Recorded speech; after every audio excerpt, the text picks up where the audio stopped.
not just for Burkina. The independence of Burkina Faso is the independence of all of Africa. As we talk now, the neo-colonials has been called to Washington for a meeting. We have 4, 5, 6 African nations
And if you understand that, according to statistics, Africa is made 77%, which means that we have to really begin to invest more in young people, whether it's through education, whether it's through trainings, whether it's through building more institutions for young people and opportunities for our young people to grow, political education, propaganda has been working in many ways through music, television, and that is something that we've got to be able to take a little bit more control of, which is how we share the message to our youth, whether it's through music, whether it's through television, which means that our actions have a reflection of the movement. Always have to be a reflection of the movement because this is what builds culture and this is what pushes culture. Again, I'm very, very impressed.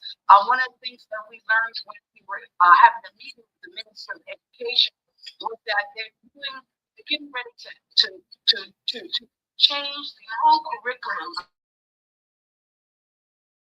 of education here. And they're not only explain that. We have other countries that have changed who are now looking toward the African-centered curriculum. I mean, we cannot have schools that still teach young people that Christopher Columbus discovered America, but we all know that he was lost. As a matter of fact, we learned about a book by the name of not Martin Luther, Abubakar, his last name was, who traveled to the Americas in the 6th century, over 400, over 1,200 years before Christopher Columbus was even thought about. And not only that, if you read books like from the great Ivan Van Sertimer or Dr. John Henry Clark, Dr. Ben Buchanan, and other great writers, historians, you will learn that African people have been traveling the globe thousands of centuries.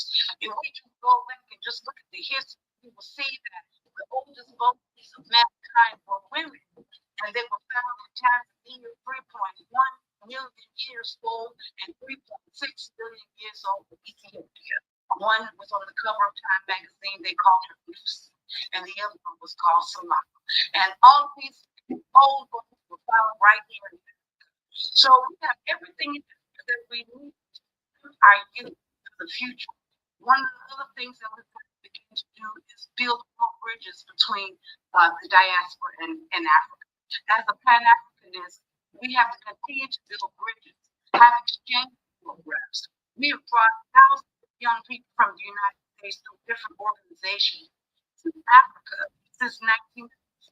And we've got to continue to do that. As a result of these trips, young African leaders, youth, and organizers have moved to Africa or have married African women or African men and now have families here in Africa. So Africa, the future of Africa is very, very great. And I'm very proud to be a part of this movement. One of the things that we learned when we were in our meeting with President Hill, he said that we were the shield of President Traore. And I want to remind us in the West that we are the shield, not just the President Raheem Traore, but we are the shield of the movement. We have to continue to fight for our people. We have to continue to stand up for our people. We have to continue to be there for each other. We have to stop the disinformation based on ideological lies and come together on the things that we have common, on the things that we have common. And so I charge us today that different organizations representing different people from all over the globe, that we continue to unite over these things that we have in common, which is to unite Africa, which is to unite Africans from the diaspora with the continent of Africa, and to continue to build those bridges. Being poor in Africa and being poor in the West are two different types of poverty. Being poor in a first world country and being poor in a third world country. So we have to understand that we may have access to resources that our people out here on the continent may need. Like we were told in one of the meetings with the education minister of primary that they need help with printing books for their children. Those are things that we can help. They want to feed the children because of the war in distant years. They had to close 5,400 schools. It's just recently that some of those schools have been reopened. And one of the ways they want to keep the children in school is to be able to feed the children. If you look at the Black Panther Party in the 60s and other organizations, including the organization I was a part of in college called Students for All African Empowerment, when we had our Saturday children's breakfast tables where we taught them Black history, we fed the children. And so this is what Burkina Faso wants to do. They want to put gardens in all of the schools in Burkina Faso where they teach the children about farming, but use the food that is being grown in those farms to feed the children so that the children will be able to learn. You cannot teach children if the children are hungry. So that is something that we want support with. We're going to need help to build boreholes in a lot of these communities because a lot of these communities don't have water. I live in the Gap, and water is one of our biggest problems. Sometimes the water can be off for hours. The same way electricity is one of our biggest problems. It does not make sense to me that Germany, which has barely any sun, is run on solar. And here we have Africa that has all this sun right by the equator, and most of our countries are not using solar. So these are the things that we have to do as African people. Use the resources that the Creator, that the Most High Divine Mother, Father God has given us to empower ourselves. I also want to say that the young people are the fire and the fuel of the revolution. As a student of Baba Kwame Ture, Stokely Carmichael, and Baba Mukasa Riggs, and Dr. Khalid Muhammad, so many other teachers that I have been mentored by, they said that it is the youth who are the future and the youth who fuel the revolution because the youth don't get tired. And sometimes the elders will get tired, or sometimes the elders will move on in the spirit world or transition. So we have to make sure we plant the seeds in our young people and that we train the seeds and that we don't try to take leadership all the time, that we share the leadership with the young people and pass on the baton, because when you don't pass on the baton gets taken. And instead of having to go back and forth, it's better to have intergenerational leadership between the elders, the young elders, who I call yelders, and the youth. I'm no longer a youth. I call myself a yelder, a young elder. So in closing, I just want to say I'm very, very happy to be in Burkina Faso. I want to thank Attorney Malik Zulu Shabazz for his vision and sending us here on the ground to find out really what is happening in Burkina Faso. And I want to tell y'all, it's a beautiful country. I spoke yesterday around the Prime Minister representing and I told them if Gambia is the smallest country on the continent, where Burkina Faso must be Gambia's New York, because there is so much development going on here. And so I want to appeal to my sisters and brothers to come and visit Burkina Faso and come and visit Gambia, come and visit Nigeria. So wait till come and visit and build the bridges of Africa, and to remember that we are African people. Like Malcolm said, if a cat has kittens in the oven, does that make them biscuits? So no matter where in the globe we are, African people must unite. African people must fight for justice, must stand up for what is right, and definitely stand up for President Ibrahim Traore. Thank you. Thank you, Sister Oli. I told you she could speak very well for herself and representing our youth. Thank you so much. So our last member of the delegation here on the ground is Brother Safiwe Balika. He is our special envoy to Burkina Faso, and he was with us here for the whole first week, but he's back in Guinea-Bissau now, but he is also acting as co-moderator.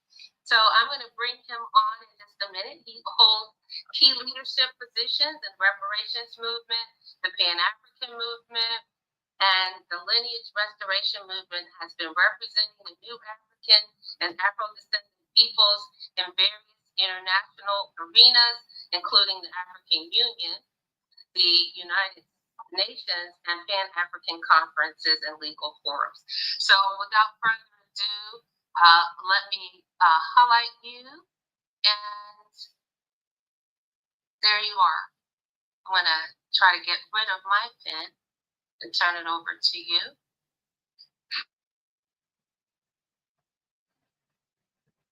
There you are. Okay. All right. Thank you, and revolutionary Pan-African greetings to all our comrades all over the world, especially our New African comrades, our Afro-descendant comrades, our Pan-Africanists everywhere. You know, we are gathered today on July 4th for a specific reason. We are uniting all the forces that are struggling against a common enemy, which is neocolonialism and imperialism.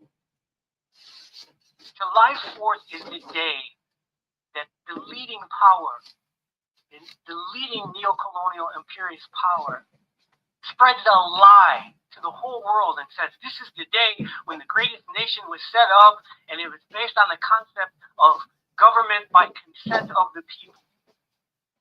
Well, guess what? From that first ship carrying our ancestors who were prisoners of a war, we have never consented to this government. We have resisted. We resisted when they attacked us in our ancestral homelands. We resisted when they forced us onto their military ships to traffic us across the Atlantic Ocean. We resisted from the day that we disembarked in the land of our captivity, and we have never stopped resisting. We've never said or been given the choice whether or not we want to be a part of this government. So we're gathered on this day, right? Those of us in the United States, as Brother Ramzu in Detroit is leading us to say, look, there are African people, descendants of those African prisoners of war, who are fighting the same struggle as the Africans who are fighting in the Sahel region, who are fighting in Kenya, who are fighting in Togo. It's all one struggle. And we are standing up and saying, we don't consent to be governed. We have the right to self-determination.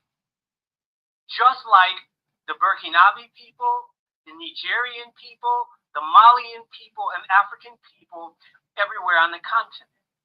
Now, when the United States, through its former AFRICOM commander, General Langley, targeted President Ibrahim Traoré, we, the self-determinationists, the Afro-descendant people, the New African people, the Pan-Africanists in the United States, in the Caribbean, in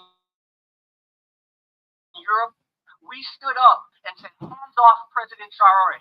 We will never again let another Malcolm, another Thomas Sankara, another Lumumba, another Gaddafi. We stood up and we became the shield. Just as we did during the anti-apartheid struggle in South Africa, just like we have always done for the liberation movements on the African continent. Today, we are grateful and honored that the Burkinabe people and Pan-Africanists are joining us as we stand up in the United States and declare our right to self-determination, our right to decide if we're going to return to our ancestral homelands, our right to decide if we're going to establish nations and governments of our own where we reside, our right to determine if we want to integrate into America or if we want to go somewhere else. Today is the day about uniting all of the African people globally under the right of self-determination. And it's an honor to be part of this delegation and be part of this movement today and part of Black Summer 2025. With that said, I'd like to invite our first solidarity speaker. He is brother and comrade Kwame Gonza, who, if you are in the Pan-African world and networks, you know he is a prolific political analyst on all the situations on the continent. He's appeared on South African TV, he's been on Ghana TV, he's been on Ethiopia TV. He is one of our astute political minds. So it's my honor and my privilege to give you 3 minutes, Kwame, to go ahead and address all of us. Thank you. Unmute your mic. Yes, thank you so much, Brother Sipiwe, and thank you so much for all the organizers. Indeed, this is a timely, a conference or a seminar. The organizing is indeed timely, and it is not just timely because I'm saying it, but because many other big people across the world, have been saying it. And I refer to President Xi Jinping's visit to Moscow a time ago. When he was leaving Moscow, he told the President Putin that the changes we are seeing today have never happened in 100 years, in a century. So, with that being said, I would like to appreciate the Afro descendants or people of African descent who are going ahead, who are continuing to organize the African people all over the globe. But this is not in itself the first of its kind.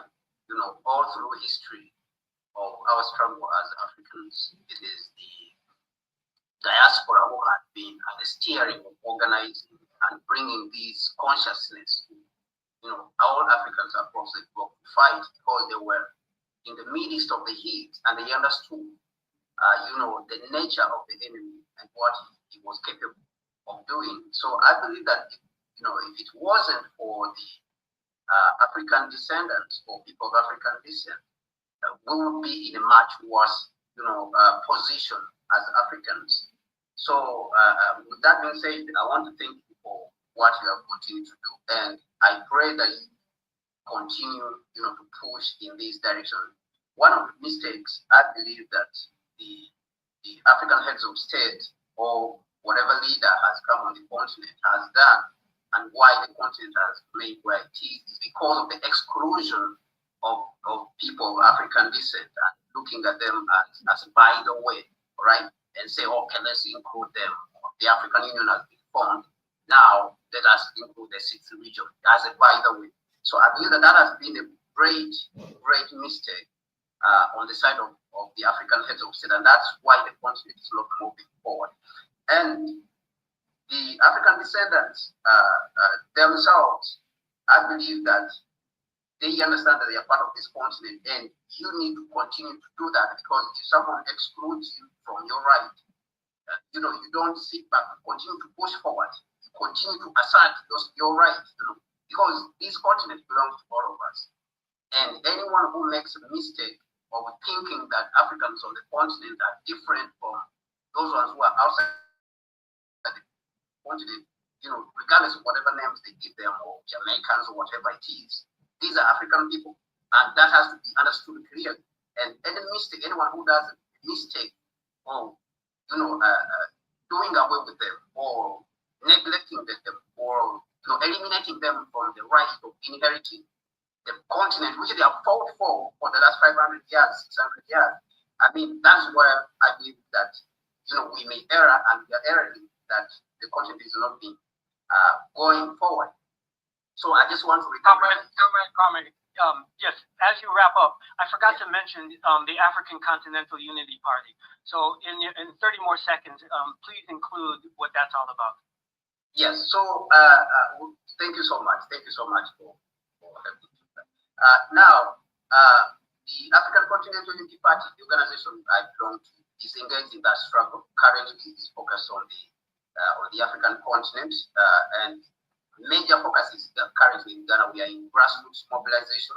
We believe that we have to take power by, we have to take political power, right? And we have been involved in reaching out even to governments like Burkina Faso, Mali, Niger. We have been to their embassies. We are organizing, so we welcome all these organizations that you are engaged in. The collaboration has to continue regardless of the differences that we have as a people, on the continent and across the Atlantic. The organization cannot stop. It has to be pushed forward, regardless of the differences, regardless of what people say, or Africans on the continent, they don't like, Africans on the other side. All these noise has to be cut through. That organization has to be consistent. It has to continue to move forward. So the African Continental Unity Party is in that field. We believe that we have to take power, regardless of whatever means. We believe that we have to participate in one way or another, take power and put some form of Pan-African government, but at the same time cooperating with all the other Pan-African governments across the continent and groups. So that's what we are focused on. And one of the projects that I've pioneered is called the African Railway Triangle Network Master Plan, which I'm pushing forward. And we have registered it with a company in Africa called Century Rail, that we are envisioning that even if we take power as Pan-Africanists, we need to protect the continent. But if you are talking about protecting the continent without a railway platform on the continent, which will transport, whatever it is, whether it's goods, whether it is the soldiers themselves want to move them from the west to the east, from the south to the north, to fight against the enemy, you need a railway platform. So we believe that using the current systems that are there, we can find a way, because we know that even in the Cuban Revolution, the Castros, they used to go and take guns and steal guns from the enemy and use them. So we could play around that same tactic. We have a railway network that we are promoting, and we think that within the current framework, we can dupe them. We can find a way of bamboozling them to build these platforms, but when they are building their own rail, all right, in one way or another, that this platform can at the same time be used to pacify the whole continent for us. So I believe that we are in that direction. So without a railway platform on the African continent, like what happened even in the United States, that before they Comrade Kwame, listen, that project, right, that you have is so important, because you're not just talking, rhetoric. You're talking about the infrastructure that's going to bring about the African Renaissance that we want. We really look forward to working with you, the African Continental Unity Party, as we go forward. We really appreciate your solidarity statement. As you know, we've got a big lineup with lots of people that are coming on. So I just want to, again, say thank you for the solidarity. And this is just the beginning of us working in alignment. There you go. We see the rail project. I encourage everybody to connect with Kwame, connect with the African Continental Unity Party to find out about this project and support it. Thank you, Comrade Kwame. Thank you. Thank you so much. Thank you so much, brother. Give thanks. Now, let's remember, before I bring on the next speaker, let's remember Marcus Garvey and W.E.B. Du Bois went to the League of Nations to exercise our right of self-determination, and we were rejected. Then we had people like William Patterson and Paul Robeson in the We Charge Genocide. We went to the United Nations looking for justice. Following that, we had Dr. Wyman Clyde, and we had the Honorable Silas Muhammad, who did many interventions demanding that we get assistance from the United Nations, right, in our claim for self-determination. Then after that, at that same time period, I and others, we went to the African Union, demanding the recognition of our right to return. And guess what? None of these organizations, to this day, right, has really taken a stand, right, to support our righteous claim for self-determination. So we have learned from this, we can't depend on any of these so-called continental international bodies. This is something we have to do for ourselves. This is why we are aligning with the Alliance of Sahel States, and and President Ibrahim Traore, because we see that they are leading the self-determination movement to say we're not depending on foreigners anymore. We're breaking from foreign domination. We must do this ourselves.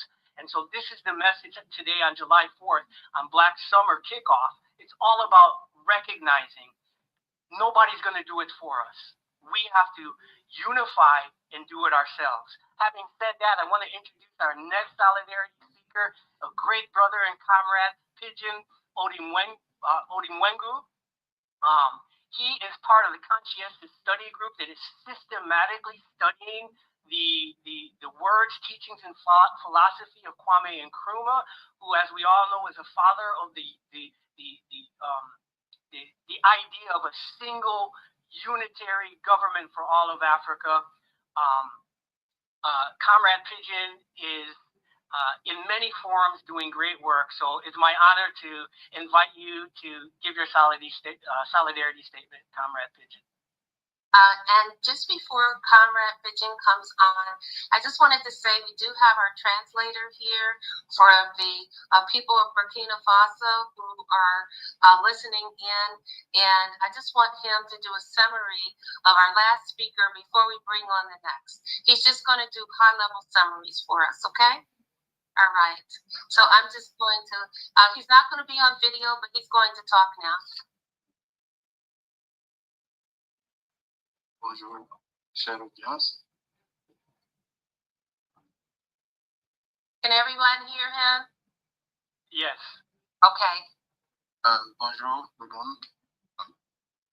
Comme l'a dit le frère Sofiwe de Luca, c'était un honneur pour moi, un privilège de faire partie de ce projet. Projet qui consiste à privilégier nos leaders et protéger des leaders comme le président actuel du Burkina Faso, son Excellence M. Ibrahim Traoré. Et nous allons former un bouclier autour de lui. Nous n'allons pas se laisser faire comme ça a été le cas par le passé, comme on a vu nos dirigeants comme Kadhafi, des dirigeants comme Kwame Nkrumah, comme Lumumba se faire éliminer. Et cette fois-ci, les choses seront différentes. Elles ne seront pas comme ça l'a été au temps du président Sankara et autres.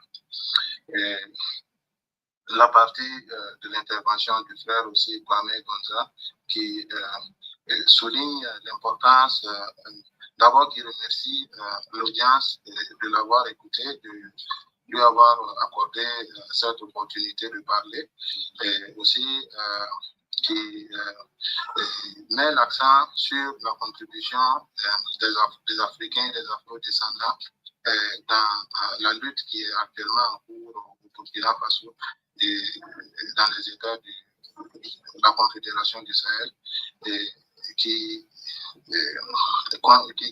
précise que n'eût été la contribution des Afro-descendants, on en serait dans une situation bien pire.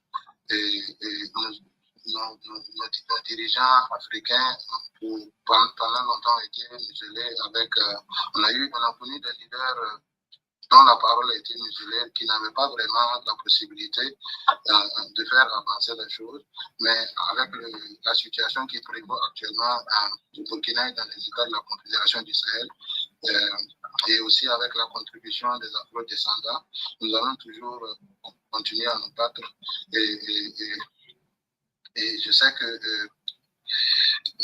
nous devons nous battre sans exclure des membres des Afro-descendants pour qu'on puisse vraiment ensemble, en tant qu'Africains, participer à l'édification de gouvernements panafricains et aussi des gouvernements qui vont œuvrer pour le retour des Afro-descendants sur le sol africain. C'est vrai que nous avons été pendant longtemps approchés des organisations comme les Nations Unies et aussi des frères comme Marcus Garvey et d'autres qui l'ont précédé. et d'autres frères ont essayé d'entamer des combats au niveau des Nations Unies, que ce soit auprès de l'Union africaine, pour pouvoir avoir le droit de reconnaissance et le droit de retour de nos frères afro-descendants sur le sol africain. Mais nous constatons que le moment qui s'offre à nous est un moment idéal avec le leadership du président Ibrahim Traoré pour qu'on puisse se battre et pouvoir nous unir aussi pour obtenir des résultats tangibles dans le combat de libération de l'Afrique et de retour des afro-descendants sur le sol africain. Donc nous allons inviter le frère Pidion qui va aussi intervenir et nous donner sa vision de la chose.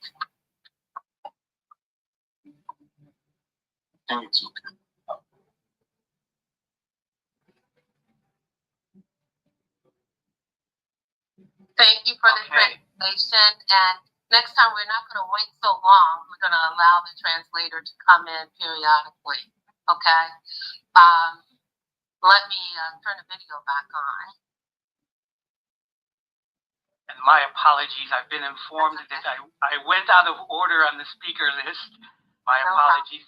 Pigeon, just hold on 1 second. We're coming to you soon. We'll get back to the original lineup. Tawhida, go ahead. Okay. 1 moment.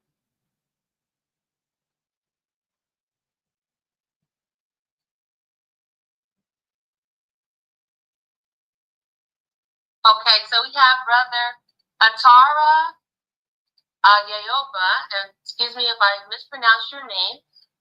He is on the ground with us and has been our support every day since we've been here, and we appreciate everything that he's doing for us. He is the president of Faso First Patriotic Movement of Burkina Faso and Secretary General of the Board of Directors of the Confederation of the Peoples of the Alliance of the Sahel States. So he's going to go on right before Brother Pigeon, and I will change the screen here for you in just a moment. Okay, you have the floor. Thank you.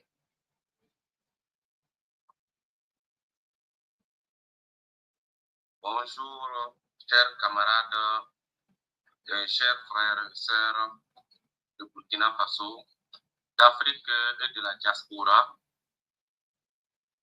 Je ne vais commencer et je ne vais prononcer mon propos sans vous demander 1 minute de silence à l'honneur de nos combattants tombés les armes à la main. Je voudrais rendre aussi un vibrant hommage. Je voudrais rendre aussi un vibrant hommage à nos forces de défense et de sécurité ainsi qu'à nos volontaires pour la défense de la patrie. En ces jours de mémoire, d'espoir et de fierté, nous levons les poings et la tête pour célébrer le jour de l'indépendance des Noirs, le jour où le passé rencontre l'avenir, le jour où l'Afrique appelle ses enfants et ses descendants dispersés à l'unité. Ici, sur cette terre du Burkina Faso, terre des hommes intègres, pays de Thomas Sankara et d'Ibrahim Traoré, nous savons ce qui signifie la dignité. Nous savons ce qui signifie la lutte légendaire. Et nous savons que la liberté ne se donne pas, elle s'arrache. Oui, ici même, un homme du nom de Thomas Sankara, en quelques années seulement, a réveillé les consciences, rendu espoir aux paysans, dignité aux femmes, courage à la jeunesse. Il a prouvé que l'Afrique pouvait se nourrir elle-même, se gouverner elle-même, s'aimer elle-même. Il a appelé avec beaucoup d'autres à l'unité des peuples africains et afro-descendants. Et aujourd'hui, le camarade capitaine Ibrahim Traoré a réveillé en nous ces révolutionnaires qui dormaient et nous portons cette flamme. Car notre histoire ne commence pas avec l'esclavage ni la colonisation, elle commence avec l'Afrique millénaire. Les royaumes des Mossé, du Com, du Mali, du Songhai, du Bénin, du Kemet et j'en passe. Mais cette histoire a été brisée, dispersée et étouffée. Des millions d'hommes, de femmes et d'enfants ont été arrachés sur cette terre, envoyés de force vers l'Amérique, les Caraïbes, l'Europe. Et malgré les chaînes, malgré les fouets, ils ont résisté. De Haïti à la Jamaïque, du Brésil aux États-Unis, les afro-descendants ont combattu pour leur liberté et ont porté dans leurs champs, dans leur but, le souvenir d'un continent qui ne les avait jamais quittés. Aujourd'hui, le Burkina Faso leur tend la main. Nous disons à nos frères de la diaspora, revenez non pas comme des visiteurs, mais comme des bâtisseurs. Revenez non pas pour le tourisme, mais pour la reconstruction. Car l'Afrique ne sera forte que si elle est unie de tous ses enfants, où qu'ils soient. Nous devons créer des ponts éducatifs, juridiques, économiques et culturels, et j'en passe, entre le Burkina Faso et la diaspora. Nous devons valoriser notre mémoire commune de l'esclavage au néocolonialisme, de la résistance à la libération. Lutter ensemble contre le néocolonialisme, le racisme systématique, l'exploitation de nos ressources et de nos corps. Nous sommes un même peuple avec des visages multiples. Un même peuple qui parle moré, djoula, créole, wolof, portugais, anglais, français et j'en passe. Mais qui a le même battement de cœur, le même sang. Et à partir du Burkina Faso, terre de courage et de révolution, nous pouvons envoyer un message au monde entier. Les Noirs sont debout, l'Afrique se relève, la diaspora revient et ensemble, nous construirons notre avenir. Vive le Burkina Faso, révolutionnaire, progressiste et populaire. Vive la Confédération des États du Sahel, AES. Vive la Confédération des peuples de l'AES, CPAES. Vive l'Union des peuples africains et afro-descendants. Vive l'indépendance des Noirs conquise et assumée. Vive le capitaine Ibrahim Traoré. La patrie ou la mort, nous vaincrons. Je vous remercie.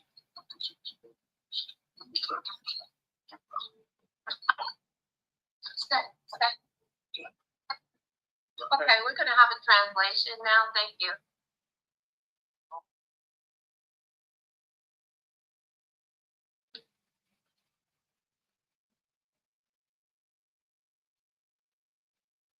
All right.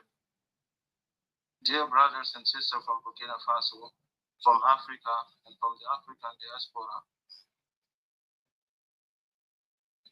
I wouldn't start my speech without asking for 1 minute of silence for all our brothers and sisters fighting for the liberation of our nation. Those who paid the biggest, the heavy and price for this by giving their lives for the liberation of our country.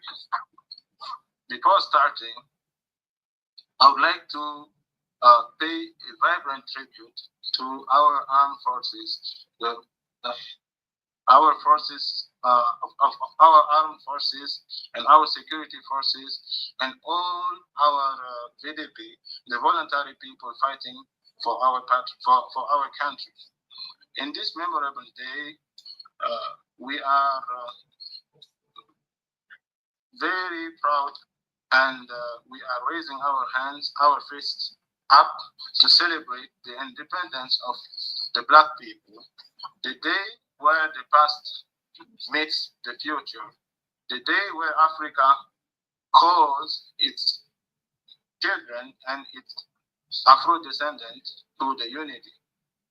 Here in Burkina Faso, on the soil of Burkina Faso, on the soil of the upright people, on the soil of President Thomas Sankara and the President Ibrahim Traore, we are calling, we know what dignity stands for. We know what dignity means. And we know what the fight, our legendary fight for our dignity means. And we know that freedom is never given. You must take it. Yes, here a man named Thomas Sankara, only in 2 years, were able to enlighten the minds and give hope to the farmer and give dignity to the ladies and give courage to the youth. He proved that Africa is able to nurture itself. Africa is able to govern itself. Africa is able to love itself. President Thomas Sankara called, with many other presidents, to the unity of the African people and the unity of the Afro descendants. And today, the comrade, Captain Ibrahim Traore, had enlightened in us this revolutionary flame that were actually sleeping in all of us. And today we have the duty to write our story, to make history by fighting slavery and fighting colonization. And we have also the right to write our African long story that kingdoms like the kingdoms of Mose and kingdom of Kong and kingdom of Mali, kingdom of Songhai, kingdom of Benin and kingdom of Kemet were doing a very long time before. And in this day, we have broken the shackles, we have broken the chains that were blocking us, that were blocking us from millions of African men and millions of African ladies, millions of African children to come together as one. And today, we are sending a vibrant and strong message towards America, towards the Caribbeans, and towards Europe. And despite the chains, despite the shackles, despite all the lashes, we have resisted. From Haiti to Jamaica, from Brazil to the United States, the Afro descendants have fought for their freedom. They have fought for their liberty. And they have fought for they have fought for the freedom, and they have fought for the liberty, and they have fought for the right to sing, the right to fight, the right to sustain a continent that has never left them. Today, Burkina Faso is paying a big and vibrant tribute to them. We are saying to our brothers in the diaspora, come back to Africa, not only for tourism and not only for as visitors, but to rebuild Africa, because Africa will only become strong through the unity of all its children, no matter where they are living. And as Africans, we must put some bridges of education. We must also build some bridges, some economical bridges, and some cultural bridges. And we know that Burkina Faso and the diaspora will be able to do that. We must value our common history, and we must this common history that starts from the time of slavery, in the time of resistance, to the time of liberation. We must fight together against the neocolonialism, the racism, the systematic racism, and the exploitation of our resources, of our natural resources, and our bodies. We are only one people with different faces. We are one people speaking Mori, Diola, Creole, Wolof, Portuguese, English, and French. We have the same heartbeat and we have the same blood. And from Burkina Faso, the land of courage and the land of revolution, we are sending a strong message to the whole world. Live Burkina Faso and the revolutionary and the progressist revolutionary and the progress and popular revolutionary of the President Capital Ibrahim Traoré, live the Confederation of the Sahel states, and live the Confederation of the people of the IS of the people of the Sahel states, CPIS, and also live the Union of the People of Afro Descendants, and live the independence of the African continent and the African and the President Ibrahim Traoré. We are saying to close this speech, homeland or death, we must win, and we must vanquish, or we must win. And I thank you. Yes. Thank you. You're welcome. Very good. Thank you for the translation. And I'm going to turn it back over to Brother Safiwe to bring on the next guest, which I believe was Brother Pigeon. That's correct. That's correct, Comrade Pigeon. Right, we've already mentioned your accolades. We're honored to have you. Please unmute your microphone and give us your 3-minute solidarity statement. Greetings, Thomas. Hope you can hear me. Yes, we can. Yeah, thank you very much. It's a pleasure and an honor to be in the midst of conscious Pan-African. Permit me, first of all, to send my solidarity, support, and message to Ibrahim Traoré and the people of Burkina Faso. And my message goes to the people of Burkina Faso that you have done this before. You have liberated Burkina Faso before. You are doing it again. And we believe that you must defend that which you have attained. And it's not only to the people of Burkina Faso. The whole Black society and the community must help Burkina Faso for the last time to defend this revolution. The revolution must be maintained and must be defended. And again, I want to take this opportunity again also to appreciate and recognize the young people across the continent, including my country, Kenya, who are struggling and giving their life to this struggle. We have also many of my fellow comrades in this country called Kenya, struggling to fight to liberate this neo-colonial territory called Kenya. And therefore, my appreciation goes to them, and I have to give them the hope that we will win. We must win.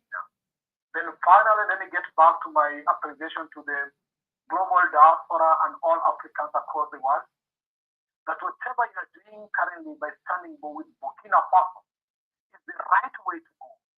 It's what has been missing in the Pan-African journey for the last 53 years. And I believe that we must learn from the struggle for colonialism when the whole Black community were ready to defend Africa. They helped in all means possible to help Africans get the so-called independence. And it's a high time that we must recognize that it's upon all of us, irrespective of the work or where we are, to come back and help Africa attain what it must attain. Because when Africa is great, all Africans or all Black people will be great again. We will stand tall irrespective of where we are. And if we continue to be down, we will be down irrespective of where we are. Now, comrades, I will have to recommend and say the following: that what Burkina Faso has done is in the steps of Pan-African vision, what we call the liberation of a territory. Kwame Nkrumah referred to the liberation of a territory. And Burkina Faso has liberated the territory alongside the Sahel. And we must be conscious as Pan-Africans that in order for us to attain the unification of Africa, the liberation of Africa is fundamental. And you can see that if we want to fight for the liberation, unification, and development of Africa, the liberation is fundamental. The progress and the development that has been shown by Ibrahim Traore shows you that Africa can develop, Africa can be great, Africa can make it, but with a liberated mentality. And therefore, the liberation of Burkina Faso is a testament in this generation and in this century that Africa indeed can liberate itself, and Africa indeed can unify. The unification step of Sahel is the true unification that our founding fathers envisioned, not this unification of the regional and this other unification. The direction the Sahel is going is in accordance with Nkrumah's vision, because they are moving towards the unification of currency, unification of border, unification of passport, unification of everything, and that's what you want. But the message again will be that, as Nkrumah said, that the independence of Ghana is meaningless unless it's tied with the independence of the continent. It's a message to the progressive Sahel leaders that the liberation of Sahel will be meaningless unless it's tied to the liberation of the total continent. And therefore, it's upon them to play in this century the role Nkrumah and Ghana played to help us liberate the continent, to help us liberate Africa totally. And we are pleading and calling upon the progressive forces to join Sahel to help lift this. But if one part is not liberated, there will be an enemy to bring the liberated territory down. And they've done it before. And therefore, we must totally defend this revolution with all that it takes. And we must together liberate Africa. Because if we liberate Africa, we are telling our unity and we are truly going to develop Africa, and that we can. So thank you very much for this brief moment. Thank you. Comrade Pigeon, thank you for that strong message on both sides of, towards both sides of the Atlantic. All right, Sister Tawhida. Yes, we'll translate now. Thank you.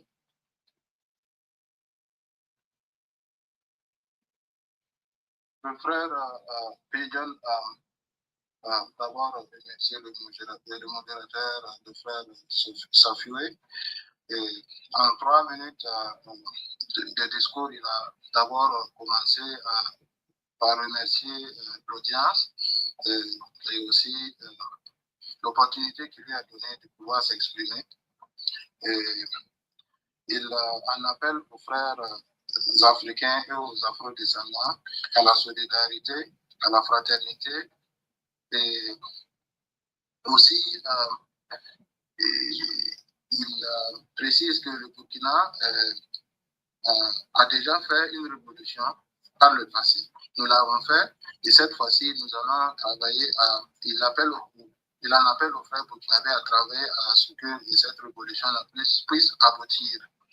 Et il appelle aussi à la communauté africaine et à la communauté d'afro-descendants de soutenir le Burkina Faso. Son pays, mon pays, le Kenya, se trouve aussi dans la croisée des chemins. Et nous nous battons pour que l'Afrique puisse être sauvée. Nous devons gagner cette lutte de libération que nous avons entamée. Et c'est un devoir pour nous de gagner cette lutte. Et nous nous tenons aux côtés des frères burkinabés. Et se tenir aux côtés des frères burkinabés dans leur lutte est un devoir. Aussi, nous mettons l'accent sur le retour et le soutien des fils et filles de l'Afrique. les Afro-descendants à venir s'installer en Afrique et à soutenir le Burkina Faso dans sa lutte de la libération de l'Afrique. Parce que la libération du Sahel ou des États du Sahel à eux seuls serait insignifiante si le reste de l'Afrique n'est pas libéré. La libération du Ghana, par exemple, à lui seul serait insignifiante si le reste de l'Afrique n'est pas libéré. Donc, le progrès est déjà réalisé par le président, son Excellence, le capitaine Ibrahim Traoré, et sont la preuve vivante que l'Afrique peut beaucoup faire. L'Afrique peut mieux faire, l'Afrique peut se développer à elle seule, sans compter sur les ressources ou des aides étrangères. Et l'unification de nos devises, l'unification de nos frontières, l'unification de nos peuples est l'objectif que l'on recherche. La libération de toute l'Afrique est l'objectif que nous recherchons. Donc nous appelons les frères et sœurs africains de la diaspora à se joindre à cette lutte en cours actuellement au Burkina Faso pour la libération de l'Afrique tout entière. Je vous remercie.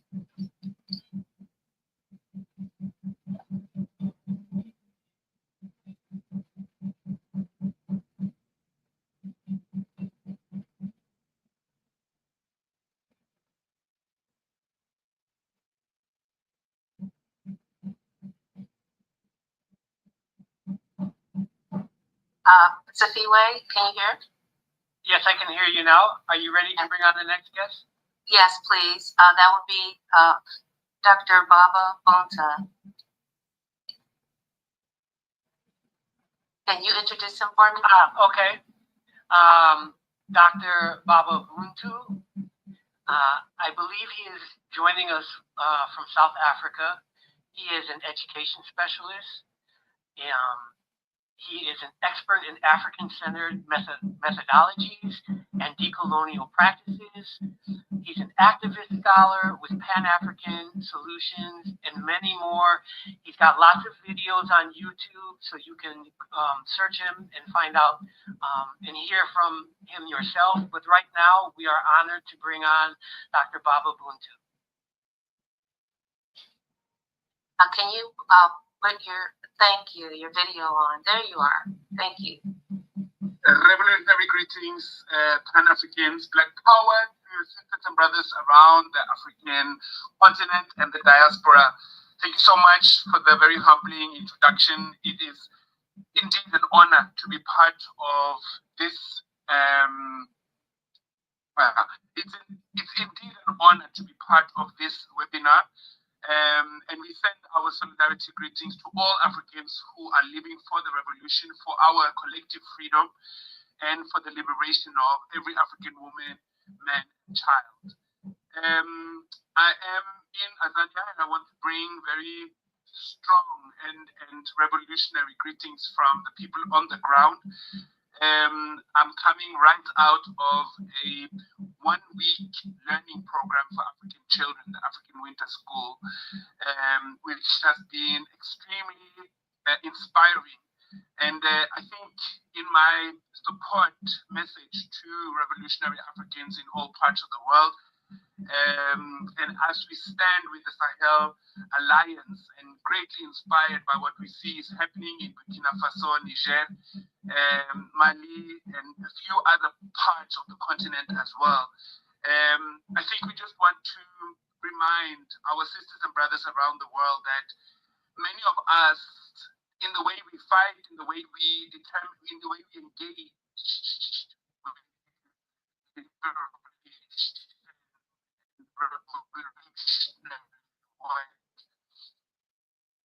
might not always be able to get how we operate and what we do through. I want to really emphasize the importance of both within forum.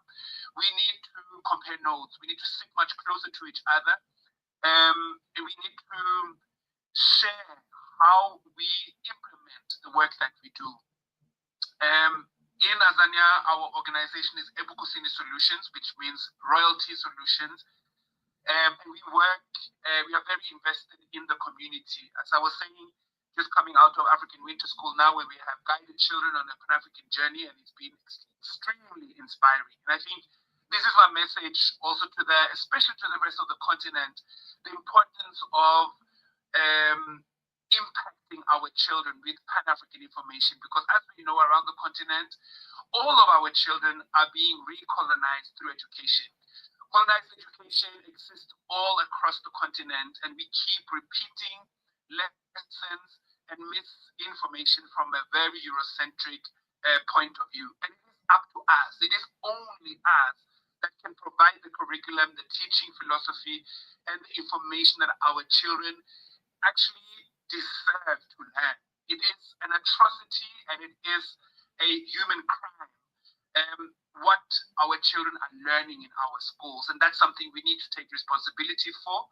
The other thing I wanted to say is also the importance of us to understand the aftermath of white supremacist genocide. And when I say genocide, I don't only talk about the physical genocide and the maiming and the killing of people, which is a huge problem, but also the suicide on the soul, the suicide on the African mind, the suicide on our relationships and our ability to relate and cooperate and work together.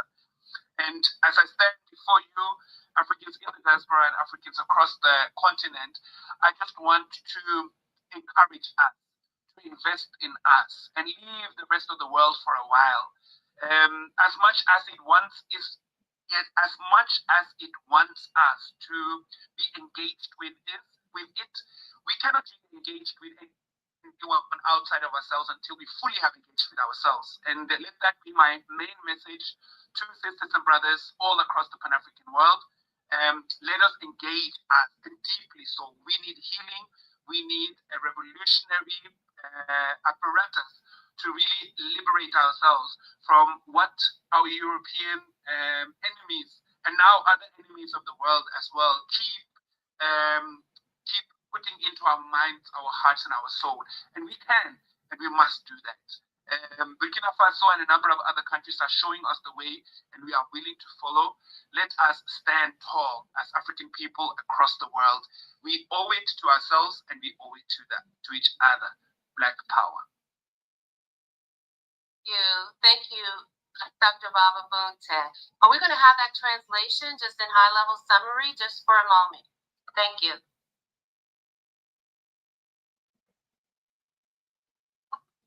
Nous remercions le docteur Baba Buntu pour son intervention.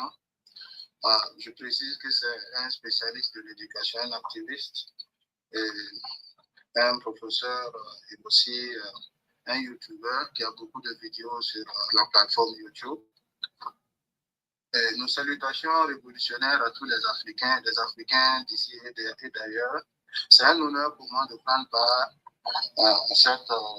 d'intervenir dans cette plateforme et de prendre part à cette discussion. Et mes salutations africaines à tous nos frères et sœurs africains qui se battent pour la libération et l'indépendance de l'Afrique. Il y a de cela une semaine, nous avions eu un séminaire de formation pour nos enfants. Et comme je l'ai dit, et comme vous l'avez dit en introduction, je suis un spécialiste de l'éducation et c'est aussi ma modeste contribution à l'évolution et à l'éveil des consciences. Et aussi, je rends hommage au peuple du Niger, du Burkina et du Mali, en parenthèse des États de la Confédération du Sahel. Et nous devons nous unir et partager nos expériences et aussi nous devons investir en nous-mêmes, nous devons investir en nos communautés. Et il est vraiment important d'impacter positivement sur nos enfants car nous sommes encore recolonisés au stade actuel à travers l'éducation. Nous sommes recolonisés par les suprémacistes blancs à travers l'éducation. Et nous sommes recolonisés à travers un système éducatif qui appelle au suicide des cerveaux des Africains et aussi qui sert en fait les intérêts des suprémacistes blancs.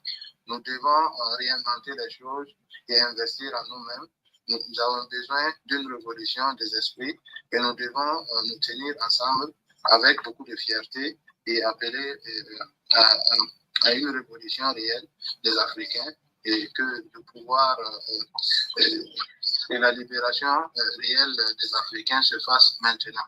Et force aux Africains. Thank you. Okay, we're going to bring on Dr. Akila Mukaram, and I'm going to introduce her in one moment. Let's get the camera on her. There you are, looking beautiful. So Dr. Akila Mukaram is the president of the Afro-Descendant Nation. She is leading efforts to unite Afro-descendants with a focus on securing reparations, promoting unity, advocating for self-determination, and championing their recognition as a distinct and sovereign group. She is committed to the well-being and advancement of Afro-descendant populations, actively working towards the creation of a just and inclusive world where their identity, history, culture, and human rights are globally recognized and respected. Welcome, Dr. Akila. Thank you, Dr. Tahita. Greetings to all Afro-descendants and Africans across the globe. Greetings of unity and purpose.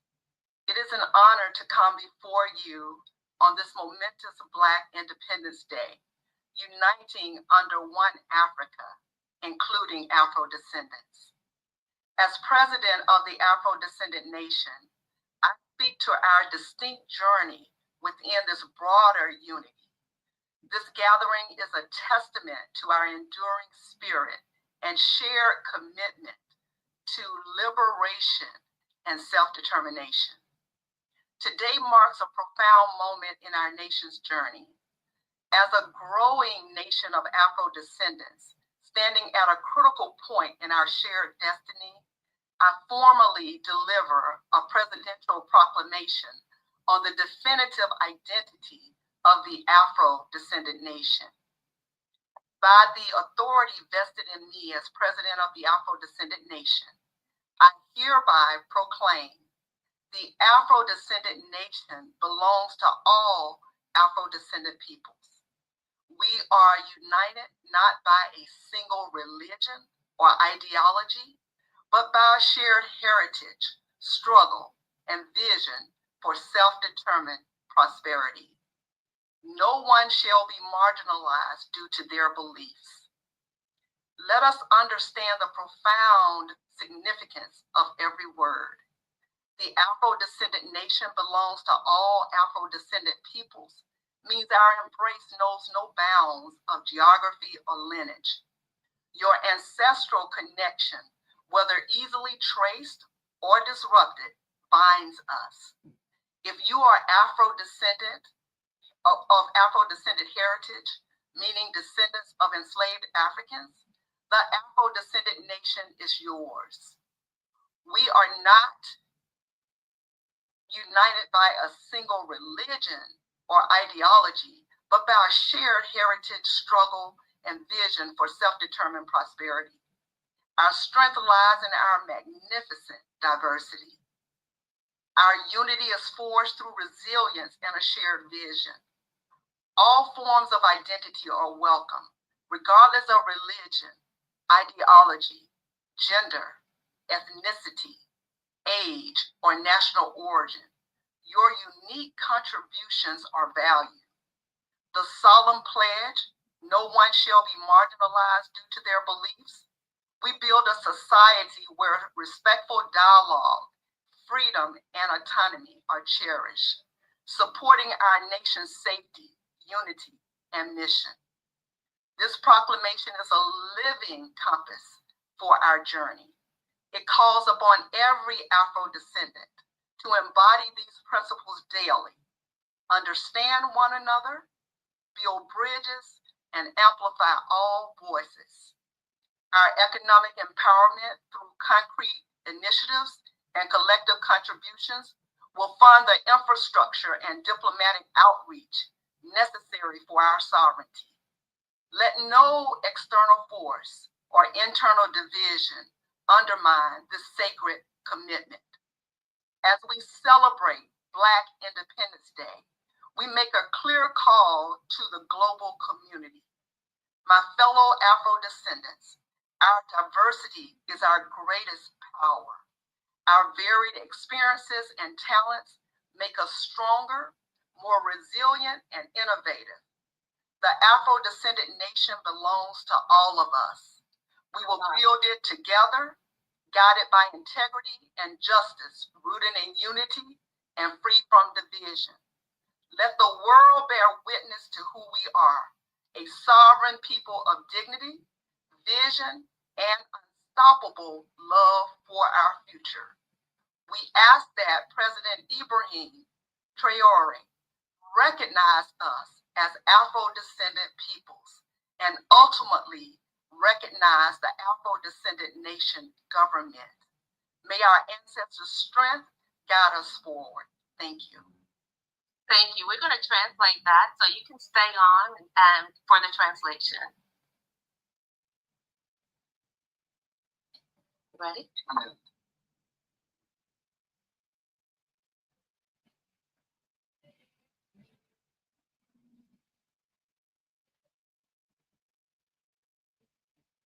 Mes salutations fraternelles à tous nos frères et sœurs afro-africains et afro-descendants. C'est un honneur pour moi de m'adresser à vous en tant que présidente de la nation des afro-descendants et pour profiter de cette tribune qui m'aide de faire pour appeler à l'unité et à la synergie d'action de tous les afro-descendants et de tous les Africains.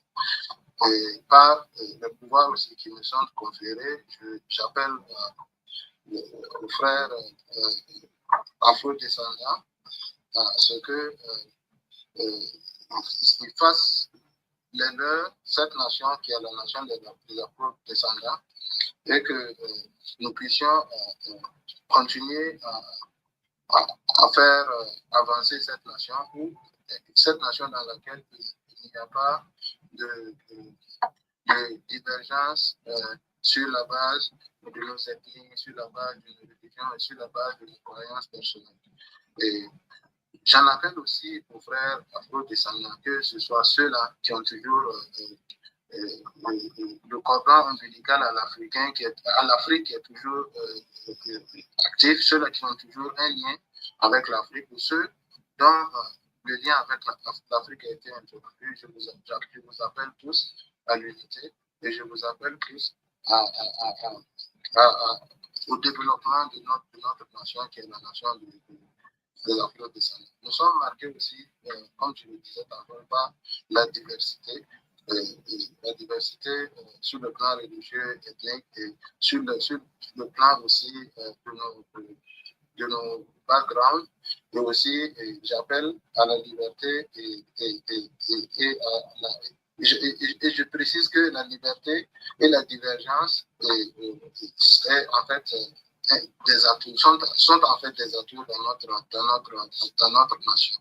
Et si nous voulons aussi promouvoir une indépendance économique, nous devons aussi, à travers des actions très claires et diplomatiques, promouvoir notre leitmotiv et faire et pouvoir implémenter notre leitmotiv. Et nous en appelons aux frères afro-descendants à travers à construire une nation unie, loin de la discrimination et loin de la division.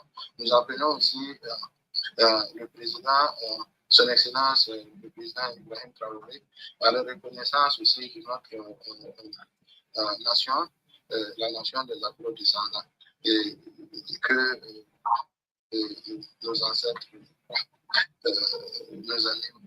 nous puissent nous animer.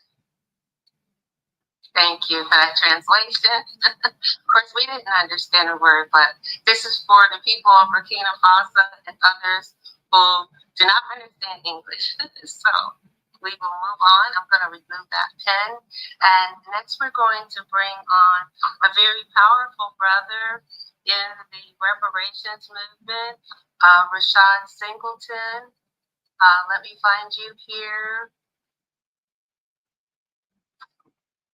Rashad, are you there? Can you turn your camera on?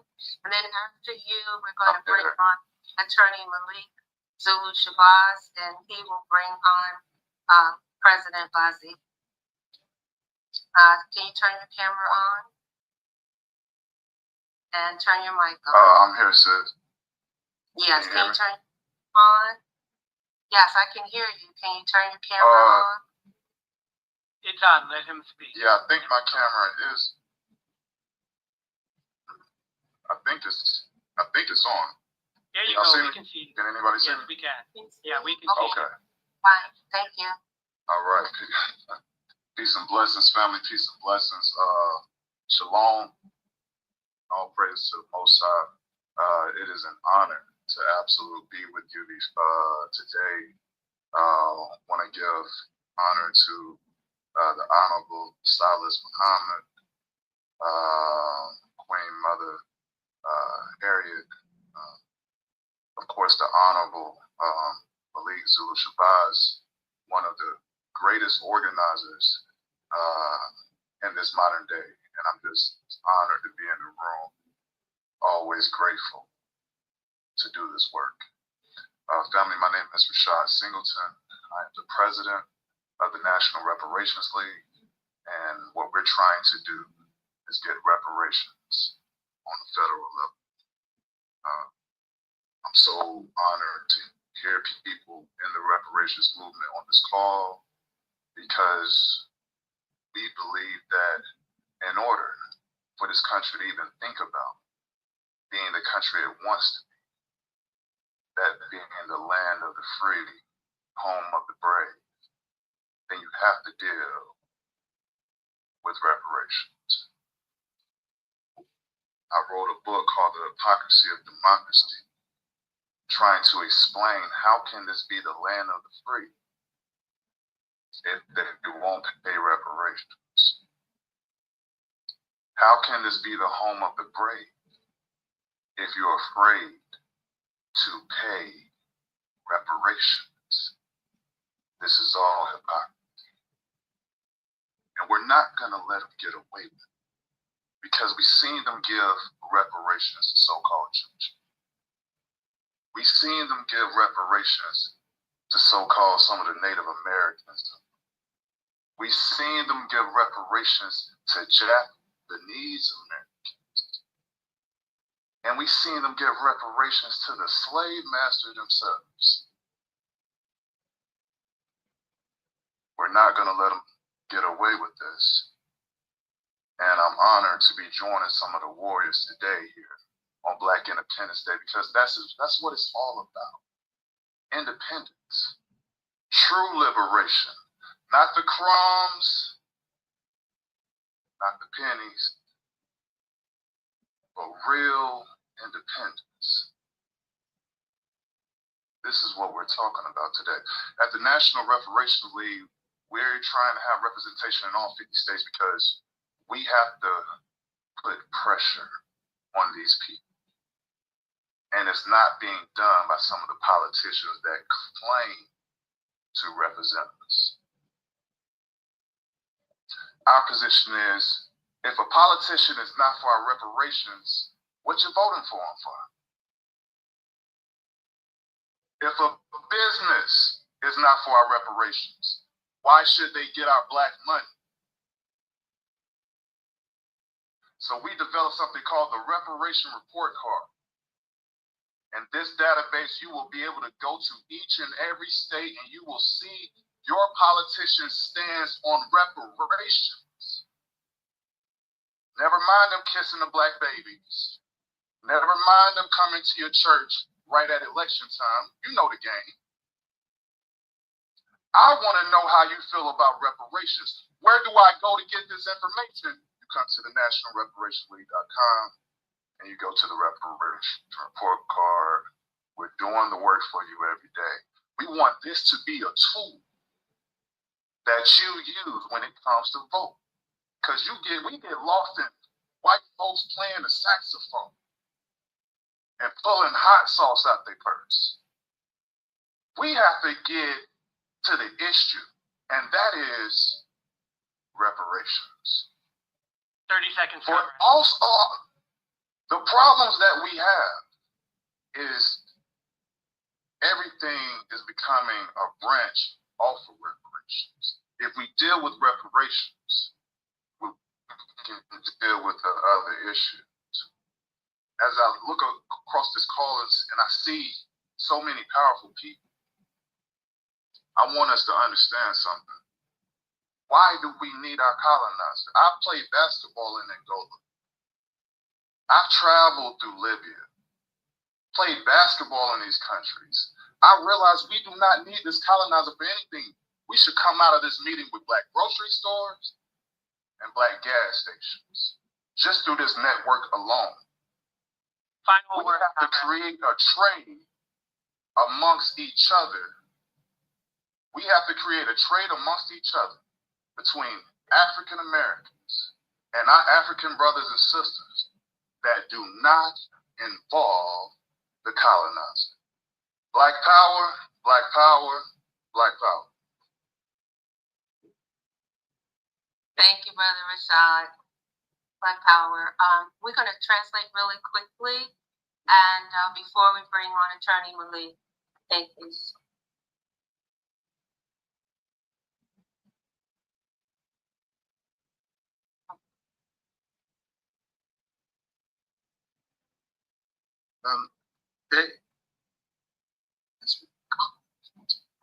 Paix et bénédiction sur vous.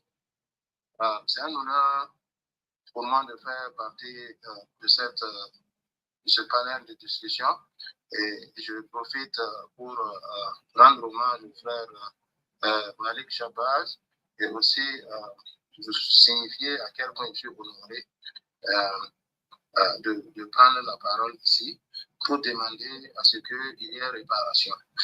Ce pays ne peut se réconcilier et ne peut aller de l'avant s'il n'y a pas qu'à travers la réparation que le peuple noir mérite. Et j'ai écrit un livre dans lequel j'ai mis vraiment l'accent et l'emphase sur la nécessité de faire réparation pour les communautés noires de ce pays. On l'a vu, il y a eu réparation pour les autres communautés, même les Japonais par exemple, et même les maîtres des esclaves ont eu réparation.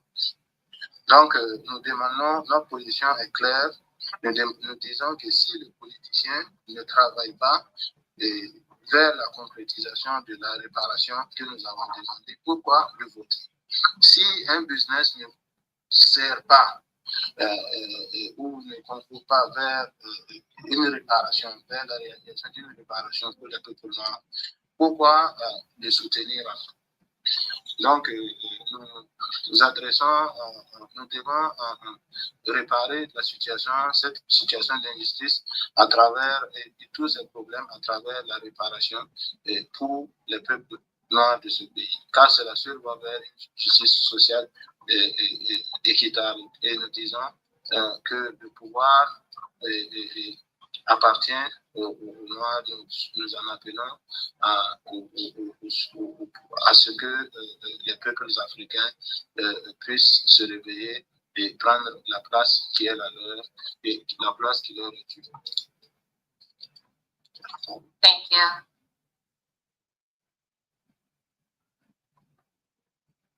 Attorney Malik, do you want Elder Jabu to still bring you on? Do you want to bring him on for about 1 minute? Keep coming around.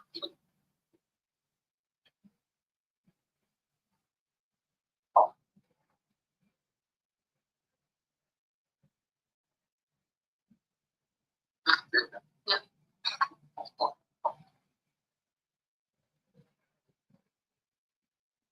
And you're talking about an honor. This is the man that is the visionary that has brought all of this together worldwide. His vision has caused us to move forward as a Pan-African nation in one accord. His history precedes him. He was a study of the Honorable Khalid Zulu Shabazz. He studied under the great man, the Honorable Elijah Muhammad. And now those seeds have flourished to where that he is at the pinnacle of organizing us to go forward, to be free. I won't be long, but he will be strong. The Honorable Malik Zulu Shabazz, Black Cloud. Oh, can y'all hear me? Yes, sir. Yes, we can. Thank you so much. Bring me on, Brother Mintu, to the center screen, please. Thank you so much. And Sister Queen Truth Beck, I hope she's on this microphone here. Okay. Okay. You ready, ma'am? You should let them interpret what I said about you. I think we moved it. She's going to interpret. I'll read. We got it. Okay. Got it, sir. Okay. Giving honor to God. Can you hear me, Truth Beck? Follow me. Giving honor to God. Tout honneur, wow, à Dieu. I bear witness that regardless to land, label, or language, that there is but one God. N'importe qui ça qui dans le monde là, il bear witness que il y a un seul Dieu, un seul but, une seule destinée.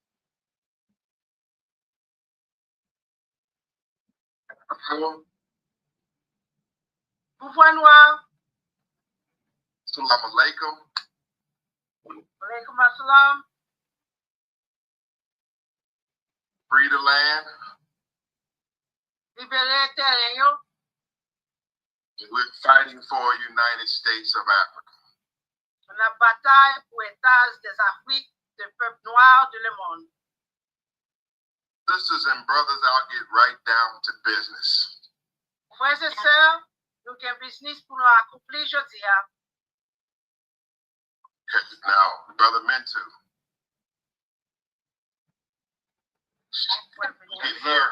we can hear her, but I got to be center screen, sir. We can hear, thank you. We hear you, but I want them to see me at this time. Okay. Giving thanks to every organization and every leader that has participated today. Je vais remercier pour toute organisation qui a participé dans un moment qui est historique du peuple noir de le monde. I am going to thank our guests and our allies. La remercier tout le monde, amis nous, avec alliance nous, qui l'a aujourd'hui avec nous. I am going to summarize our great mission from our delegation that is in Burkina Faso right now. La fait un coup résumé avec toute l'équipe là qui n'a Burkina Faso pour nous, capable de travailler avec le président Ibrahim Traoré. To speak on our declaration of unity and building a united front. Cap parler sous déclaration de unité et travail avec nous-mêmes qui devons capable de bataille là pour pouvoir noir. It won't be long, but I must be strong. Il pas loin, mais là fort.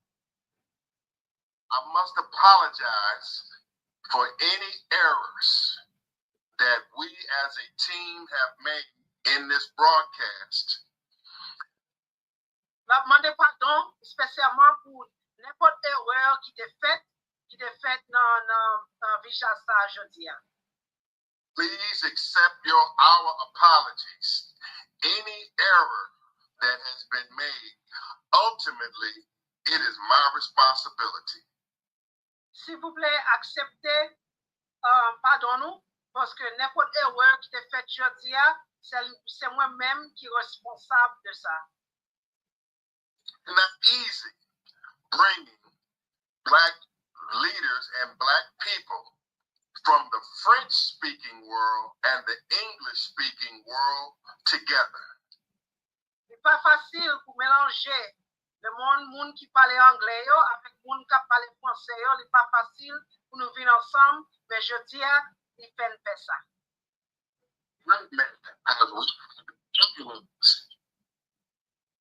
Nèg blanc, européen, il volait sur tout le monde territoire noir, c'est le monde blanc qui a volé sur lui. Avec mon noir. Speaking white colonist language. Coloniser langage l'ennemi nous, il force nous pour parler en langue qui pas même peut-être pas nous. This is the first time that such a large group of French-speaking leaders and English-speaking leaders of black people have gotten together like this. Please accept our apologies.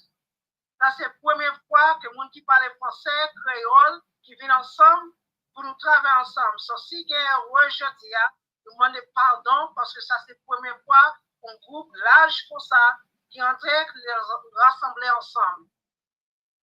We shall not retreat. Nous pas subir.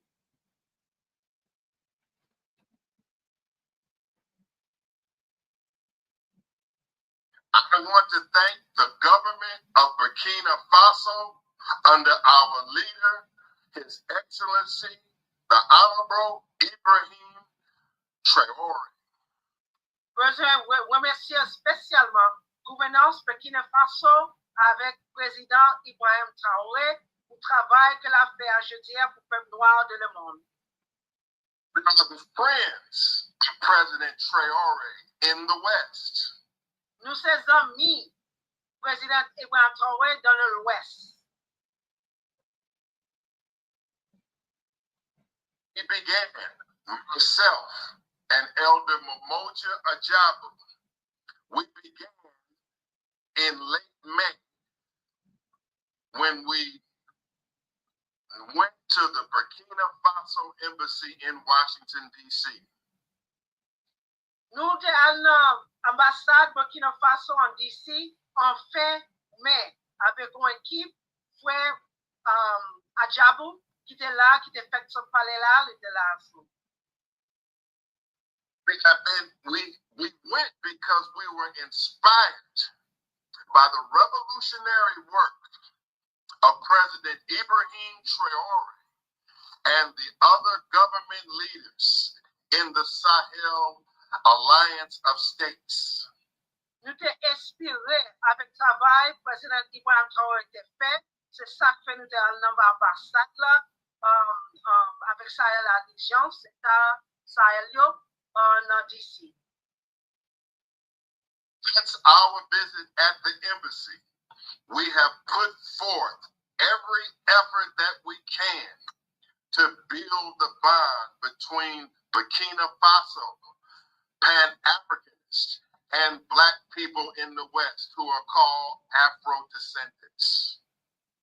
Nous avons créé un lien avec les gens qui sont descendants d'Afrique, spécialement le peuple noir qui sortit dans l'Union d'Afrique. C'est là que nous faisons une alliance. Et c'est ça que nous là aujourd'hui pour nous fermer, fortifier à l'instar.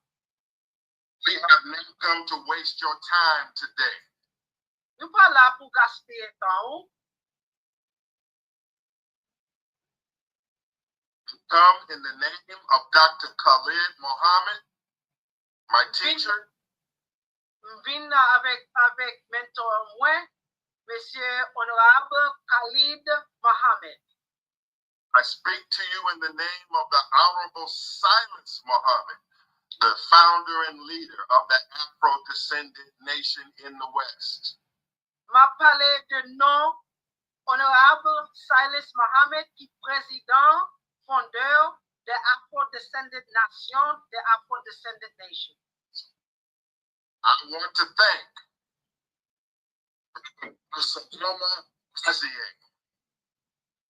Je remercie, pardonnez-nous, can you repeat the name?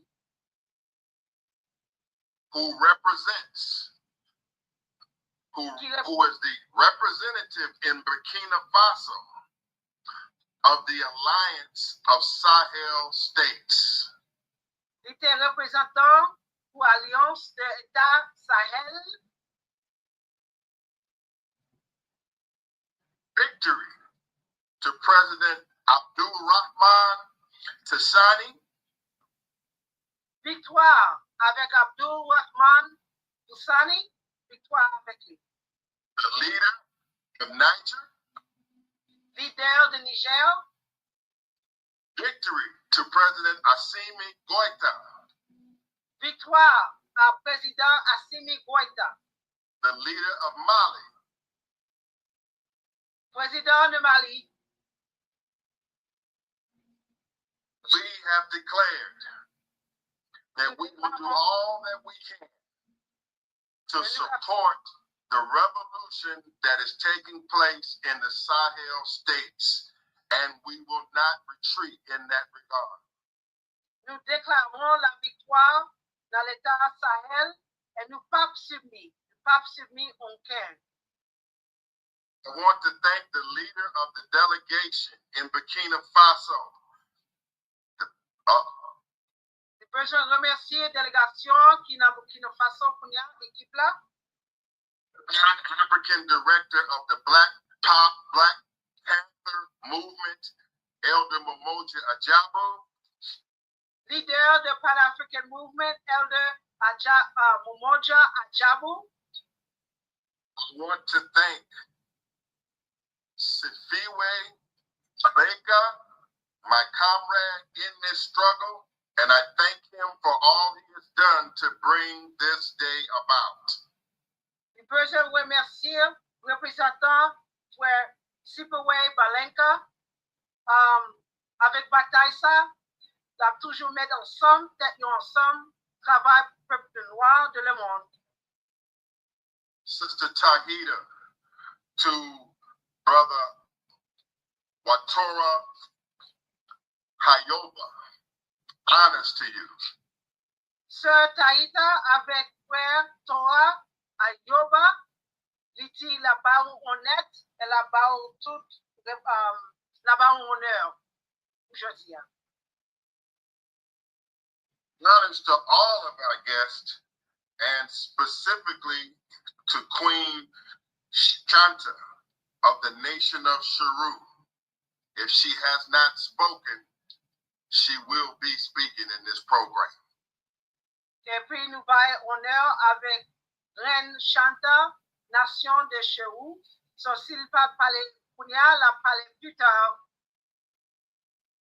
Through the ADDI, the African Diaspora Development Institute, under the leadership of Dr. Arakana, Brother Philip. Greetings to ADDI. Nous saluons ADDI, African Development Institute. Nous saluons Dr. Arikana. Et puis nous saluons frère Philip Springer, qui est CEO. Greetings to EFF, the Economic Freedom Fighters from South Africa, under the leadership of President Julius Malema. Je salue Monsieur Julius Malema, qui est leader de l'Afrique Sud. To Mr. Juma Faye. Mr. Juma Faye, greetings to you, honors to you, and looking forward to hearing from you today. Monsieur Juma Faye, nous saluons aussi et nous n'apprêtons pour donner voix et savoir dire aujourd'hui.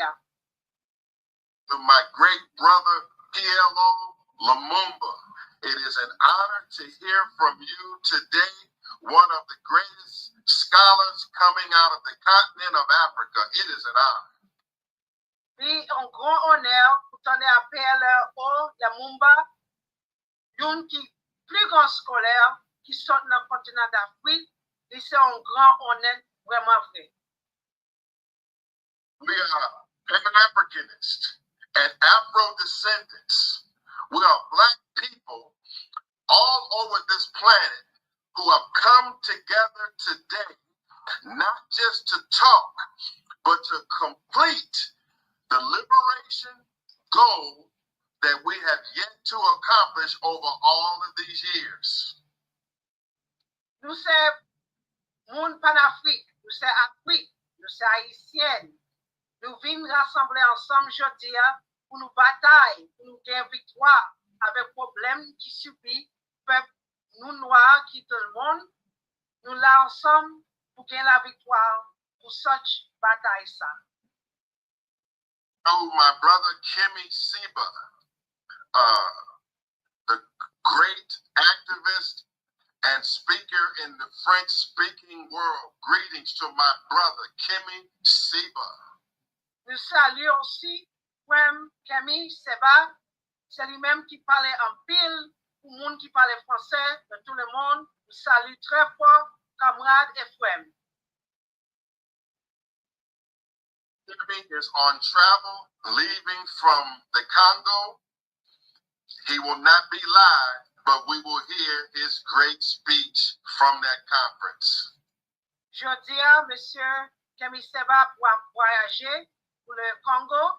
So, il n'est pas capable de parler avec nous aujourd'hui, mais il a fait un record avec lui pour entendre voir les messages qu'il gagne. Webcast represents our effort to bring the best leadership that we have in the Black world together so we can complete the mission that President Traoré has inspired us to in this hour.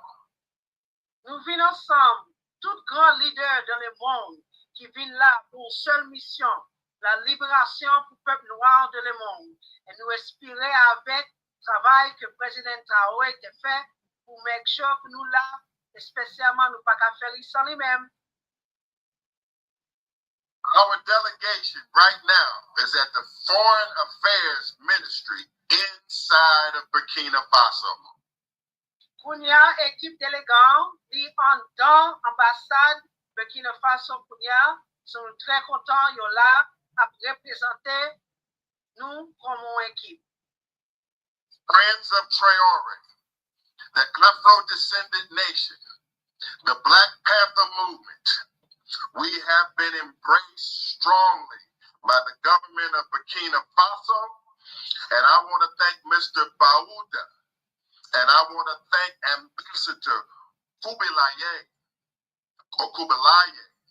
I want to thank the ambassador and Mr. Buddha for all that they have done with and for us. Nous remercions M. Bouddha avec M.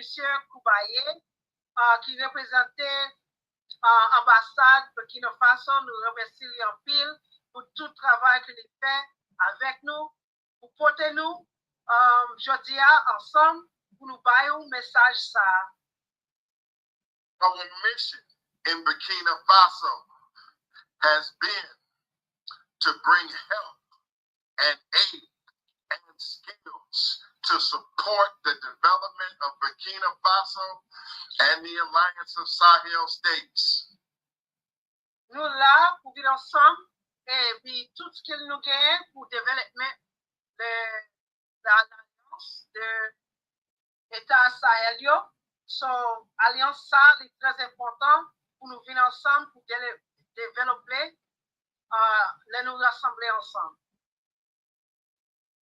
And embraced by the foreign ministry, embraced by the Ministry of Education, embraced by the Prime Minister, and we have been embraced by the Alliance of Sahel States organizations, and we are honored. Yo embrassé nous, ministère des étrangers, ministère de l'éducation, et puis l'autre organisation comme l'État Sahel, nous honorer parce qu'ils embrassent nous sans problème, et puis pour chaque travail qu'on a fait, yo là avec nous pour bay nous support. Burkina Faso and the government of Niger have told us that they want qualified Black people, Afro descendants in America, to help them to get the correct message out. And we are going to do that. Yo di yo vle rassembler moun qui qualifié, pas n'importe moun noir, moun qui qualifié révolutionnaire, qui travaille pour sauver moun, qui travaille dans la communauté noire nous. Et là, pour yo rassembler moun noir, spécialement dans les États-Unis, puis on vient ensemble pour travailler, pour entrer dans Burkina Faso, pour faire mission réalisée. We want to speak loud, expressly, and clear. We are going to help our brothers in the East, and we are not afraid of the consequences of standing up for the Alliance of Sahel States and President Traore and President Tashani and President Goita. We are unafraid and we are going to proceed on. Nous pas peur. Nous n'avons pas peur pour aider nous, spécialement qui dans l'Ouest là, avec l'Est. Nous pas peur du tout. Nous travaillons ensemble pour aider l'autre frères qui dans l'autre pays, spécialement ça qui est en bas colonisation. Nous pouvons travailler ensemble pour libérer le peuple noir du monde. Tomorrow, the 5th of July, on this day of Black independence, we are going to open up our diplomatic mission and our offices inside of Burkina Faso, and we are going to have a permanent presence in that nation, and our work is permanent, it is not symbolic. Et demain, le 15 juillet, nous allons ouvrir bureau nous que nous gagnons ensemble en Burkina Faso. Ce travail-là que nous avons fait ensemble pour aider le peuple là, spécialement. Nous pas baquer, nous avons ferme, c'est pas un jouet lié. Nous avons ouvert et puis nous avons supporté, nous avons gagné la victoire du peuple là. Dans le bureau ça, nous avons ouvert demain le 5 samedi juillet. We are calling on qualified Blacks in the West, doctors, engineers, agriculturalists, and Black people of all kinds of skills to join with us so we can help Burkina Faso and our allies in Africa. La ouvrir pour nous, pour toute qualité monde, spécialement docteur, ingénieur, agronome, n'importe monde qui a une valeur d'écrit pour aider le peuple là, nous ouvrir porte là pour eux, pour venir ensemble, pour travailler ensemble, pour faire libération pour le peuple noir ensemble. Putting my email in the chat room. I want to hear from every qualified Black person in the West. If you have a skill that can make the life of our people in Burkina Faso better, I want to hear from you now, because we have to put your skills into practice so that we can make sure that the revolution that has begun is sustained. Ma met email moi, ma papa email moi dans les salles de chat là. Nous pouvons attendre avec n'importe monde qui a intérêt pour entrer dans l'équipe ça, pour travailler ensemble, n'importe monde qui est qualifié, n'importe compétence nous gagne, n'importe don ou gagne, nous besoin de tout, spécialement pour nous subir, pour nous travailler ensemble comme un peuple de le monde qui a une équipe qui est très fort. To conclude and to bring on Mr. Barcelona Bassier. Kunela, n'a mette Monsieur Barcelona Bassier pour les parler avec nous aujourd'hui. I want to thank Brother Ramzu Yunus, who has inspired us for this day, July 4th. May God protect him in Detroit. Nous besoin par bénédiction après Ramzi Yunus, qui est dans Detroit, et avec un pile monde, jeudi le 4 juillet, au jour de l'indépendance. I want to thank my mentor, Dr. Khalid Mohammed. Without Dr. Khalid Mohammed, I wouldn't be here. And what I'm doing is in furtherance of what I have learned from Dr. Khalid Mohammed, Louis Farrakhan, Kwame Ture, and other greats that I have studied under in my career. Je remercier spécialement mentor, moi, M. Khalid Mohammed, avec M. Louis Farrakhan, et puis l'autre leader dans le mouvement noir, le Panthéon noir spécialement, qui était comme inspiration pour moi camper jeudi, pour parler avec nous, avec très fort, avec très inspiration, c'est mon sayo, spécialement qui continue avec esprit dans le champ ça. Be calling for a united front of Pan-Africanists and Afro-descendants and all Black people who want self-determination and independence.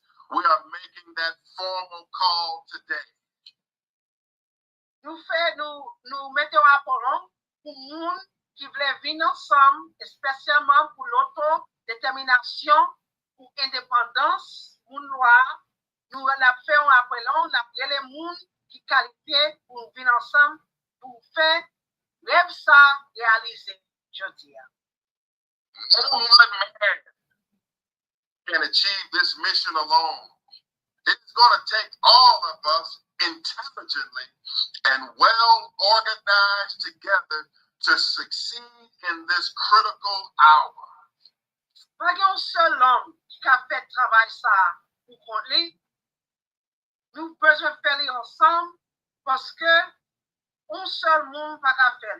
Faut que nous fassions comme une équipe, comme un groupe qualifié ensemble, tout peuple noir dans le monde.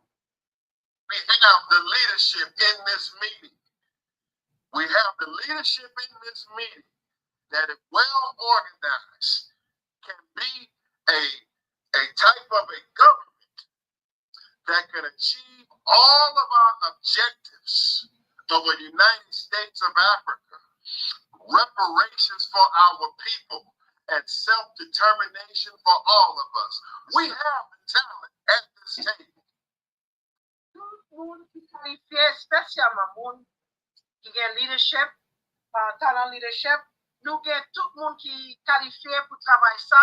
Il y a une salle ça, il y a une chambre ça déjà. Il faut que nous mettions ensemble, spécialement pour nous travailler ensemble pour faire le travail à réaliser. Nous avons tout qualifié qui travaille, spécialement monde qui est dans l'administration, monde qui a organisé, monde qui a planifié. Nous tous besoin d'un seul travail ensemble parce que pas un seul homme qui a fait tout le travail ça. Please, let us join together in this hour. S'il vous plaît, on nous réunir ensemble dans l'heure ça.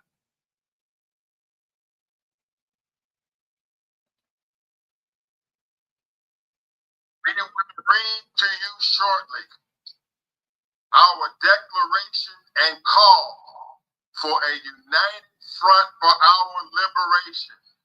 We want you to hear our declaration, and we want every leader to sign on to a mutual declaration to build a united front. N'oublie une déclaration de libération que nous faisons hier. Nous besoin tout le monde lire, besoin tout le monde signer, spécialement les gens qui parlent français, les gens qui parlent anglais, n'importe qui pour lire ça. Déclaration, ça signifie un document spécialement qui a déclaré unifié avec libération du peuple noir. Please, delegates and brothers and sisters who are watching, be patient with us today and be patient with us tomorrow. S'il vous plaît, frères et sœurs, nous, ayez patience avec nous aujourd'hui. Ayez patience avec nous demain. Il faut que nous travaillions ensemble avec patience.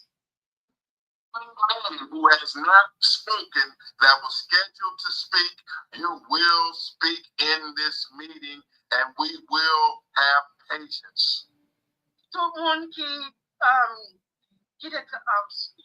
tout le monde qui est paré, nous préparer pour parler aujourd'hui à parler.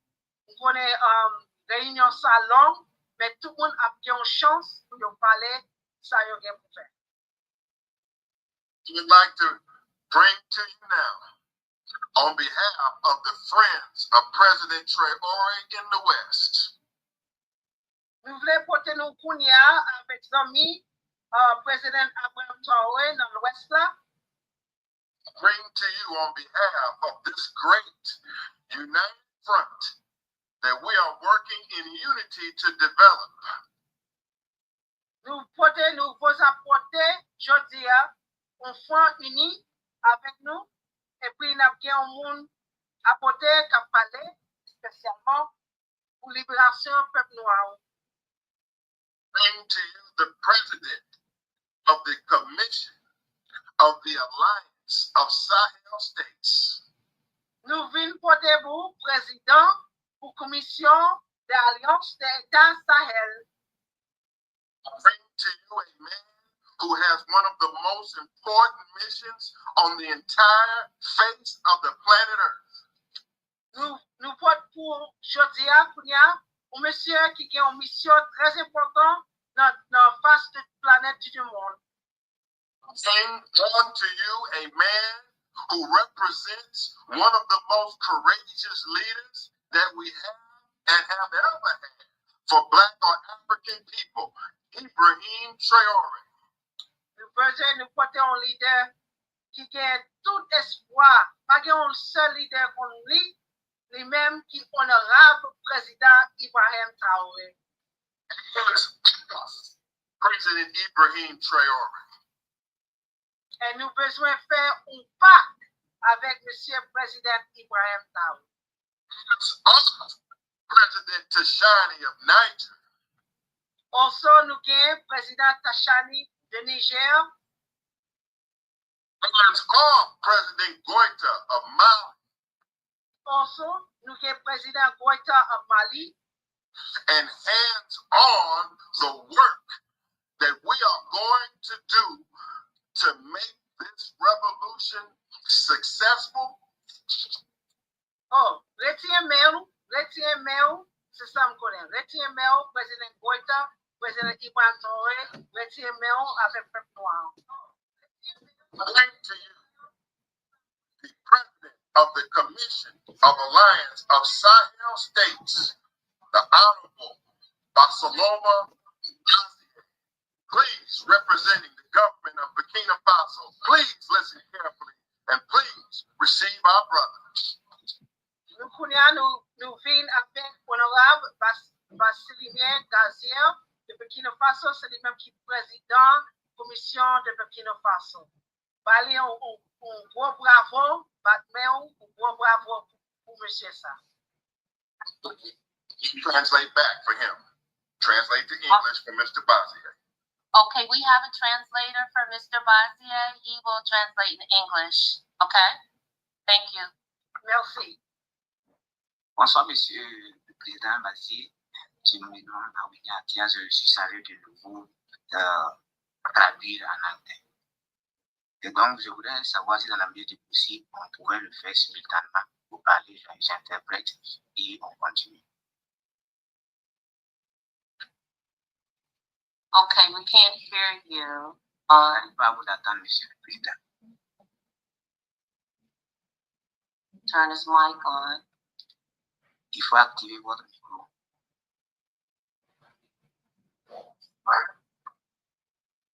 Yeah, turn his mic on. That's all. Essayez d'allumer votre micro. Votre micro est éteint.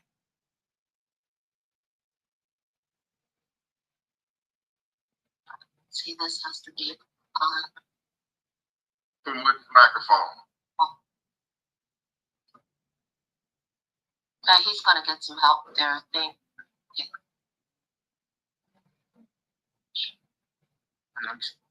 Yeah.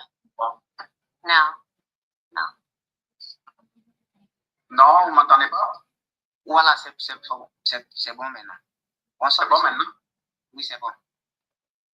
Je ne vois pas l'écran. Permettez de rétablir l'écran. That you cannot see the screen. Okay.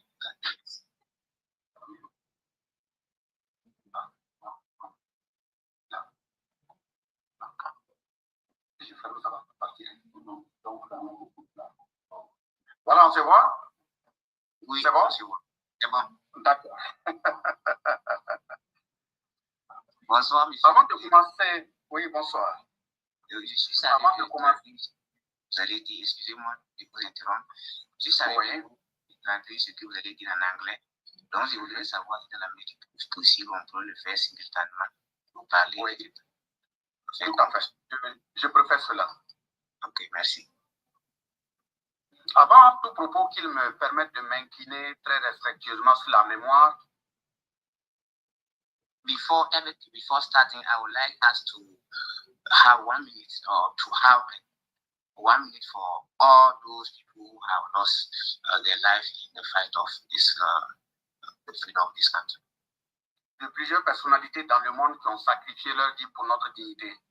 Okay, a lot of people who have fought for or who have sacrificed their dignity for the liberation of for the freedom of our dignity. Sans être exhaustif, j'appelle Martin Luther King. Without further ado, I will quote Martin Luther King. J'appelle Thomas Sankara. I will call on Thomas Sankara, President Thomas Sankara. Malcolm X. I will call Malcolm X. Modibo Keita. I will also call Modibo Keita. Fidel Castro. Kwame Nkrumah. Patrick Lumumba. Et bien d'autres chers Africains et les combattants de la liberté à travers le monde qui ne sont plus en vie aujourd'hui. And many other freedom fighters who are no longer with us today. Je salue également les mémoires de l'ensemble de nos parents que nous avons perdus à travers la traite négrière, la colonisation et le néocolonialisme. Okay, I also read the memory of all our ancestors who lost their life during slavery, colonization, as well as neocolonialism. Je salue en troisième position l'ensemble de nos frères africains qui sont connectés à travers cette activité organisée ce jour. Thirdly, I would like to greet all our friends, our brothers all around Africa who are connected today for this organized event. J'utilise ce moment pour réitérer une fois de plus ma profonde gratitude à l'endroit de son Excellence le capitaine Ibrahim Traoré pour ma désignation à la direction de cette commission.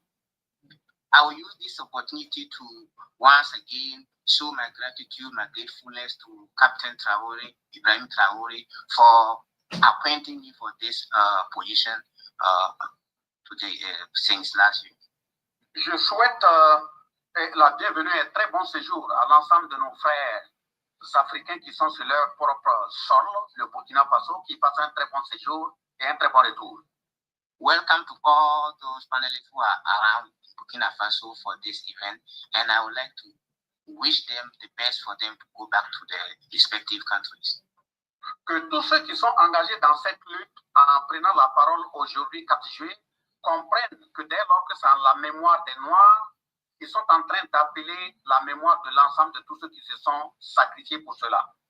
I also want to call that and let you know that all those who are involved in this fight and are around for this event to know that this is for all those who fought for our freedom and dignity many years ago. La Confédération des États du Sahel aujourd'hui est en pleine lutte. The Confederation of Sahel, Alliance of Sahel States, is today in full fight. Et cette lutte est profondément révolutionnaire. And this fight is deeply revolutionary. Et cette révolution, c'est contre les crimes humains qui ont été commis à travers le monde. And this revolution is against all crimes that have been done or committed against the humanity all around the world. C'est contre les crimes politiques et économiques. It's against economic and political crimes. C'est contre les crimes sécuritaires et culturels. It's against cultural and security crimes. Voilà pourquoi je tiens à magnifier la bravoure, l'engagement et la vision des trois chefs d'État de la Confédération des États du Sahel. This is the reason why I would like to congratulate or acknowledge the bravery of the three presidents of the Alliance of Sahel States. Une lutte révolutionnaire est une lutte de sacrifice et d'engagement. A revolutionary fight is a struggle for engagement and all your sacrifice that you have to give. C'est une lutte également d'espoir. It's a fight of hope. Parce que justement, l'Afrique a toujours été piétinée. Because Africa has always been passed down. Et l'ensemble des peuples du monde épris de justice, de paix, de souveraineté sont debout. And all people who have been bereaved from the freedom is upright. Derrière ces trois présidents, parce qu'ils portent le drapeau haut. Behind these three presidents, because they hold the flag high. Le drapeau pour lequel les leaders que j'ai précédemment cités ont été assassinés. The flag for which the leaders previously listed have been killed. L'espace de la Confédération, c'est un espace de liberté des peuples. The space of this confederation is a space of freedom of people. C'est un espace de conquête de la souveraineté des peuples. It's a space for the conquest of people liberation. C'est un espace de conquête de la liberté politique, économique, sécuritaire et culturelle. It's a conquest for freedom of cultural freedom, economic as well as political. On ne peut pas mener une telle lutte étant assis. We cannot put such fight being seated. Voilà pourquoi les peuples doivent comprendre qu'ils doivent se mobiliser autour des trois présidents. This is the reason why people should be aware that they should be alongside those three presidents. Et je tiens déjà à féliciter l'engagement que nous avons vu à travers le monde pour soutenir le capitaine Ibrahim Traoré, le chef de l'État de Burkina, lorsque le général Langley a fait une mauvaise sortie. Okay, about the last statement from General Langley, I would like to acknowledge all the engagement and all the support that people have been giving to the Captain Ibrahim Traoré. Que l'ensemble des loups à travers le monde comprennent que nous n'allons plus laisser nos chefs d'État assassinés comme des mouches. That all the world acknowledge that we will no longer leave our president or our leaders be killed as flies. Ce qui se passe dans l'espace sahélien, notamment dans la Confédération des États du Sahel, c'est l'ensemble des peuples du monde épris de liberté qui sont en mouvement. All what is going on in the space of Sahel is a snapshot of all what has been doing to Africans, all what have been doing to people who lack their freedom. Voilà pourquoi les trois présidents se sont retrouvés le 16 septembre 2023 au Mali. This is the reason why the three presidents have met on the 16th of September 2023 in Mali. Et ils ont créé l'Alliance des États du Sahel. And creating the Alliance of Sahel States. Le 6 juillet 2024, ils se sont retrouvés au Niger. July 6, 2024, they met in Niger. Ils ont créé la Confédération des États du Sahel. They created the Confederation of Sahel States. Ils ont pris un certain nombre de décisions en lien avec notre avenir. Many decisions were taken about our future. Et ces décisions sont en train d'être inlassablement mises en œuvre. And these decisions are being taken with consideration for our future. Elles ont permis la mise en place d'un passeport commun le 29 janvier 2025. It allowed the elaboration of a common passport in January 2023. Et ce passeport est pour permettre la mobilité de l'ensemble des peuples du Sahel. And this passport is to allow people from Sahelian country to move freely. Ils ont permis la création d'un drapeau le 22 février 2025. It allowed the creation of a flag. Et justement, 2024. En plus du drapeau, il y a eu l'hymne du Sahel qui a été créé le 11 mai 2025. In addition to the flag, the national anthem of the Sahel has been created. Il y a eu la mise en place de la Banque confédérale pour l'investissement et le développement qui a été créée le 23 mai 2025. A bank of investment and development has been created this year as well. Il y a eu la création de la radio de l'espace AES le 23 avril 2025. A radio for the Sahelian space has been created in April 2025. Et il y a eu la mise en place de la force unifiée militaire du Sahel le 15 avril 2025. On the 15th of April 2025, a united force for Sahelian country has been created. D'autres décisions sont en cours pour notre souveraineté. Many decisions are on the way for our sovereignty. Et c'est justement ces décisions qui doivent porter fondamentalement également et pleinement notre souveraineté. And these are the decisions that we should take and that will lead us to our sovereignty. Et dans ces cas, pour citer quelques exemples, and in this case, to list some of them, nous sommes en train de nous battre pour les questions du renforcement de nos langues, le changement de l'éducation, mais également le retour aux sources culturelles. We are fighting to back to our roots concerning education in terms of our national languages, as well as the re-education of our education system, or to review our education system. Nous n'allons plus abandonner les cerveaux de notre jeunesse à des semeurs de troubles et des criminels pour ensemencer du n'importe quoi. We will no longer leave our people to be brainstormed by people who look for their own interests. Le deuxième élément, c'est la question de la monnaie. The second aspect is the currency. Il nous a été imposé le franc français qui est le franc des colonies françaises d'Afrique. We have been imposed the currency of what we call France currency, that is a currency for colonies from France colonies at that time. Le combat ferme est de sortir de cette monnaie coloniale. The time fight is to get out of this colonial spirit. Le troisième niveau de combat, c'est la question de la santé. The third level of fight concerns fighting for the sanitary assets. Nous n'allons plus admettre qu'on fabrique des médicaments pour venir nous les faire avaler à travers l'OMS sans savoir exactement de quoi il s'agit. We will no longer allow the Organization of World Health to come and give us drugs that we no longer know how they were made and how we should take them or how they were made.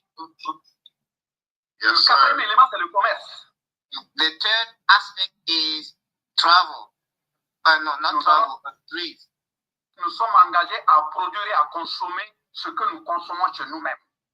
We are committed to produce and consume what we're able to produce ourselves. Et justement, nos produits seront transformés également sur place.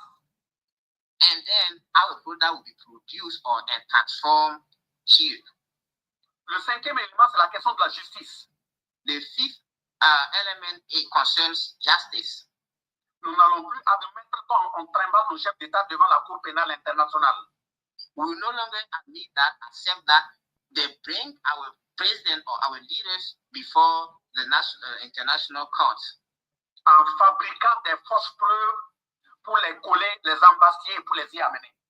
By manufacturing fake testimonies so that they can imprison them. L'objectif est de créer une cour confédérale judiciaire dans notre espace. The goal is to create a confederal court in our space. Le deuxième élément, c'est l'égalité à travers le monde. The next element is equality around the world. Nous avons dit que l'ONU ne joue pas son rôle. We said that UN is not playing its role, is not being responsible. Et si l'ONU continue d'accompagner des larbins africains, and if UN continues to support an honest people, qui modifie les constitutions et qui tue des milliers de personnes pour avoir des troisième, quatrième mandats, who modify laws and use this opportunity to kill and allow third mandate terms for presidents, qui manipulent, assassinent et tuent leur peuple, who manipulate and loot their people. Cette ONU n'est pas loin d'être visée par un coup d'État. This UN is not far from undergoing a military coup or coup d'État. Je termine tout simplement par une note d'espoir. I end with a hoping note. Il faut qu'on ait confiance en nous-mêmes. We must have self-confidence. Que nos intellectuels évitent d'appliquer de façon très béate des termes qui sont fabriqués. Okay, our literary people should avoid to take into consideration concepts or ideologies that have been manufactured. Des termes qui répètent à longueur de journée dont le contenu ne cadre pas avec nos réalités. Ideologies that do not rhyme or that do not allow with our realities. On entend parler d'élections. We hear about elections. On entend parler de démocratie. We hear about democracy. On entend parler de légalité. We hear about equality. On entend parler de légitimité. We hear about legal or legitimity. On entend parler de référendum. We hear about referendum. Y a-t-il eu référendum avant de ramasser nos parents, grands-parents comme des esclaves? Was there any referendum before taking by force our forefathers? Il y a eu référendum avant que la France n'applique les bases militaires étrangères dans nos pays? Was there any referendum before France installed military barracks in our countries? Y a-t-il eu référendum pour nous imposer le franc CFA? Was there any referendum to impose us franc CFA? Toutes les puissances disent que l'Afrique est pauvre. All the superpowers say that Africa is poor. Les mêmes disent que l'Afrique est malade. The same people say that Africa is sick. Mais si on te dit de quitter dans un endroit qui est malade ou de laisser tomber un plat qui est pauvre et tu te plains, c'est qu'il y a quelque chose quand même. But if you have been urged to leave a sick place or a sick environment or a place that is not clean, why do you decide, don't you want to leave? Nos grands-parents ont eu confiance en eux-mêmes. Our forefathers had self-confidence. C'est l'Afrique qui doit éduquer le monde en démocratie. It's Africa that should educate the world about democracy. C'est l'Afrique qui doit éduquer le monde en droits humains. Africa is the one to educate the world about human rights. Parce que la première charte en droits humains a été votée au Mandingue au Mali. Because the first law about human rights has been voted in Mandingue. This is Mali. La charte de Kutanfuga. This was the law of Kutanfuga. Qui a été votée en 1236. that has been voted in 1236. C'est 5 siècles après qu'est venue la Déclaration universelle des droits de l'homme et des citoyens. This is 5 centuries before the Declaration of Human Rights and Citizenship. Et c'est 7 siècles après qu'est venue la Déclaration universelle des droits de l'homme et des peuples. And this is 7th century before this, the current Declaration of Human Rights and People. C'est pour aussi dire que les États-Unis, la première personne à découvrir ça, c'est un noir. This is to say, that even the United States, the first person to discover it was black.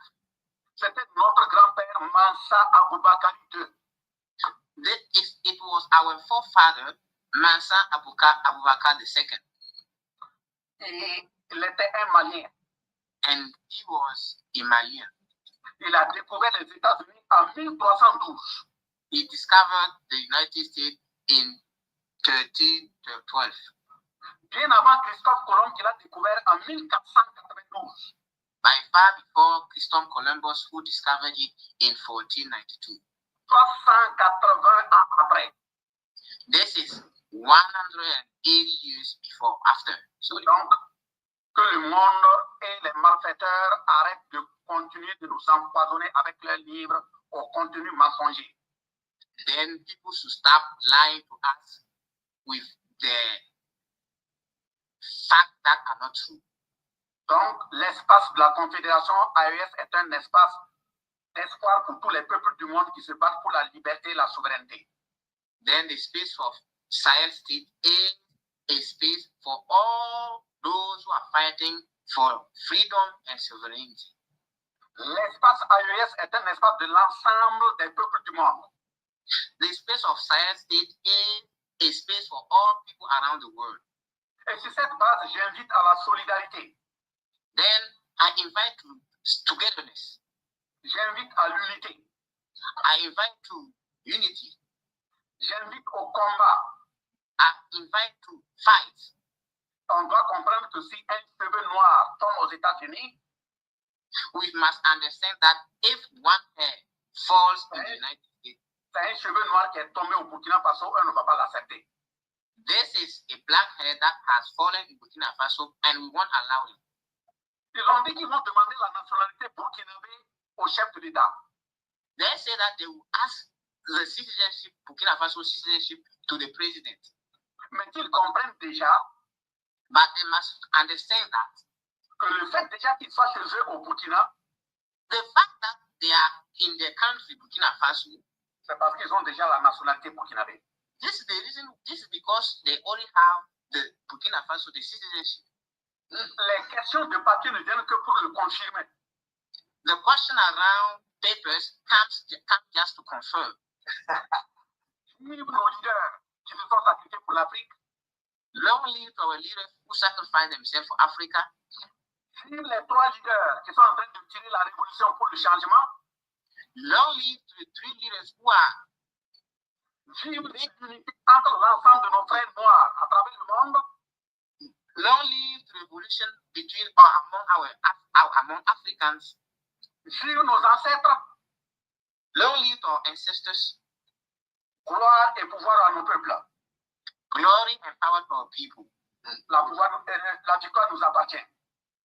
The victory is ours. Restons debout, continuons le combat. Merci bien à tout le monde.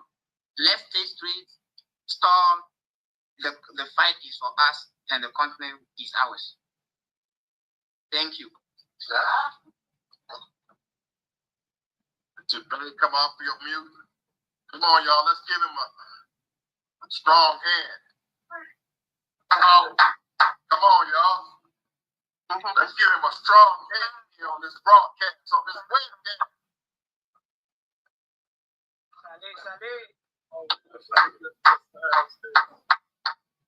Okay. Black power. Black power. Okay. Thank you for your patience, sisters and brothers. Baby, you gotta translate for me. Thank you for your patience, sisters and brothers. Merci pour votre patience, frères et sœurs. I want to announce that our delegation is continuing to be successful. Je voudrais annoncer que notre délégation continue à être à réussir dans ce qu'elle fait. We are happy to announce that our office and our diplomatic mission has been secured. Oui, nous sommes heureux de vous annoncer que notre diplomatie a été sécurisée. Our office will now be located at the African American Academy. Notre bureau sera maintenant situé à l'école américaine d'Ora 2000, African American Academy. In Ouagadougou. À Ouagadougou, certainement, sûrement. And the information will be placed in the chat room. Et l'information sera mise dans le groupe commun. Show us the picture. Brother Mentu, show us the picture of our office.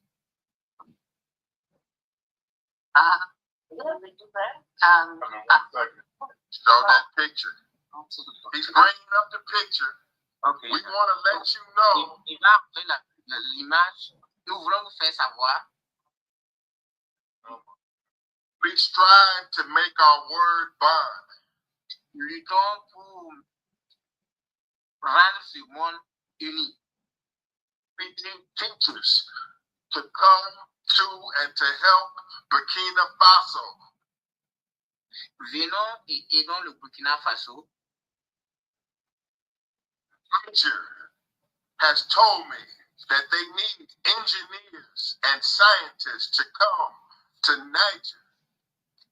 Ok, le Niger m'a informé qu'ils ont besoin de scientifiques et d'ingénieurs pour venir au Niger. Sisters and brothers, here's our office. Frères et sœurs, voici notre bureau. It's at the African American Academy. C'est notre bureau à l'African American Academy. We're going to decorate it. Nous allons le décorer. And we are going to staff it. Et nous allons l'établir. And we have a permanent presence to carry out permanent work in the Sahel states, and we are grateful in this hour. Et nous serons permanents pour faire un travail permanent dans l'espace des pays du Sahel. Okay. So, what I want to do is to bring on my dear brother in this mission, Brother Safiwe Baleka, who is going to bring on Dr. Jume Faye, who is the General Secretary of the Pan-African Federal Movement. Ok, je vais laisser la parole à Sifiwe Belaka, qui est le secrétaire général de ce mouvement. Dr. Faye, we look forward to us working together. Nous voulons que nous travaillions ensemble. Brother Malik, you may have forgotten we worked together before. You know me well. We know each other. Malik, nous avons travaillé ensemble. We work together. I mean, thank you so much to see you again. Thank you so much to see you again. Thank you for your patience today. We're trying to get it together. So allow me to have the honor and the duty to introduce Dr. Jume Faye. We have said on this spotlight, please. We have said already on this broadcast that the Alliance of Sahel States is leading us towards the dream of a united African states, a powerful one Africa for all of us. In 2015,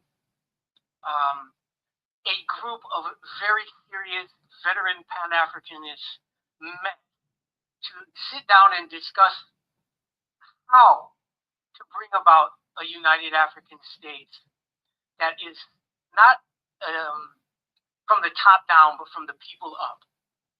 And since that time, that effort to get under the hood, the mechanics of bringing about a United African States for all African people everywhere, has been led by the Pan-African Federalist Movement, which is the brainchild of our next speaker, Dr. Jumei Fai, he and others of his colleagues.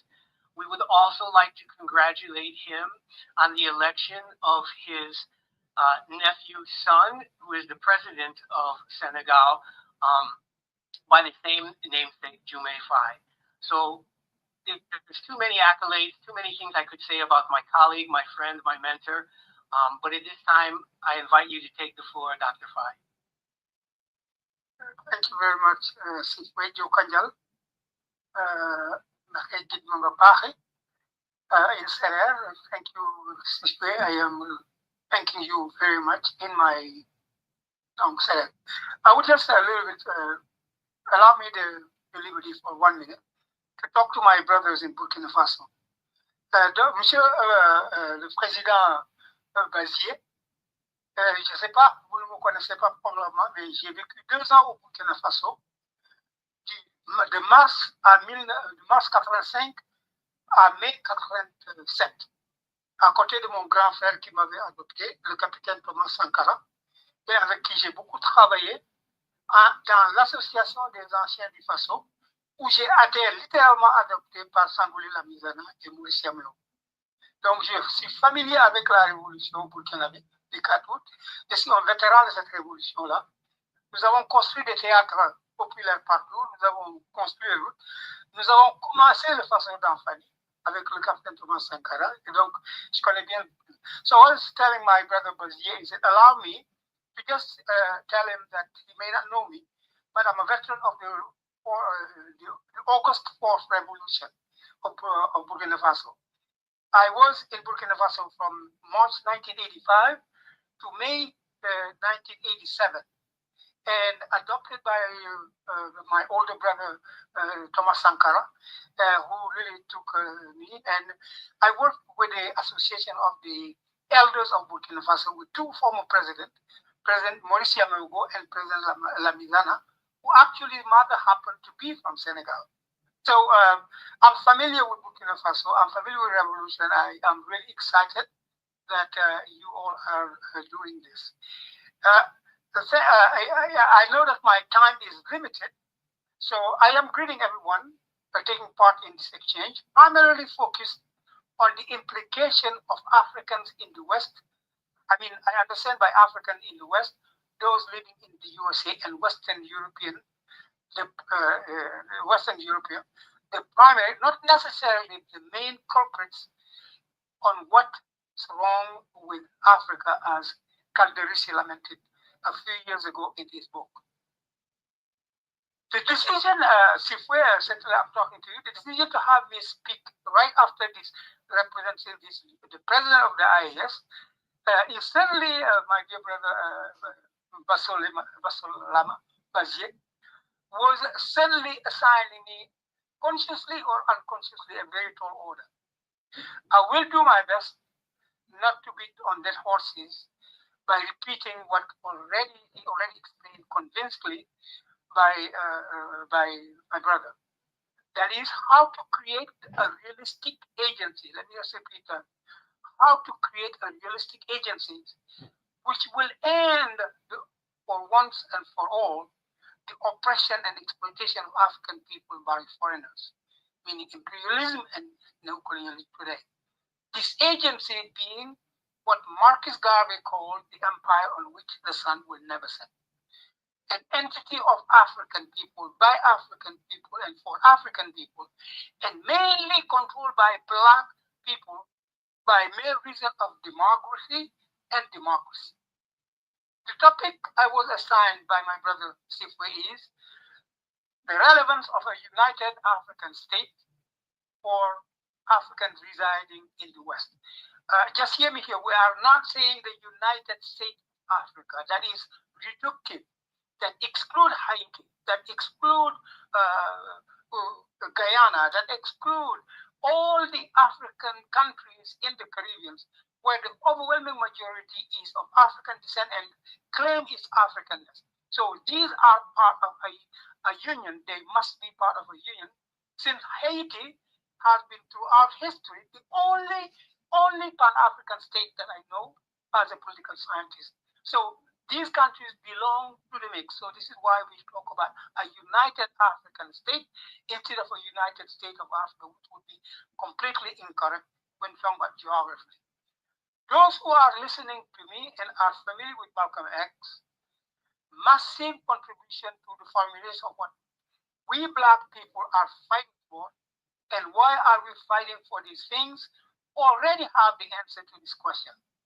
In his speech to the African Summit Conference, August 21, 1964, he went long saying that we are, part of the African problem, just like African on the continent are part of the problem. We must find solutions for Africa, just like Africans on the continent have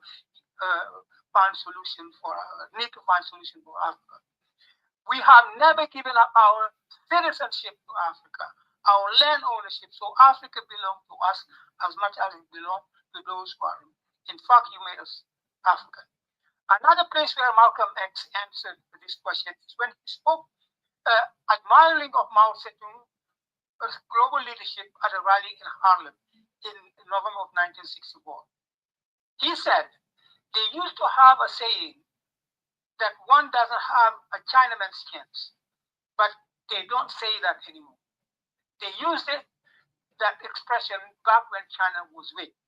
But now that Mao Zedong has been successful in making China a strong country, the Chinese have more chance than anybody else. So this saying has been outdated. Well, just as it took a strong China to give a Chinese person respect wherever that Chinese person is found on this earth, when we get a strong Africa, meaning a united African state, the person of African origin or African ancestry will be respected any place on this earth, even in America. But he will not be respected in America until Africa is strong, just as the Chinaman was not respected abroad until China became strong. Malcolm X further stated that you are not feared for who you are, but who you has your back. The United African State that the Pan-African Feminist Movement is doing everything to contribute to its birth will not only make a significant improvement in the opportunities for self-betterment available to Africans in the West, but will also increase their security by its mere capacity to put real pressure on the states where they reside. For those who will accept to become citizens of the United African State, an unalienable right to them, the federal government will always full protective measure whoever they may elect, wherever they may elect to reside in the universe. Those who are today fighting for the reparation of the wrongs which are being done to Africans, because this didn't stop now. Since the latter part of the 16th century, the huge place which the United African States will occupy on the world geopolitical map will put into their hands a bargaining tool through power. The kind of reparation African people deserve will not be obtained through the justice system or the legislative bodies controlled by those who are the culprits of the crimes African people want and deserve redress for. Some pessimistic will certainly say that the birthing of a united African state is highly hypothetical, and these issues require urgent attention. The sage in the Wolof, in the Senegalese pre-colonial nation, which is called the Wolof, say, Lujat Yom. Here I will translate it by social change happen much easier when the condition or context allows them to happen. In the 1960s, the context for the birth of an empire, which the sun will never set on, had not ripened. Yet, leave alone when the apostle of African Unionism, Marcus Garvey, began calling for it in the 1920s. Today, the conditions are right to end the imperialist mode of protection imposed by the West to African people through the neo-colonial political system. The proof of this pudding is the popularity enjoyed by the Burkina, Mali, and Niger military leaders, as well as the victory of President Diomaye Faye in March 24 of 2024. The youth, which constitute the overwhelming majority of the population in the African countries, has demonstrated through giving legitimacy to the Malian, Burkina, and Niger coup d'etat, and making presidential campaign victorious. That it is ready. President Diomaye's campaign victorious. It made it clear that they are ready for ending foreign dominations. It belongs to us. I'm talking about us elders and not so young like Sifu Baleka, who have more experience to create for these young people an agency for this liberation to play their role. In the Pan-African Federalist Movement, we fully agree with Mwalimu Julius Nyerere when he stated, without unity, there is no future for Africa. The major obstacle, let me just put it this way, we in the Pan-African Federalist Movement see today to the birth of a united African state is the cacophony, meaning too much people claiming leadership among African Unionists. This is why the PAFM is organizing from October 14 to October 18, 2026, the Forum of the African Unionists in order to end this cacophony, that harmful competition for the occupation of the Messiah position in the leadership of the unionist movement. African people do not need a Messiah for their liberation. They need humble visionaries who can work hand in hand to free them from neocolonialism and imperialism and open huge opportunity to regain full control of their destinies and humongous human resource and the control of human resource and human and natural resources. The main goal of the Forum of the African Unionists will be to develop synergy, cooperation, and produce a memorandum of understanding which will allow us to work with one another, not engage in competitions which only serve the interests of the enemies. In this MOU, we will agree on what is today the tactical priority in our wars against neocolonialism and imperialism. This MOU will allow unionists to overlook their minute differences of opinion on minute tactical matters, knowing full well that we all share the same strategic goal, the birth of the empire on which Busan will never set. When in the late 1880s, Western Europeans had decided to partition Africa, they met in Berlin for several months to coin a memorandum of understanding on how they will conquer us without killing each other in the process. They succeeded. We leaders of the various African Unionist organizations and movements must be smart enough and humble enough to arrive during our gathering in Bamako, October 14 to 18, at an MOU, which will be able to help us take advantage of the favorable context for African Unionism and achieve the Garvey, Nkrumah, Diop, Boganda, Modibo Keita, Senghor, Sékou Touré, Milton Obote, to only name a few, our predecessors, African Unionists. Let's take ownership of the Frantz Fanon's advice when he stated, each generation must, in the opacity of things, discover its mission and accomplish it, or betray it. We today have an opportunity that Kwame Nkrumah did have. We have an opportunity that Malcolm X, that Marcus Garvey did not have because the conditions were for a change were not right. Yes, they were right for independence. Yes, they were right for the creation of the UNIA after the return of the veteran of World War I. Today, the conditions are right to end imperialism and neocolonialism in Africa and make Africa available to Africans in the West who have a humongous amount of know-how to come back home, be assigned by force, by the federal government, a land, a piece of land of their own, because they never give up the land. One more minute, my Baba, my elder. One more minute. And put on the table at the United Nations Security Council that we will be a member with voting with veto power, the question of the reparation of the wrongs of slavery and colonialism. Forward to the birth of this United African State, forward to a successful African Unionist Forum, African Union. Thank you very much for listening.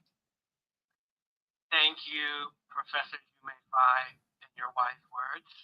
To everyone that's watching this, you can go to the Pan-African Federalist Movement website to get more details. We are waiting for the Honorable PLL Lumumba to join us. He's having some connection issues right now, so as soon as do you want me to briefly tell them in French what I just said? Yes, that would be great. Do you want to? Yes. Briefly. Donc, mes chers frères du Burkina Faso et qui parlent français, n'est-ce pas? Je vais par mémoire juste dire ce que je viens de dire. Ce que je viens de dire, c'est qu'on m'a demandé, justement, me demander de parler avec le président, après le président Bassier, était certainement un défi pour moi. Parce que quand même parler après une personne aussi importante que vous, Monsieur le Président, c'est pas facile. J'avais peur un peu, j'avais la truie, mais je me suis dit que peut-être que je vais parler de quoi vous n'avez pas parlé. J'ai rappelé que j'ai été au Burkina Faso, comme je vous l'ai dit déjà, n'est-ce pas? Et j'ai informé les gens ici que les conditions aujourd'hui, n'est-ce pas? Une Afrique unie est la seule capable de libérer les Africains de l'Ouest du fardeau d'être des minorités dans leur pays de résidence. Une Afrique unie, que nous appelons les États africains unis, parce que nous incluons les Caraïbes dans ces États africains unis, n'est-ce pas? Haïti comme Jamaïque sont des États africains pour moi, aussi bien que le Sénégal que le Burkina Faso. Donc, pour nous, notre mouvement. Et pour cela, nous disons que cette naissance de ces États africains unis sera la seule agence, le seul moyen de nous libérer effectivement du néocolonialisme et de l'impérialisme. Et pour cela, mais il y en a qui pensent justement que ça ne va pas arriver bientôt. Je le rappelle que la réalité aujourd'hui, le contexte aujourd'hui est favorable à un tel changement. L'arrivée au pouvoir de mon fils Diomaye au Sénégal, n'est-ce pas, le soutien que les coups d'État du Mali, du Burkina Faso et du Niger ont eu par le peuple, montre que la jeunesse africaine est prête à en découdre, à en finir avec le néocolonialisme et l'impérialisme. Donc le contexte, c'est ça qui crée le changement. Ce ne sont pas les êtres humains qui créent, quelle que soit leur valeur. Le contexte est ce qui crée le changement. Et donc le contexte aujourd'hui est valable pour créer ce changement-là. Parce que la jeunesse africaine qui piaffe et qui est l'écrasante majorité du continent, piaffe d'impatience d'une Afrique unie, parce qu'elle sait, elle seule peut les libérer de l'espace du néocolonialisme et créer les opportunités pour eux, créer la sécurité nécessaire pour eux, pour qu'ils puissent effectivement faire valoir ce qu'ils ont appris à l'école. Donc j'appelle tout le monde, nous organisons un séminaire, un forum des unionistes à Bamako, le 14, à la mémoire de Thomas Sankara, bien sûr, du 14 au 18 octobre l'année prochaine à Bamako. Vous allez recevoir notre invitation, comme tous les francophones, n'est-ce pas? Et ce forum-là, c'est pour tous les mouvements et toutes les organisations qui veulent une unité, qu'elle soit culturelle, qu'elle soit économique, qu'elle soit politique, une unité dont l'objectif est la restauration de la souveraineté des peuples africains en général. Tous les peuples africains nous disent bien. Donc, ce forum-là, qu'on appelle le Grand Forum des Unionistes africains, est organisé en collaboration avec le gouvernement du Mali, se tiendra à Bamako et certainement, nous ferons tout pour rencontrer le président Traoré et le président du Niger, n'est-ce pas, pour les impliquer, et le président Diomaye, bien sûr, pour les impliquer dans ce forum-là, qui, nous croyons fermement, sera le tremplin qui nous mènera aux États africains. Une entité capable de demander un siège au Conseil de sécurité des Nations Unies avec un veto et qui peut s'attendre. Je leur ai expliqué que c'est seule cette entité-là qui peut permettre justement aux Africains de l'Ouest de demander la réparation des torts qui ont été causés aux Africains par l'esclavage et la colonisation, et le néocolonialisme aujourd'hui. Voilà en bref ce que j'ai. Merci. Thanks again, Professor Jume, for bridging the gap between, we have been divided by these colonial languages, but you bridged the gap. Thank you so much. And again, we direct people to go to the Pan-African Federalist Movement website for more information. At this time, we're going back to our great leader and comrade and visionary, Comrade Malik Zulu Shabazz. It's a great day. First of all, we slow down for a minute. We've had a lot of details. Dr. Bay, help me out. We've had a lot of details, some of them stressful, but we must emphasize that it's a great day. It's a great day. And all of these speakers represent our permanent relations for our permanent fight. Okay? Oui. Ouais, je tiens, oui. Je tiens à te gagner un peu de stress, mais là, tout le monde qui l'a, spécialement les deux, c'est eux même qui va au repos parce que ça va être une affaire très importante et puis d'après un résultat que nous avons joué. This leader who has been invited to speak, who has not spoken, you will speak. And we ask all to be patient. This is a very important process. Every speaker does not have equal time, but we thank you for cooperating. Tout le monde qui est invité pour parler aujourd'hui a bien une chance pour parler. Tout le monde parle en même temps pour parler, mais tout le monde parle bien une chance pour parler quand même. So, merci un peu pour patience nous pour être là avec nous. Okay. Let's bring on now, from the nation of Sharu, a great and visionary Black woman, African queen.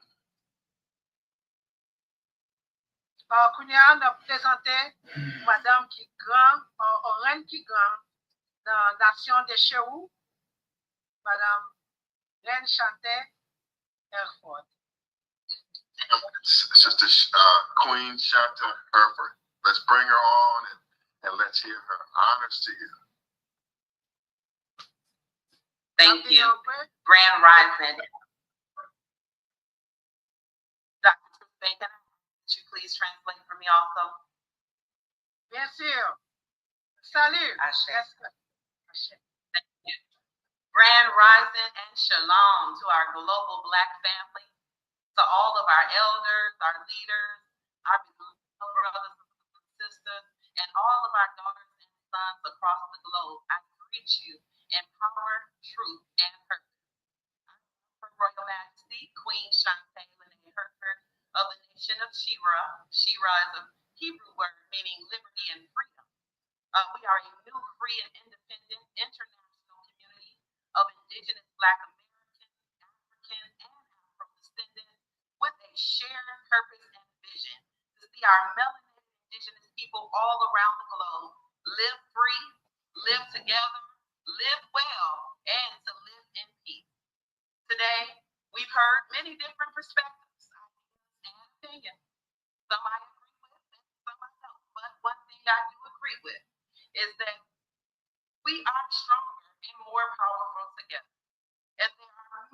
ways for us to come together and form alliances, such as creating our own United Nations-like organization so that we can have all of our various sovereign nations represented throughout the diaspora.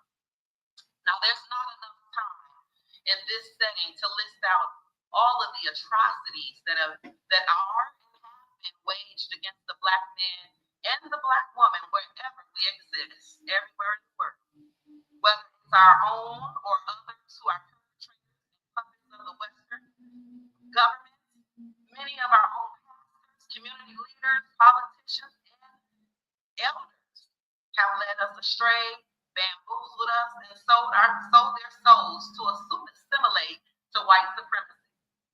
But I warn you, we will never win this real war, which is a mental and spiritual war, or achieve our independence if we are too busy fighting one another instead of doing what thriving nations are doing: investing in education, developing economies, building enterprise, and empowering our youth to be the next leaders. I am extremely glad and honored to be on this platform with so many influential leaders from all over the world coming together on this platform to stand in solidarity with the AES heads of state and the Honorable President Ibrahim Traore to declare this day, July 4th, Black Independence Day. But we must remember, true independence isn't about what's written down on paper or what's said in speeches. Black independence is reclaiming our natural and human rights according to international law, building our own communities and systems here in the Americas, across the continent of Africa, and everywhere we exist. We need our own schools and our own curriculums. We need our own clinics, our own training centers, gardens, farms, manufacturing, migrating back to the South, reclaiming our land and political power. Black independence is not Democratic or Republican.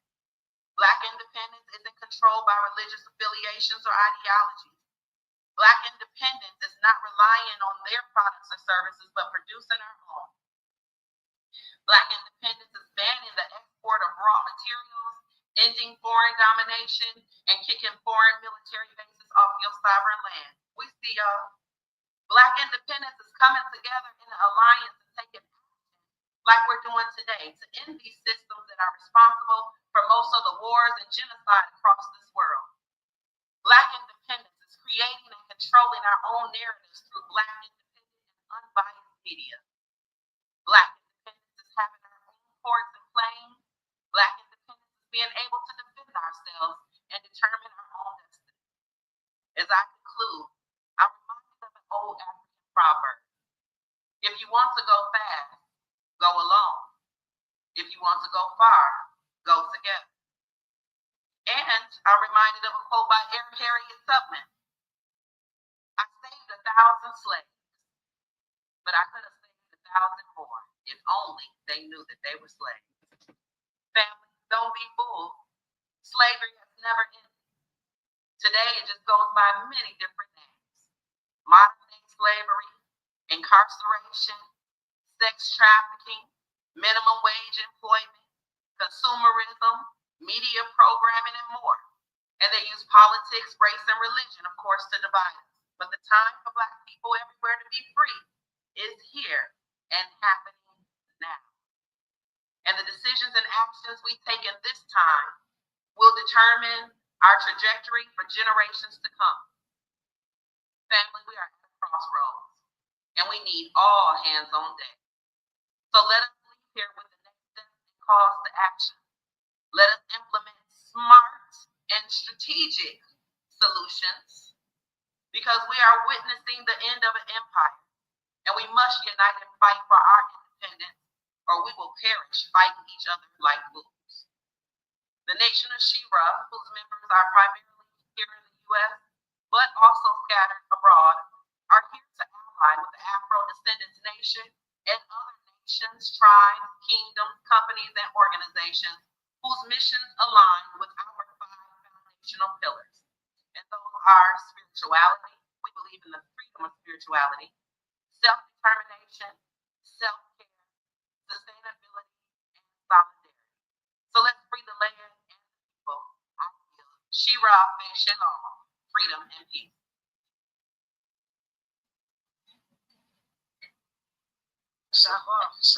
Queen Shanta, awesome gratitude to you, and the partnership is going to bear fruits, and you are a woman that produces. I'm going to come back to my brother translated here with Tahita. I want him to help with the next one. And then we come back to you, Sister Bay, for the declaration. I think we're going to do the declaration in 3 languages. We're going to do English, French, and Creole. Because what I'm understanding that you're a Creole specialist. So we're working through it. We thank everybody for your patience. We've never really had a forum where the French speaking and the English speaking and the Creole speaking Blacks or Africans have gotten together. Thank you for your patience. We were supposed to have French subtitles, but something happened. But when the tape is put out again, and it's put out all over the world, it will have the French subtitles. Thank you. Okay, so we're moving on now. Help me now over there with Tahita. What's my brother's name who's translating there? Mr. Atienne.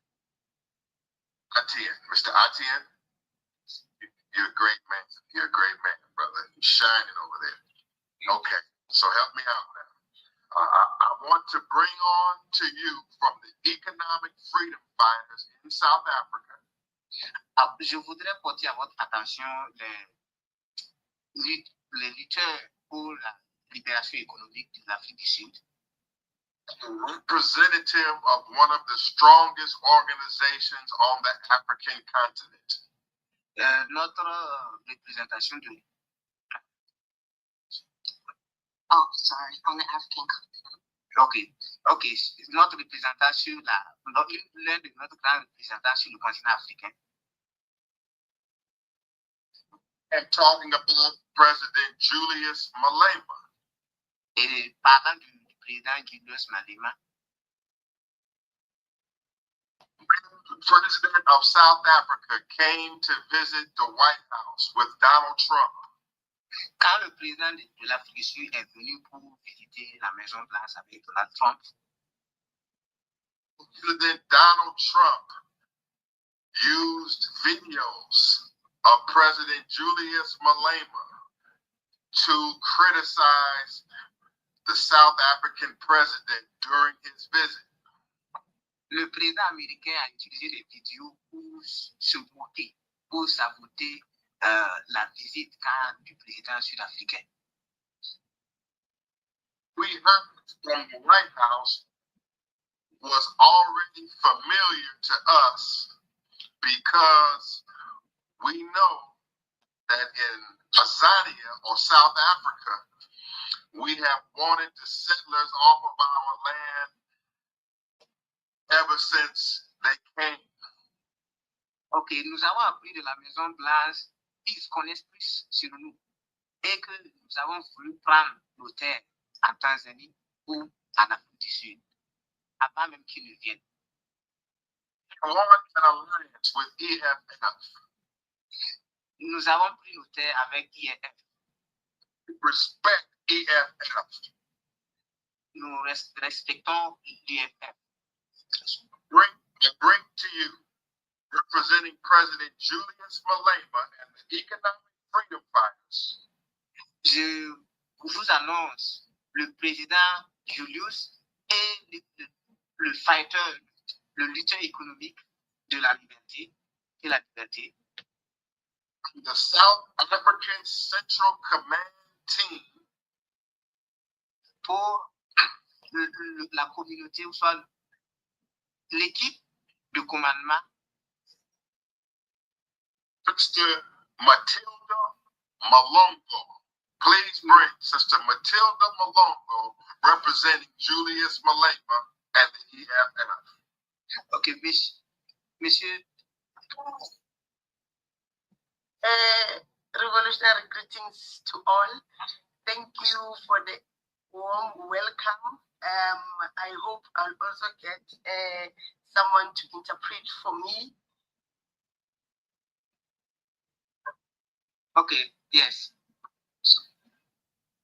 I want to begin by saying that in South Africa, we're used to saying all power to the people, meaning that all the power belongs to the people. The people are the only people who've got power to change their situation and to change whatever situation they see in their environment. So I hope by the end of this, we'll all have learned that. But I want to begin my presentation. Can I stop here? And then you can stop here. Ok, je voudrais commencer par dire que, comme j'aime le dire, le pouvoir appartient à tous ceux qui sont ensemble, à tout le peuple africain. Et je vais vraiment commencer sur cette base-là. Okay. And I really want to begin by quoting the founding president of Ghana, Kwame Nkrumah, who said that Africa, we must unite in order to achieve full liberation of our continent. Ok, je vais ici citer le premier président du Ghana, Kwame Nkrumah, qui dit que l'Afrique doit être unie en ayant un seul président, ou en soi unie. So it's very important that as Africans we unite. How then do we unite when the regional bodies that we know they are there in the African continent, they themselves need radical transformation? We can't use the current regional bodies in their current form because they don't represent the aspirations and the dreams of the African people. Nous devons savoir que même ceux qui parlent de l'union, même si nous, eux-mêmes, ils ne savent même pas comment l'union se passe, leur union dont ils parlent n'est pas vraiment digne de ce nom. Maintenant, nous, c'est à nous maintenant de nous organiser pour envoyer nos énergies ensemble pour pouvoir créer cette union qu'il nous faut.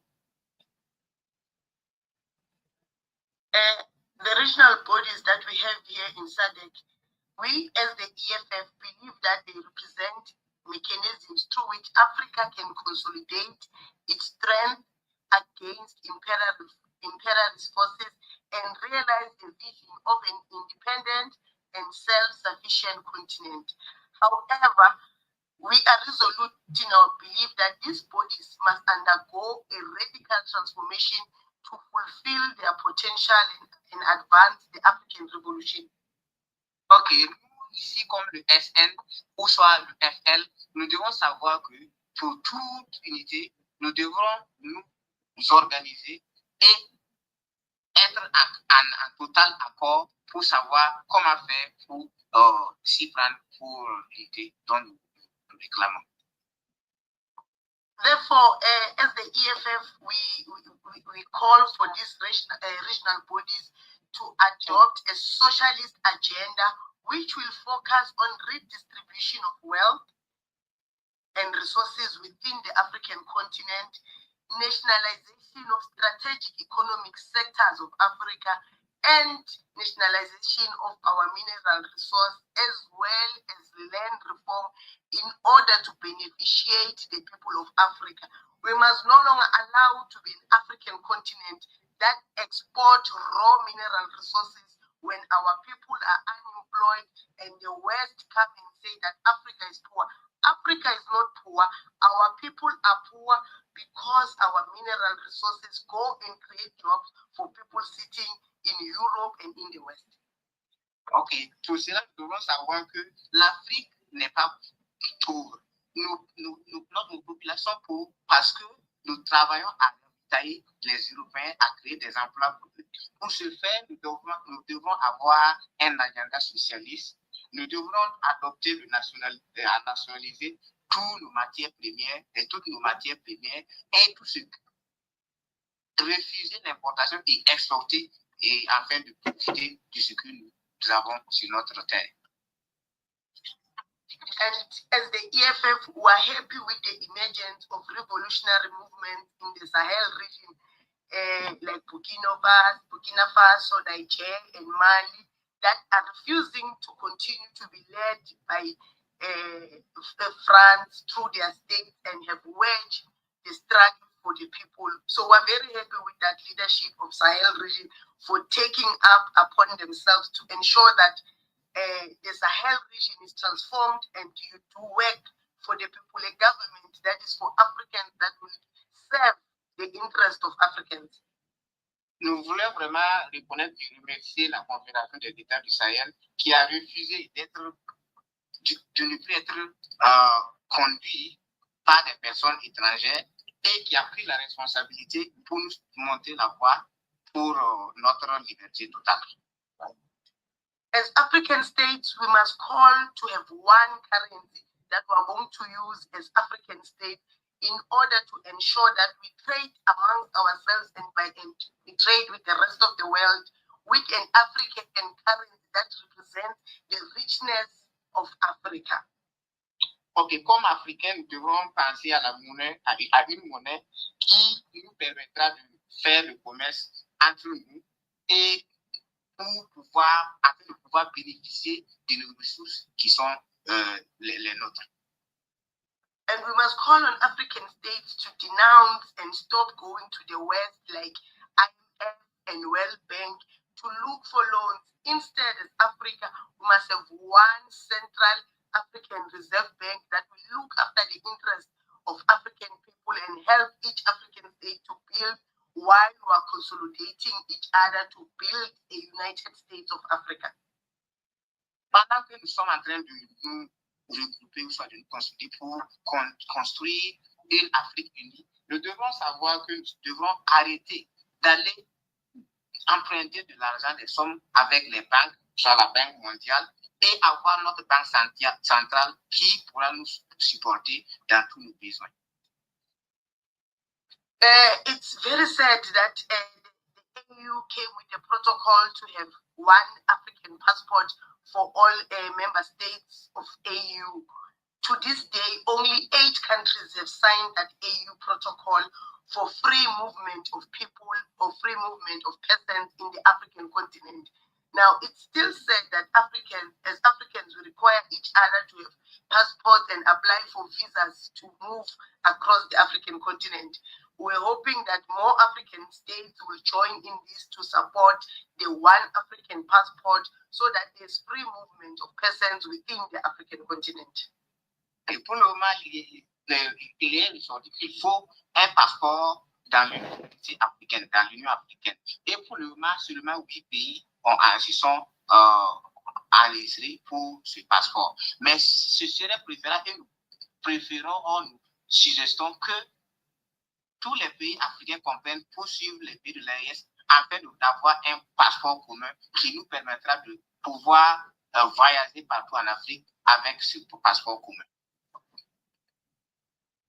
Now, as Africans, we must be able to trade with each other on our terms and develop an African foreign policy that will serve the interests of the entire African continent, not trade, because when we trade as the African continent, we've got resources at our disposal, we've got population, we've got more strength united as Africa than agreeing to sign trade deals with as individual countries when we trade with any other continent outside of Africa. Ok, comme Africains, nous devrons faire le commerce entre nous et surtout éviter de disperser nos forces et d'essayer de faire, c'est-à-dire chaque pays ne doit pas chercher à faire de lui le héros et nous devons faire le commerce ensemble, éviter au maximum les relations à l'extérieur, comme quoi c'est la meilleure. So really we must begin to reimagine a different Africa, because the colonial states that we have in Africa as a result of the Berlin Conference that said in 1884 and 1885 to petition Africa without a single African voice. No African leader or member was ever consulted if we want Africa to be petitioned the way it is petitioned today. So these colonial borders that are here in the African continent are not of our doing or not of because we gave consent to it. So African leaders must begin to reimagine Africa, a borderless Africa, a United States of Africa, by using the regional bodies as a gradual phase to begin to have the United States of Africa. les leaders africains doivent revoir leur façon de voir l'Afrique, une Afrique sans frontières, une Afrique qui subit, pas comme la conférence de Berlin que les Occidentaux ont décidé sans prendre l'avis des Africains. Et afin de pouvoir vraiment parler de l'unité africaine, il faut éliminer les frontières que le colon a instaurées pour nous en Afrique. Lastly, we want to say really, as Africa, we must at all times ensure that we push the interest of the African continent and that we are never bullied, but also we must be able to call each other out as African states when we do wrong things and when we like looking at what is currently happening with Morocco illegally occupying Western Sahara country. We must be able to call each other out and say, as Africans, we need to treat each other with love, respect, and dignity. Ok, pour finir, nous allons dire que comme nous, les Africains, nous devons savoir que nous devrons nous traiter également avec dignité. Nous ne devrons pas nous sous-estimer. Si nous prenons l'exemple de ce qui se passe au Maroc, qui a illégalement occupé le désert européen, nous voyons que nous nous sous-estimons tous les autres. We really thank you on behalf of the economic freedom fighters for this opportunity given to us to be part of this progressive platform, and we wish to pledge our unwavering support to President Ibrahim Traore. We wish to pledge our unwavering commitment to the people of Mali, to the people of Niger, to the people of Burkina Faso.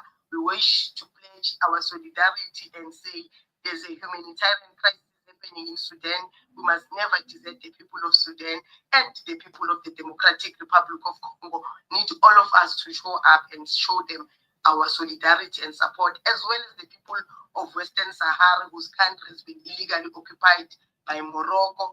And we must pledge our unwavering solidarity to the people of the Kingdom of Eswatini, who are living under the last absolute monarch remaining here in the African continent, and really hope that we can expand on these discussions and continue to have such discussions beyond this and be bigger and bring the entire African continent under one roof to reimagine a new African continent that we want, that we inherit as young people, that will also be there for future generations. And we must preach that more young people must occupy space in the African leadership platform. It cannot be that young people continue to be told that we are the future. We are not the future. We are the now. We are the ones who are going to inherit this continent.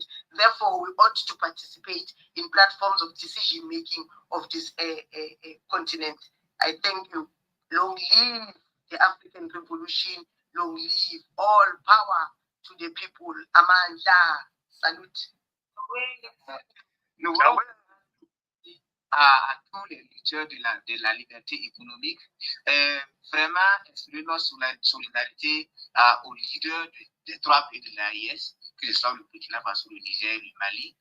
Aussi plaider notre solidarité au peuple congolais, au peuple du Sahara qui ont vu leur territoire être illégalement occupé, à tous les Africains qui sont dans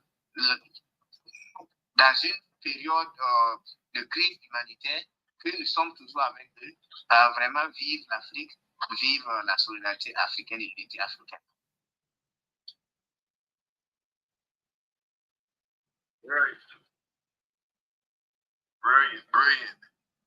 Brilliant. Okay. We're moving fast. So I want to thank Sister Nalungo on behalf of the EFF and Julius Malema in South Africa. Thank you very much. Thank you very much, Miss Matilda Nalungo. You don't have to translate right now. Please, Sister Queen, give President Julius Malema my greetings. And please tell him that I want to bring him to the United States right away. that he has my offer to bring him here. And you all here, y'all come here. If he wants to come, I will be the man to help. We will be the people to help bring him. We want to bring him. And we will be back again to South Africa soon. And we honor you for taking your time. Okay, I have to make a legal disclaimer because I must make a legal disclaimer. Okay, I am, you can translate for me now. I am, and we are not agents of Burkina Faso.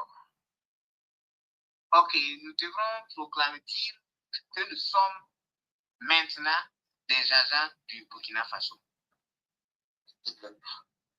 We stand in full solidarity. I'm sorry.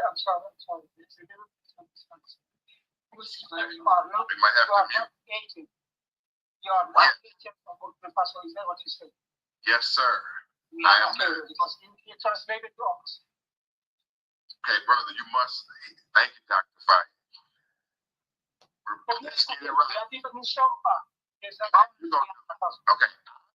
let me repeat this for the record. I am, and I got this help from my brother Cam Howard, who we will hear from shortly. I am, and we are not agents for the nation of Burkina Faso. Ok, nous ne sommes pas des agents pour le Burkina Faso.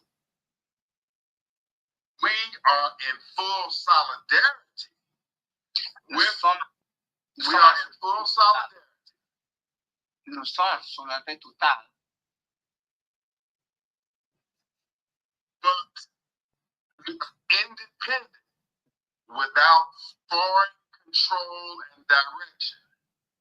Que nous sommes indépendants sans contrôle étranger et sans instruction étrangère aussi.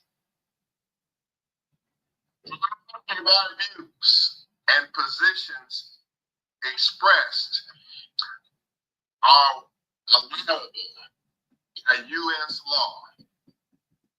Pour exprimer notre compassion et notre solidarité.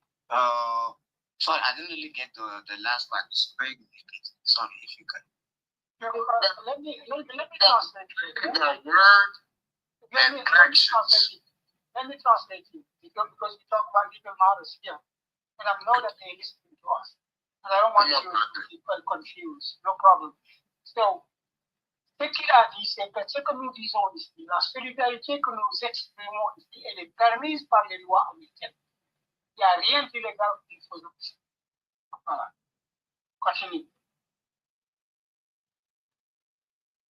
So, and we are not agents of Burkina Faso. Nous ne sommes pas des agents. Ah, ok. Nous ne sommes pas des agents du Burkina Faso.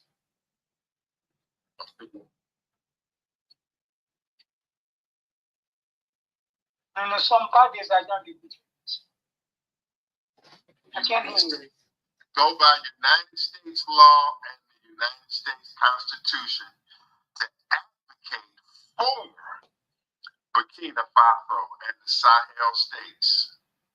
Nous utilisons les articles, ce que permet la Constitution des États-Unis pour parler, pour défendre, en tout cas pour faire le plaidoyer du Burkina Faso et rien d'autre. Dr. Juma Faye, I turn the program back to the moderators for our final speakers, and then we will have our declaration of a united front, and we will close this great Black Independence Day.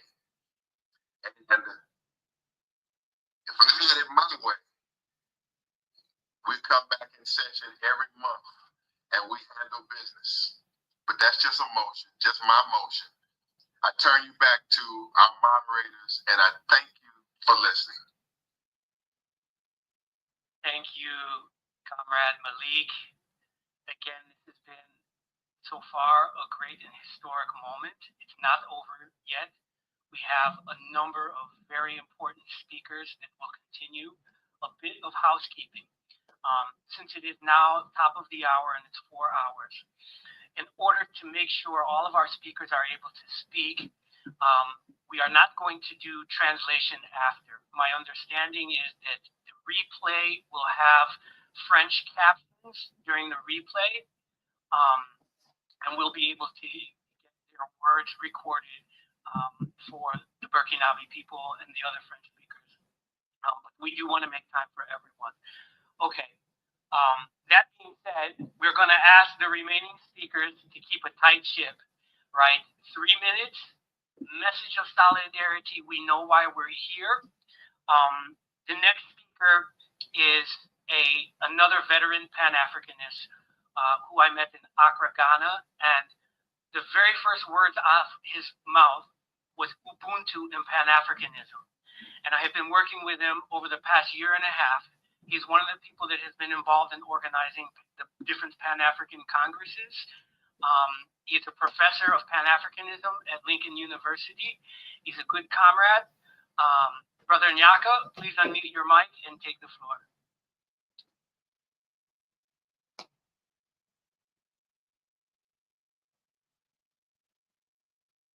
Okay. Yeah. Okay, I'm here. Yes, I'm here. Just 1 second. Give me a second. Okay. I'm here. Okay. So thank you very much. 3 minutes, so I'm not going to speak a lot. I understand. I just want to thank you. Thank you, Sikri, for your leadership. I'm very proud of you. And you have that ability to bring many groups together. So you today just a demonstration of that. And what I'm going to say is, of course, we expressed our solidarity to Burkina Faso and to Captain Ibrahim Traoré. I was, in 2007, friend and I, Maurice Kane, the Socialist Workers Party, and Answer Coalition, and many others, we launched a Pan-African Unity gathering, the Revival of Pan-Africans Forum. And in 2012, we started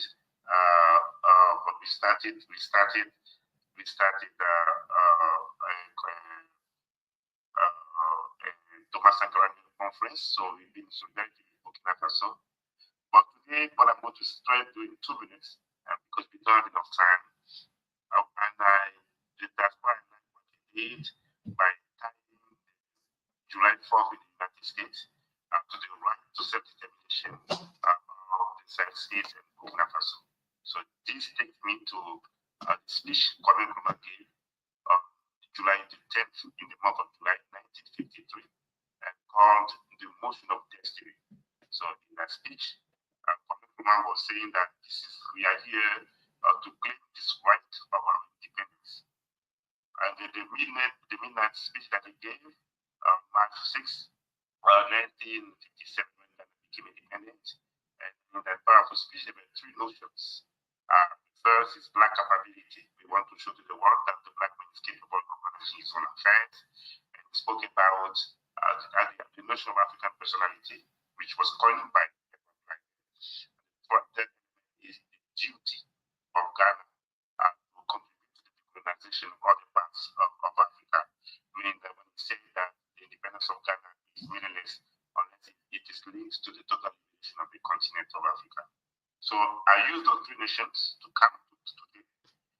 We are in the context where we see Ibrahim Traoré and Burkina Faso rising as the leader of the face of the global Pan-African movement. So from the motion of destiny, then now I talk about the burden of duty. And then by talking about African personality, we want to see Burkina Faso taking the lead to bring us together, and so that we can organize some new Pan-African gatherings, and so that Burkina Faso can propose to the world the model of development and the African personality. And then, as I talk about that, because in the book that I wrote recently, I talk about Pan-Africanism and Ubuntu philosophy. We want to see Ibrahim Traore and many others in the state. We want to see them claiming some African value systems. In South Africa, in the Nguni language, they call that Ubuntu. In Burkina Faso, it is called Burkindi. It will be beautiful to see Captain Traore claiming that African personality embedded in the Burkina philosophy, which is linked to the Ubuntu philosophy, and this is what we are promoting that paradigm. So, and then I stop there because I don't want to take too much time. Thank you for the opportunity, and then we will be there. I will be in Burkina Faso myself in 4 or 5 days. Thanks. Bye. Brother Naka, you just demonstrated that it's possible to say a lot in a short amount of time. And I want to thank you for setting an example of the very Ubuntu Pan-Africanism that you have consistently preached and that we're all talking about, and which is why thank you so much. Now, I would also like to introduce Felipe Noguera, who is another veteran Pan-Africanist, who is a member of the Global Pan-African Movement Governing Council, which is organizing a Pan-African Congress, which has invited the Alliance of Sahel States and President Traore to host it as the location in which all factions of the Pan-African world can agree to meet. So there's so much more I can say about this revolutionary brother. Please, Felipe. Thank you, Mike. Thank you, my brother. Sikiwe, I would like to extend thanks to you and to the organizers, the Friends of Burkina Faso, for this important and historic initiative. We, from the Global Pan-African Movement, and I'll explain a little bit more in a few seconds that I have to, and the Governing Council of that movement, as well as the Caribbean, Pan-African, and Indigenous movement, which I am the coordinator, would like to express not only our solidarity, but our thanks to the Confederation of Sahel States. We say Confederation because when you take the acronym Association of Sahel States, in English, it's not what it is. It is a confederation, and it is in fact what we see as the vanguard of the Pan-African Revolution.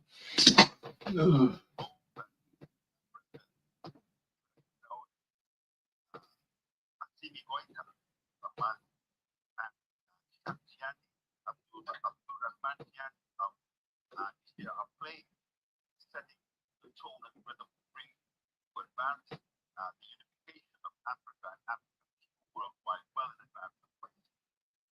Now, we wrote to President Traore in April and requested that Burkina Faso, that Ouagadougou be the venue and the Confederation of Sahel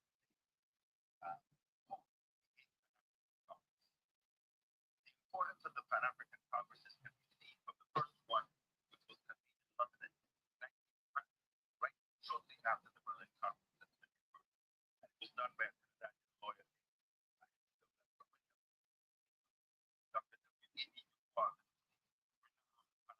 scholar, convened the second and third Pan-African and fourth Pan-African Congress in Europe. The fifth Pan-African Congress is very important. I trust the Congress because it was at that Congress by Lord the wives of both Garvey and Dubois were there. They came together for such for Kenya, Kenyatta, and many others who come together and form the Organization of African Union. The Seventh Pan-African Congress was very important also in that it paved the way for the African Union. Unfortunately, the African Union has been challenged, severely challenged by same year, 1980, was refused membership of the African Union. Israel was allowed to come in. But we know there are some very aggressive forces to ensure that a Pan-African Congress is the Ubuntu Congress referred to as we are because we are. I am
Thank you so much, comrade. We look forward to progress.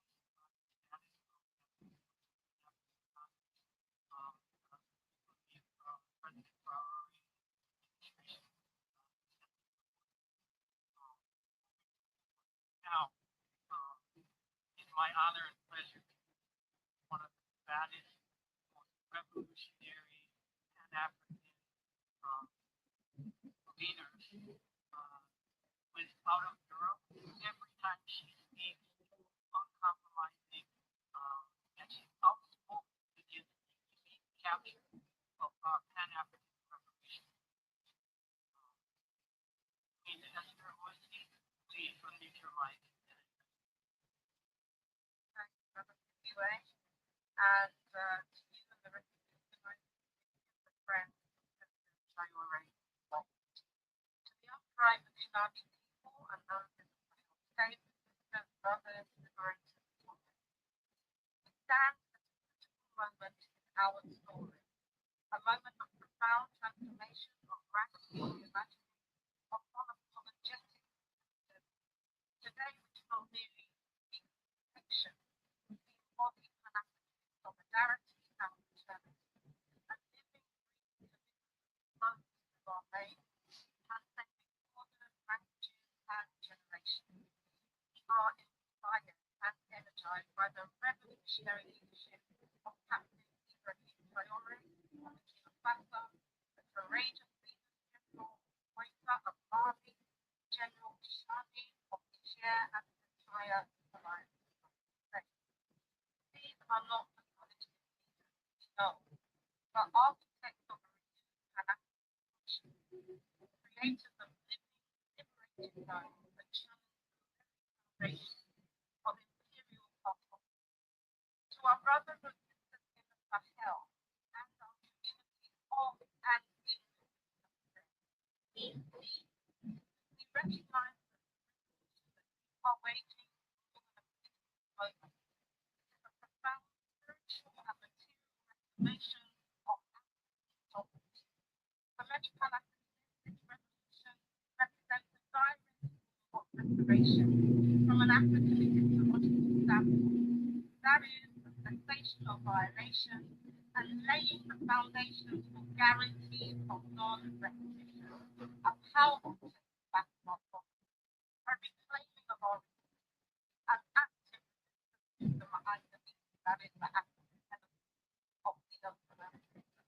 You are not simply changing government, but dismantling the very structure of neo-colonial oppression, seizing control of our destiny and striking at the heart of Euro-American imperial exploitation. From the African diaspora to Europe, particularly through the powerful work of the Dr. Mahatma campaign that I represent, we extend our most resolute Pan-African solidarity. We are not distant supporters, but active participants in a shared Pan-African liberation.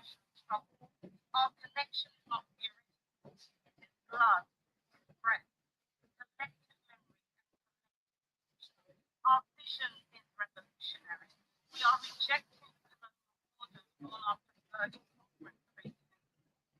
We must continue to reject European model and government to ensure by the harnessing of our global power, the revolutionary and African indigenization of our political, economic, and social system. We must reconstruct our collective power through horizontal and governance. We must build autonomous economic system based on mutual aid and collective prosperity. And of course, we must protect and regenerate our ecological system, centering African knowledge of planet and situation. The Alliance of Sahel States represents more than a political alliance to us. It's a living laboratory of African self-determination.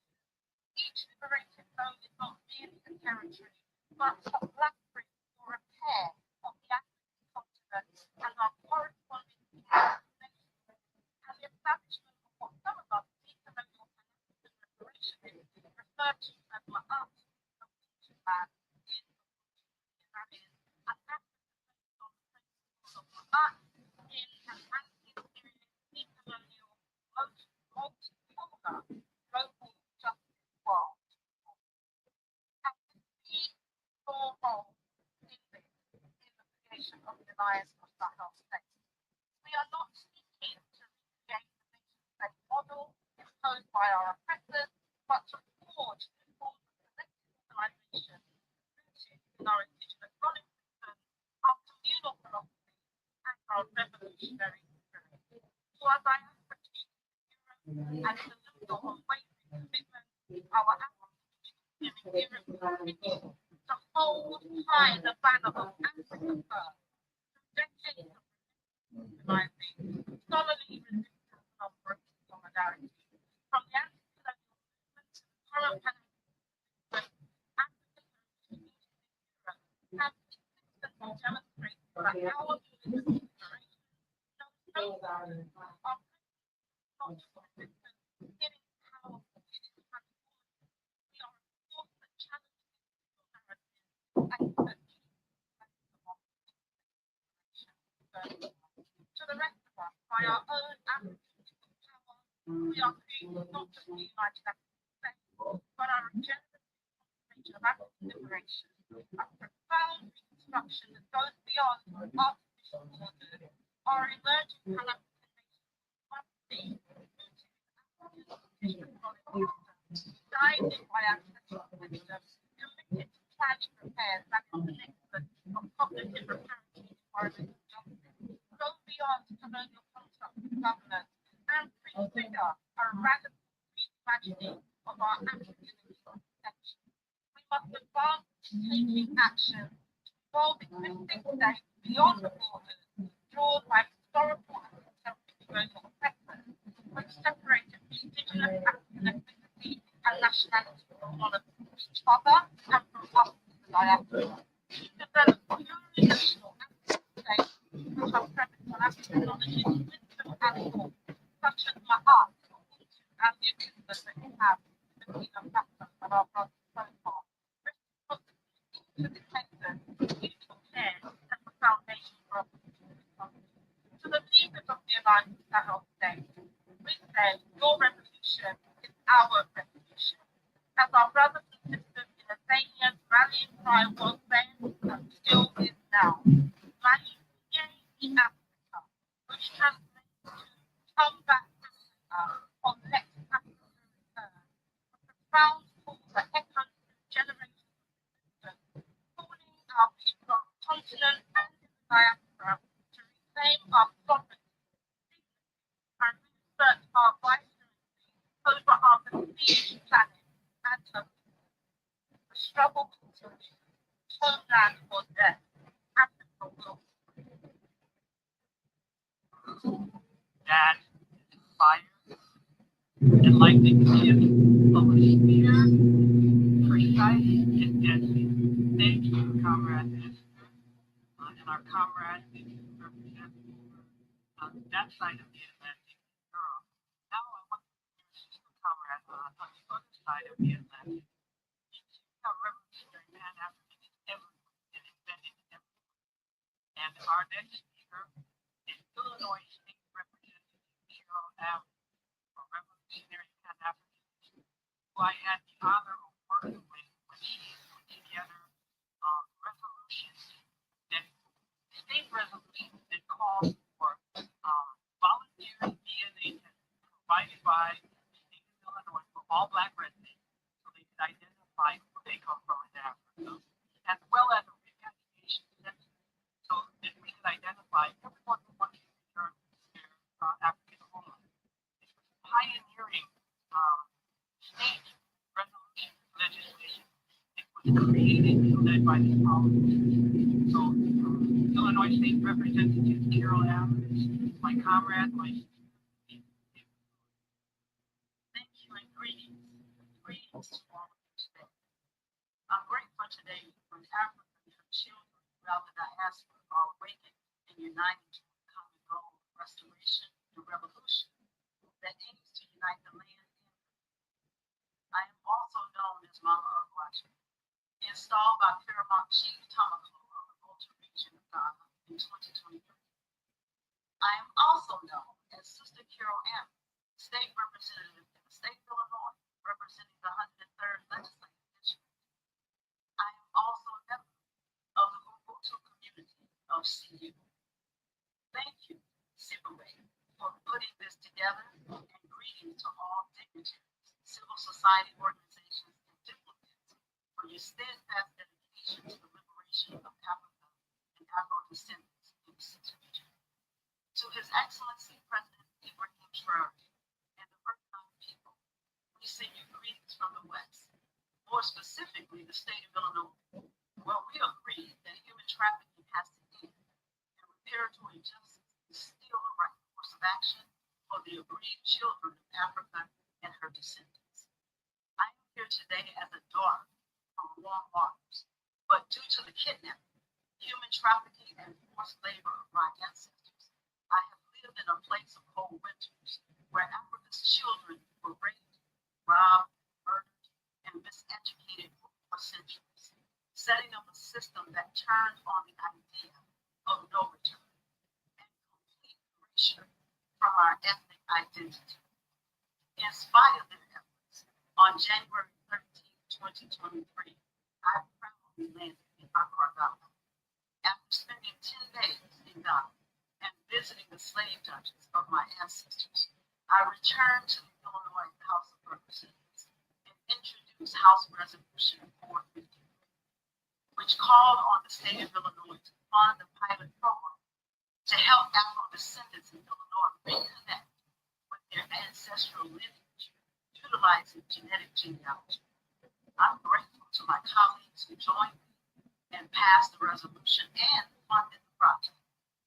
As I speak to you today, Afro-descendant researchers from Illinois are in Ghana, working with Ghanaian genealogies to increase the family reconnection database used to reconnect our families in the sixth region, specifically from the state of Illinois with their living relatives in the African diaspora and in Africa. The family reconnection work is paramount to economic and cultural development because it is about healing the gaping wound that has festered in the hearts of Africans in the diaspora since the Dun Versus issued by Pope Nicholas II.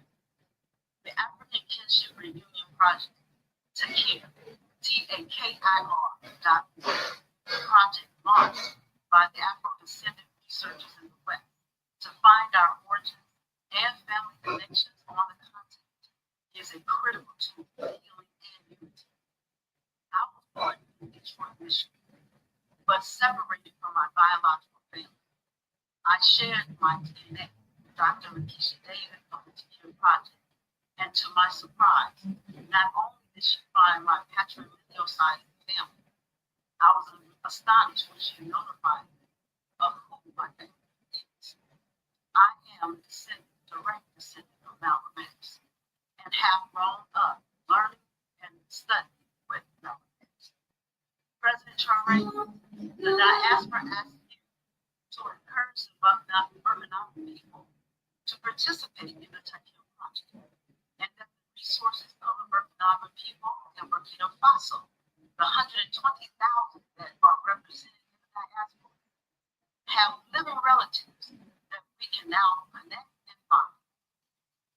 call upon all Black elected officials, the congressional members and state delegations to join us in the reversal of ethnocide by utilizing our own scholarship for our own people. For far too long, we watched the government use DNA for the criminal purposes against our youth. But today, we have our own genetic genealogists who can help us restore our lineage and find our rightful place in the world community. Today, we send greetings to you and all of the representatives that are there in Burkina Faso, and we thank you for working on behalf of every Afro descendant in the West. Greetings and blessings to all of our people. Thank you so much, Mr. Carroll. Again, we have so many powerful folks doing the work where they're at. This project is revolutionary. It's part of the internal revolution. And we'd also like to note that we'd also like to thank the Republic of Burkina Faso for being a leader in recognizing the DNA testing and providing citizenship for Afro descendants, particularly Burkina origin, but also all Afro descendants with their citizenship program. That came as a result of a groundbreaking mission that was led to Burkina Faso more than a year ago by Her Excellency Ambassador Ericana Chimamanda. And so our next speaker, no less than any of our other speakers, is the CEO for the African Diaspora Development Institute, ADDI, which is Her Excellency Ambassador Ericana Chimamanda flagship organization. Anyone in the Caribbean region will definitely know our next brother in Congress, Felix Springer, who is again the CEO of ADDI. We are honored. Please thank you for joining us to represent Her Excellency Comrade Springer. The mic is yours. Thank you, CPA. Greetings, family. I greet you in the name of Most High God. Shalom, shalom. I come to you today from the Caribbean. My name is Philip Nathaniel Captain Springer. I represent a number of organizations. I'll just run them all very quickly here. ADDI, who have the CEO, a split down, which is ASIPA, the African Sovereignty Alliance, the UNIA Barbados, and also the Barbados Sovereignty Union, BFF. Sovereignty Union, BFF. I come to you today with a message of solidarity. And I start in the words of one of my great ancestors here in the Caribbean, the Honorable Marcus Messiah Garvey, Africa for the African. And I say that because I'm asked to speak from what he has committed to relative to the ongoing events. And I want to say to you that we are committed to the emancipation of our people globally. ADDI was started by Her Excellency Dr. Ericana Chimamanda, former ambassador from the EU to America. ADDI is a global organ which largely represents the interests of African people across the 6 regions. We have chapters in about 60 countries with about 73 chapters in total. ADDI is in the business of developing African people everywhere and providing a voice for all persons of African descent. Our founder, Dr. Ericana Chimamanda, is a valiant freedom fighter and a champion of the people of African descent here in the 6 region. We at ADDI, the CEPA, UNIA Barbados, and the Barbados Sovereignty Party, EFF, stands with all our brothers and sisters to support the leaders of the ADS, led by Captain Ibrahim Traoré. We pledge our support to the movement for the freedom, emancipation, and sovereignty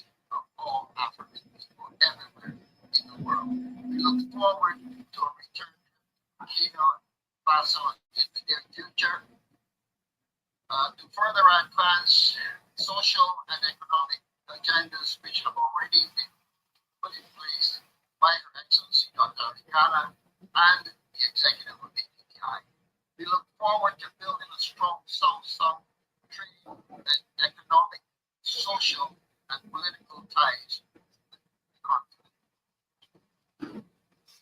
We call for an end to the illegal world commerce occupation of our Alkibula, or motherland/fatherland. And that is very significant on Independence Day in America. I've never heard Ronald Reagan say to Gorbachev, have tear those walls down. Well, I'm asking us to say to the world, the people that Britain, where they go, those barriers, those invisible barriers all across the country. We must embrace the concept of the Black Independence Day, July 4th. I want to thank you, Big Brother Believe, Shabazz, Zulu Shabazz, and the organizers of this event for inviting us and including us from the Caribbean to share our voice in support of Black independence. We are often ignored, but we play a very significant and vital role in the story of Africa and its dispersed peoples to the Americans, especially our brothers and sisters of Haiti. I want to thank Brother Dr. Faye for mentioning it earlier.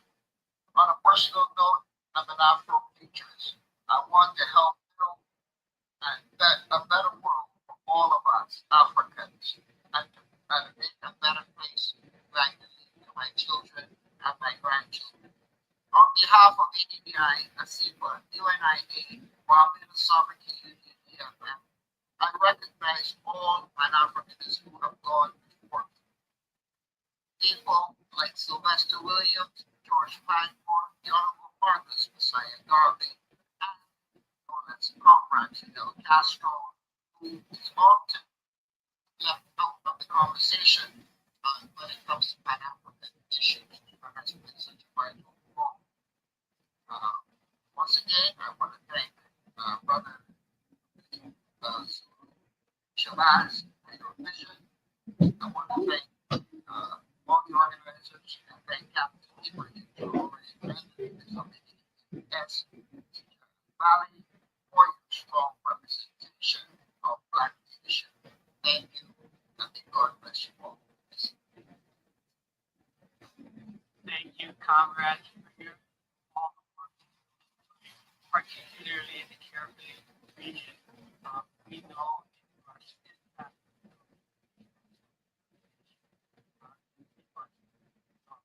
unite amongst ourselves. Also doing great work in the next speaker, who happens to be my brother in so many ways. We are both Balance descendants.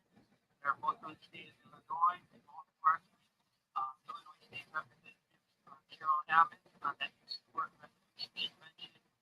Brother Cam Howard, well known throughout leadership in the reparations movement, is currently the CEO and founder of Reparations United. He's taking the diplomatic and legal struggle directly to eradicate the war. My good brother Cam, please take the mic.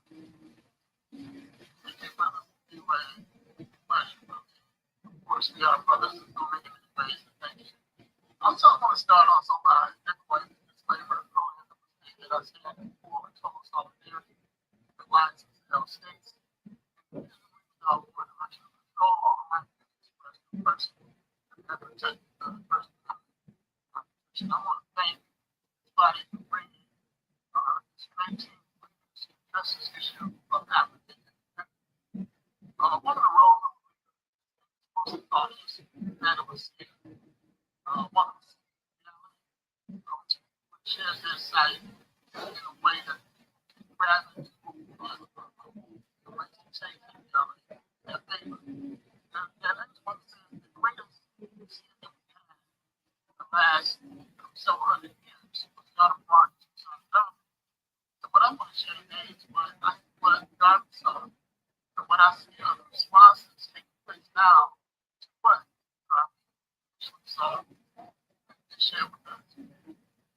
we saw during this time was a global order. Global order that was built on subjugation, slavery, and exploitation of Africans. Administrators of that global order changed hands over the past 7 years, inaugurated by the Vatican, Portugal, Spain, Dutch, French, British, and now the U.S. with NATO are the main operators of this current phase of the anti-African global order. Today, global Africa is funding the anti-African global order, two of our own global African revolutions. And I say these words, the word revolution, the way that you hear in the declaration, which means complete, constructive change. The first global revolution among Africans is one on reparations.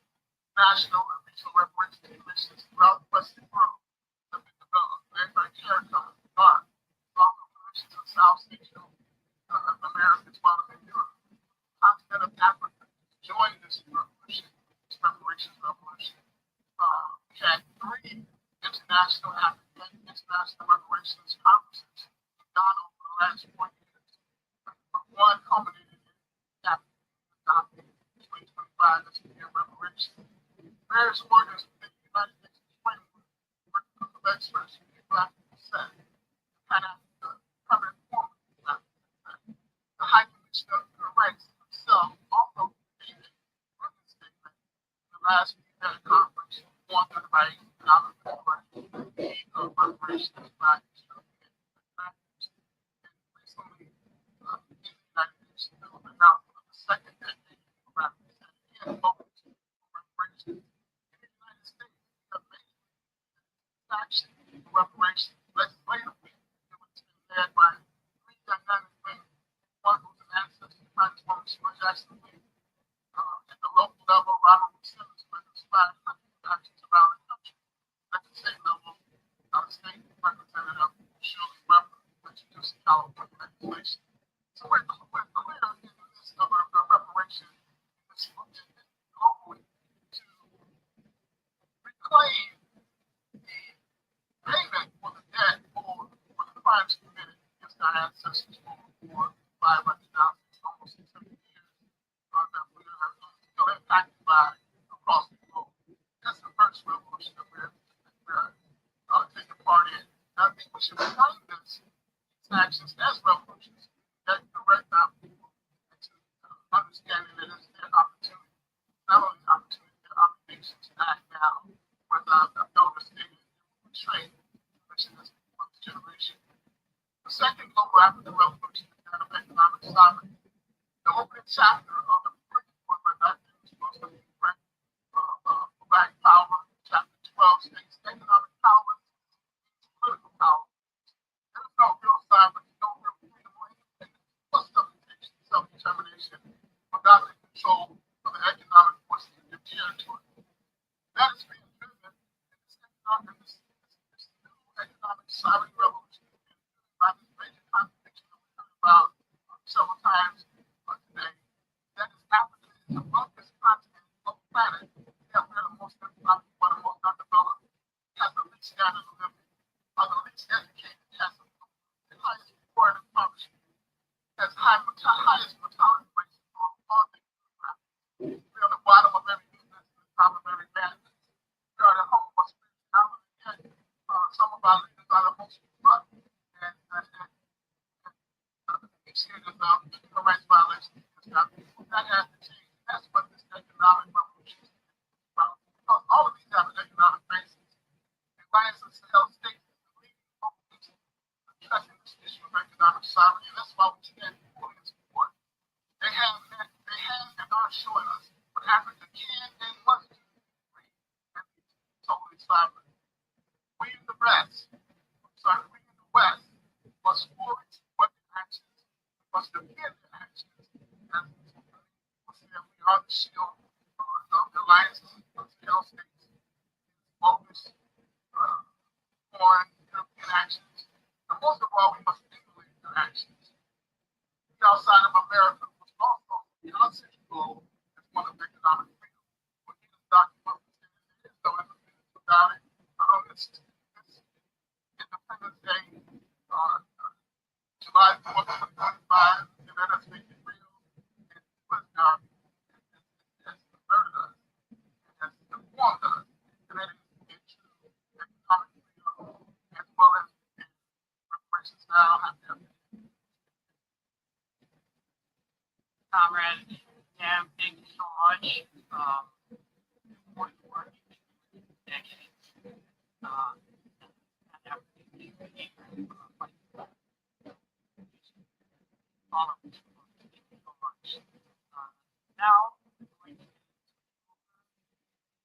moderator, Almeida, are we ready on your end? Sir, we're going to ask Sister Goldie to introduce her guest. All right. Africa Right. I'd like to introduce a mentor of mine, and also she is an elder in on the front lines for probably 60 years. She's the executive director of the Citizens for Environmental Justice and Freedom Line. I want to introduce you to Dr. Bahati Jawara. She's coming up. Everybody, can you hear me? Just one. Okay, I'm not going to keep you all long. I've been listening very intently to all of the speakers. I'm really excited about what I've heard. I support everything that I have heard. And so I will just summarize what I have to say in these few words. First of all, I stand on the shoulders of Queen Mother Moore, one of our oldest Pan-African leaders from the North American shores, as well as Connie Tucker, the mother of Holy Cow on this line. Our motto is Harambe. Harambe, Harambe, which in Kiswahili means let's pull together. Let's pull together. Let's pull together. I also honor the ancestor President Julius Nyerere that hosted the 6th Pan-African Congress on the shores of Tanzania. We learned the song when we were growing up, and I'll share that with you, and it embodies where I stand. And it goes a little bit like this. Sisi watu weusi, watu wazuri, pamoja tutashinde, pamoja tutashinde. We are black, beautiful people. Together we will win. Together we will win. Free land, power to our people. Give me my assignment, my marching orders. I am a community organizer that's fighting for the environmental justice rights of all people, and that we are stop being polluted by the industrial and military complex that is polluting our communities worldwide. Let us pull together, let us stand together, and I'm waiting for the next set of orders. Please don't forget to include all of our young people, for they stand ready to do what is necessary. Free the land, Harambe.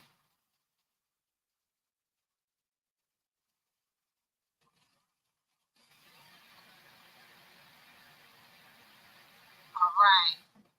Unfortunately, we're still waiting on some of our speakers who are allowed to come back on. So I'm going to introduce from the Afro-Descendant Nation, Brother Rashawn. Right. Just a few more words about Rashawn. He is the Minister of Foreign Affairs of the Afro-Descendant Nation. His name is Rashawn Jabar, and he has been a warrior of the Afro-Descendant Nation for many, many years. And because the Honorable Salas Muhammad was unable to join us, he's going to speak on his behalf for just a few minutes, just to let me just turn it over to you. Good afternoon, everyone. My name is Sean Cabral from the Ministry of Foreign Affairs of the Afro-Descendant Nation. Oh, I have a great weekend. But certainly what the world all knows that into the state. Like I said, it's an honor and a pleasure to be here and to represent the Afro-Descendant Nation. Now, I know you all have heard that term Afro-Descendant said quite a bit today. For those of you who haven't heard, Afro-Descendant is our legal global collective identity. It was established in around 2000. the UN sponsored a forum that consisted of 19 different countries, including Brazil, the US, Canada, Argentina, and many other countries, representing 250 million people. And what prompted that forum was that the Honorable Silas Muhammad and his wife, Attorney Harriet Obama, were conducting interventions around the African since 1992. Initially, the U.S. outside grouped us with the Americans and looked at us as American citizens. But after learning that not only from our mother Africa, our identity and leadership, thus leaving us as a separate stateless people. In addition, we didn't have any human rights protection on Article 27 of the International Covenant of Human Rights. Thus, and so we, representatives of the United States and the 19 other nations that say past, chose the Africans. That is our global collective identity, which means we can be Africans and African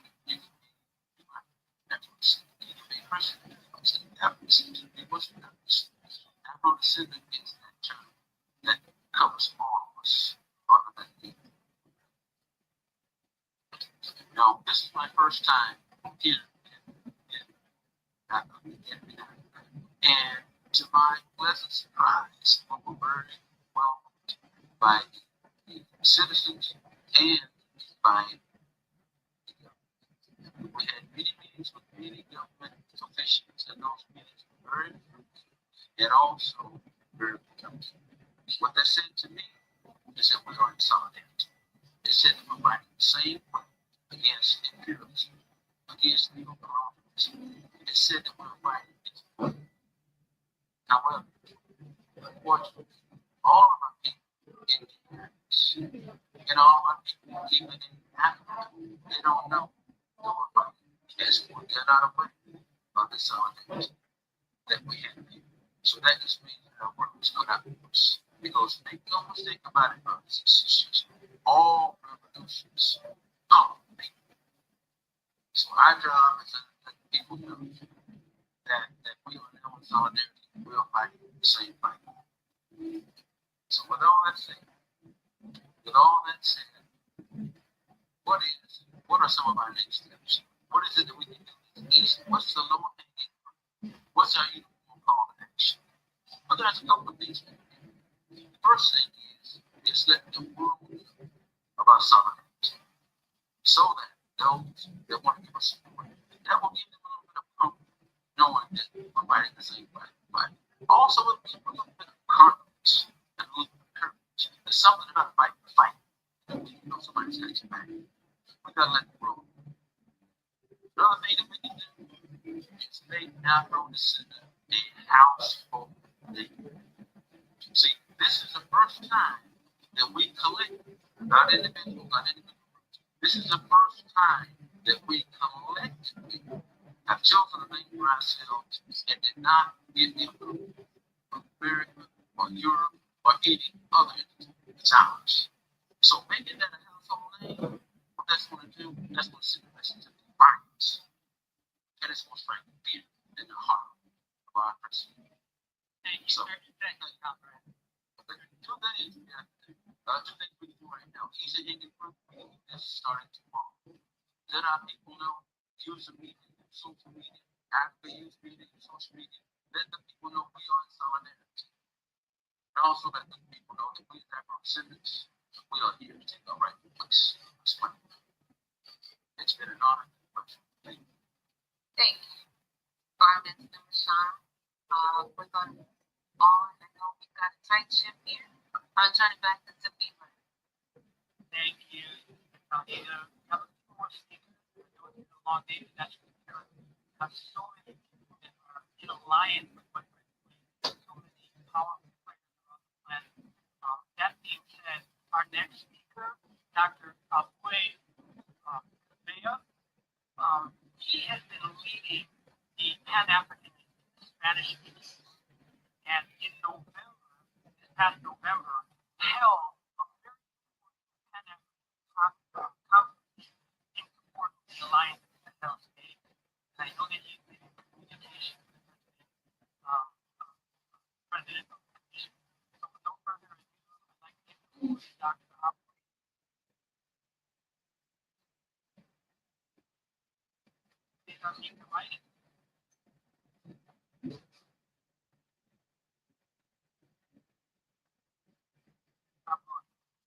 Can you spotlight him, please? Yeah, he's under my name. Oh, I don't know where he is. Okay. Oh, yeah.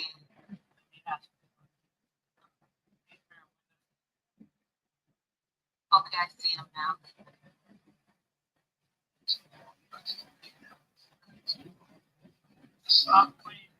Waiting for you. Now we have to move on to Babaye. Call it one more time. Wait. Maybe he will come back. Because we have to keep everybody is important, including our next speaker, a Pan-African legend, working back all the way to the pack. He was part of the Black Think Tank, Pan-African Think Tank, president of the Pan-African Association in America, colleague and mentor. He wrote a book on Pan-African as it relates to the 21st century. I can go on and on, but patience is a virtue. Babaye, please. Yeah. Thank you so much. I see that in my heart because when I was, my parents, I'm second generation Black nationalists and Pan-Africanists, I'm in my 70s. My parents, my father, and our family lived in Mali during the time that Burkina was president of the nation. I lived in Mali, first in the French African school system for a long time. We lived in Mali for about 3 years. And so then I came back, I left the United States in 1964, came back in 1967. So I had an opportunity to not only talk about Africa theoretically as an adult, but I also had the opportunity to live with African children, go to school with African children on a regular basis in the French African school system in Sikasso and Bamako, Mali. I say all that to say that it's very important that we understand that immersion is a very important process to being an African person. You can be an African person from the theoretical, and then there's the reality of being an African from living the experience. Living the experience shapes you in a different way from living from the because when you wake up every day and you see African sun and you eat African food, and you play with African children, it gives you a different personal experience. I stand on the shoulders of Amos Muhammad and Dr. Bill Kilgore, who returned from Africa and joined the Nation of Islam. Amos Muhammad became a minister under the Honorable Elijah Muhammad from 1967 to 1970. So I had that experience. I also stand on the shoulders of another creed, one of the educational models that was instituted by the Nation of Islam back in the 60s. But I also stand on my own shoulders of activism, which includes Pan-Africanism and my participation in the 1992 Pan-African Black think tank that took place in Baghdad, Nigeria, back in 1992, when 30 of us speaking from different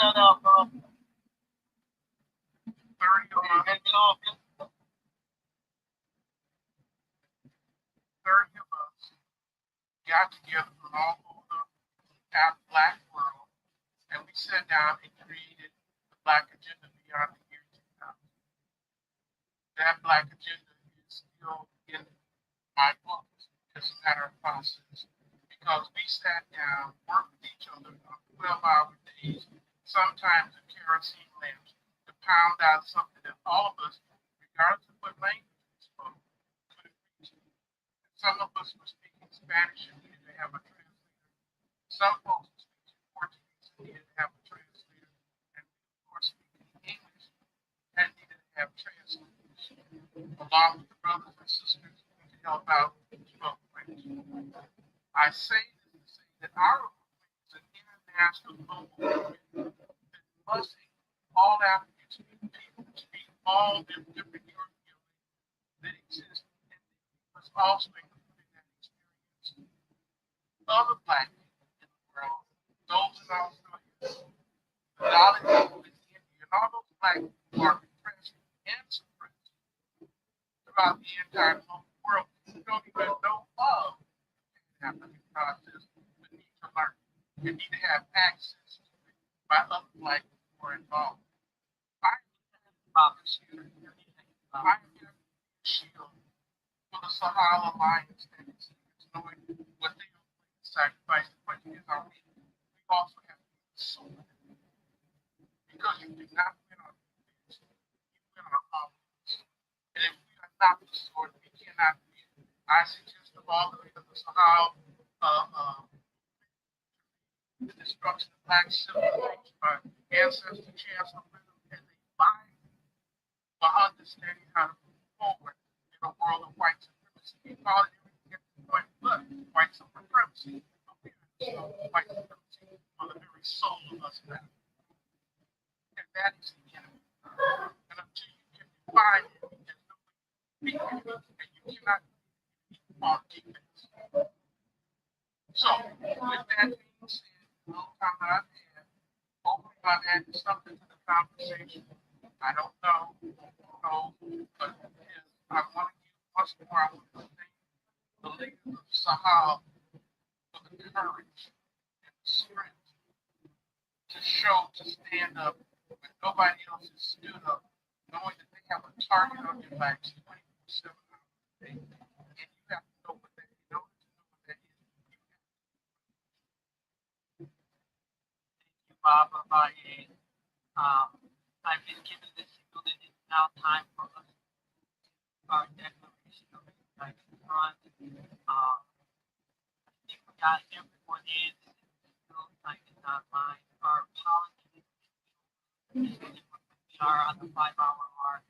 And all of this is to bring to a point of action where we can take the first step by declaring the United Front on this day of self-determination.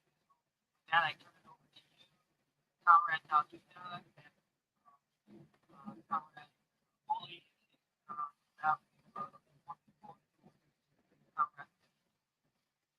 Yes, sir. Comrade is on, Attorney Malik, and he is ready to move forward with the declaration.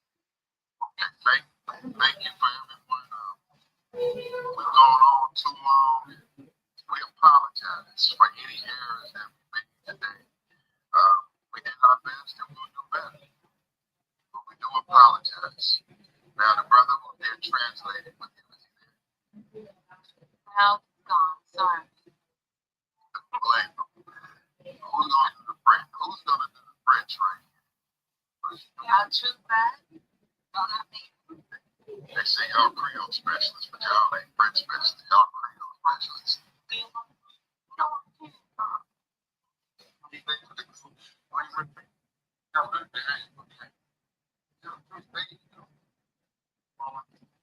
going to do the truth thing.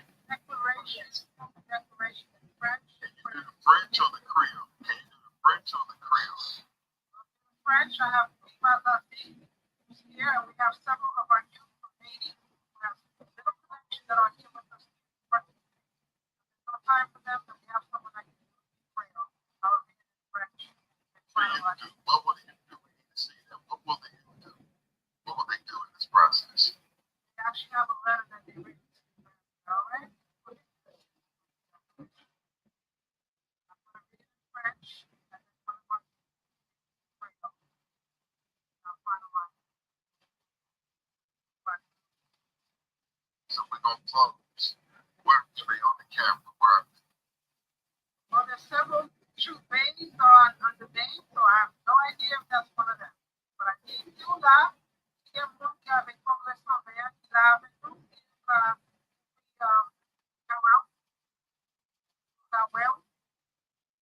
See that young face to the moderator. Let me see the other one on the truth baby. Let me see that young face. Okay. We have a vice president with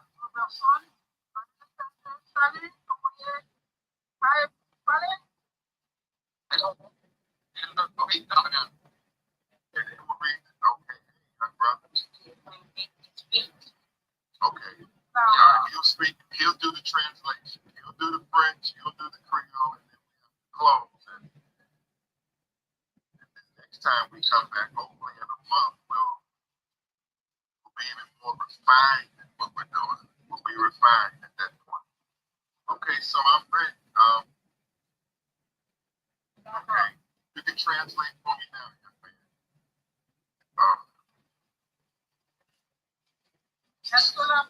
Declaration and a call for a united front that we're asking every organizational leader and others to sign.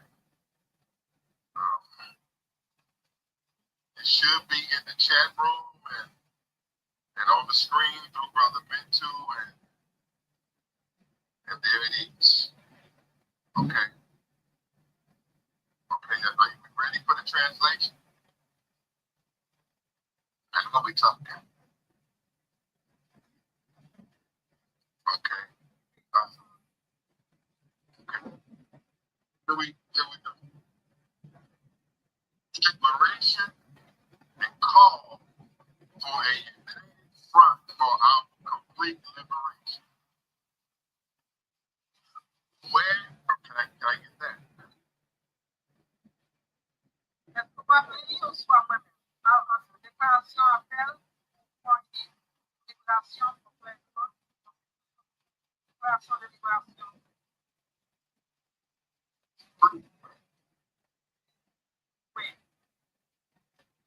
French. Straight. That was French too? That was Creole, and I'm translating in French. Yes, I'm translating in French. Better get this right, because I don't know exactly what you're saying. So I'm going to start over. Declaration and call for a united front for our complete liberation. Déclaration et appel pour une libération populaire. Where we as Black people, Africans, New Africans, and Afro descendants all over the world have passed the point in time in history where our total liberation and independence shall have already been realized. Alors que nous, en tant que peuple noir, africain, afro-africain, haïtien, afro-descendant, dans le monde, avant entier, point au moment de l'histoire, notre libération, notre indépendance totale, aurions déjà cette terre.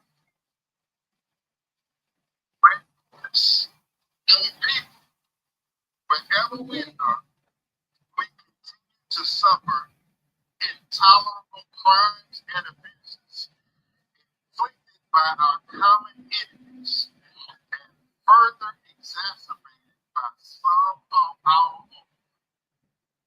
Alors que notre peuple est fort,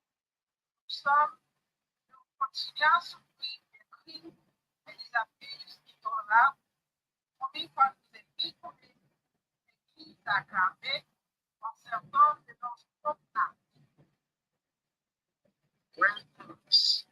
We are presently inspired by all of our ancestors and recently by President Ibrahim Traoré of Burkina Faso and the Alliance of Sahel States.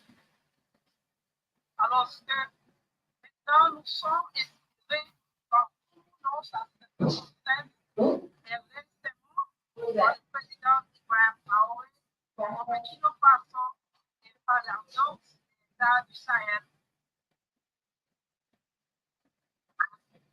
We agree to organize in unity and fight for the righteous principles and goals of self-determination for all of us.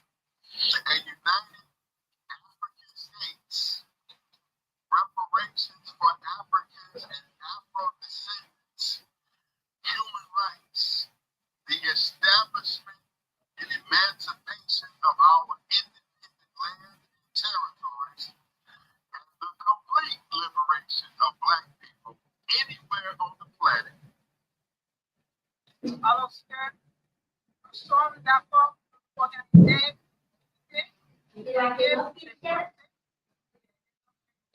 Dans son détermination, États-Unis, l'Afrique, les Haïtiens, pour les Africains, les Afro-Descendants et Haïtiens, voie de l'or, l'établissement, l'émancipation de nos terres, des territoires indépendants, libération totale du peuple noir partout sur la planète. When we agree to struggle for the abolishment of imperialism, neocolonialism, economic exploitation, the ending of white oppression, white domination, and the elimination of collaboration with our enemies. Alors que nous sommes d'accord pour l'idée l'abolition de l'impérialisme, de néocolonialisme, l'exploitation économique, la fin de la compétition, la domination du Sud, l'intégration, la collaboration de nos We admit that we are tired of arguing with each other, fighting with each other, and we desire complete constructive change, which is revolution. Alors que nous admettons que nous sommes fatigués de nous disputer les unes avec l'autre, fatigués bataillant. Et notre combat et notre boulot, un changement positif, une révolution. We confirm that we shall no longer tolerate nor suffer these unacceptable conditions and intolerable abuses. Nous affirmons que nous ne tolérons ni libérons que ces conditions inacceptables établies et intolérables. We as leadership agree to set aside and dissolve petty differences, unnecessary competition, rivalry, factionalism and divisiveness, corruption, and any impediment to our goals. Et nous, en tant que dirigeants, nous accordons et là-dessous, sur les petites différences, les compétitions, les rivalités, la fonctionnalité, la division, la corruption, ainsi que tout obstacle à nos objectifs. Le chiffre de bataille dans l'ordre. On this day, July 4th, 2025, in unity, declare a united front for our complete liberation and agree to collectively and diligently pursue our goals by all means necessary without compromise. En ce jour 4 juillet 2025, dans la l'unité des parents, pour étudier notre libération complète. Et nous menons poursuivre notre objectif collectivement à la moyens de sans compagnie et progressivement de nationalité, âgées, personnes âgées de maladies, joviales, précurseurs, prégnantisants, intelligents, pure, by power, and signs off as well. Power.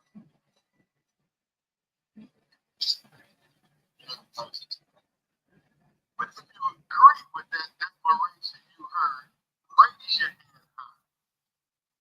Raise your hand high. If you agree with this, and if you are a leader, you agree with this, because this is our first document that we're agreeing on together and we're going to go by. Raise your hand if you agree and you sign on this declaration.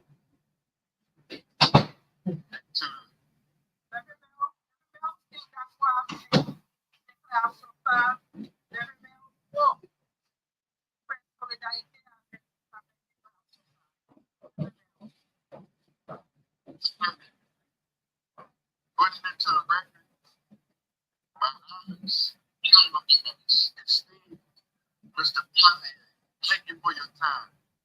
Thank you, Cam Howe. Thank you, Brother Philip. Thank you, Queen Shanta. Thank you for the delegation, Queen Abel Barker, Elder Moji Najab, Sister O, Sister Tahida, Mama Safiwe. Thank you to everyone who has participated, and we are going to go right back to work to make sure that what we have done in Burkina Faso and what we have done on this Black Independence Day, that it sticks and that it goes forward and that it has made if we go forward. Thank you. Love you all. Love you all.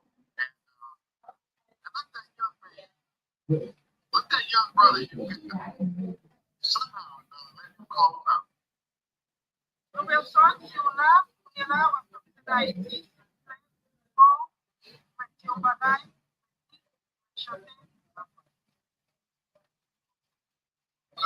See the young face that we think about, and next time we'll have plenty of young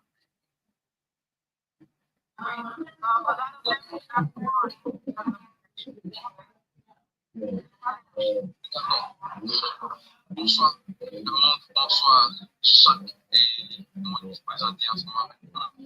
Alors, mon prénom c'est Clément Pierre, je suis haïtien, natif natal de à Port-au-Prince. Alors, je suis le vice-président de la région 6e Congrès 120 419 pour Haïti. C'est un grand plaisir de vous suivre. Greetings everyone, my name is Louis Pierre, Vice President of the 6th Region Congress 120 for the Youth and Local 119. It is a pleasure to be here with you. J'aimerais bien redire la déclaration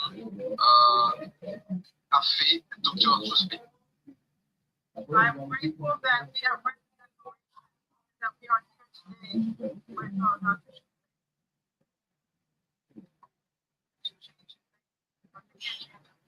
I don't know. Okay, so without problem.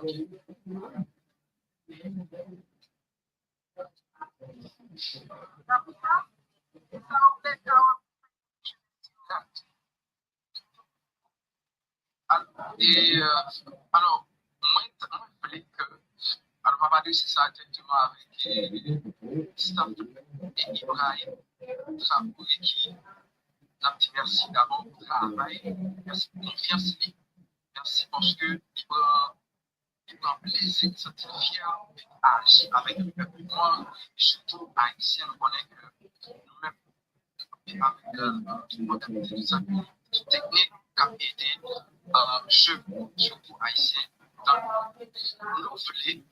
Est-ce que vous pouvez continuer ou bien traduire? Yes, I want to first and foremost address a few things. We want to give a salute to all of the friends of Faso.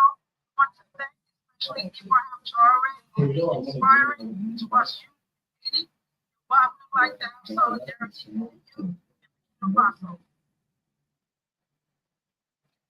Malgré l'océan noir qui prend indépendance et nous aider en pile nation par la pavillon des États-Unis.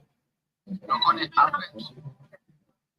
Okay. Even though we are the first free Black republic, and we are the ones that actually fought for our freedom, even to this day, that is governing government. It is not the nation that have control over anything. Après tout ça que nous fait, et malheureusement, nous déclarons que nous ne pas prendre l'indépendance, nous sommes qui ça, qui déclaration que nous fait après l'aide que nous débattons. They said all of a sudden that the international community doesn't realize the issues of aiding and navigation are not in control of their own destiny, which is why we're requesting support 100% for Haiti at this moment. Nous voulons dire pour le monde des Noirs pour faire.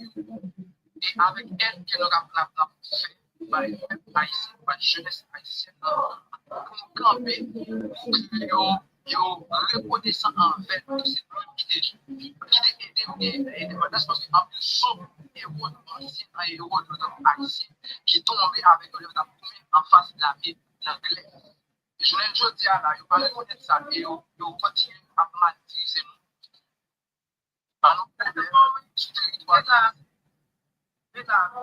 We as Haitians have historically helped other countries, including the U.S., the Battle of Savannah, were involved. We also helped other countries win their independence. So why is it that the Black people that are the population of Haiti, that are African descent, are not getting the same type of support?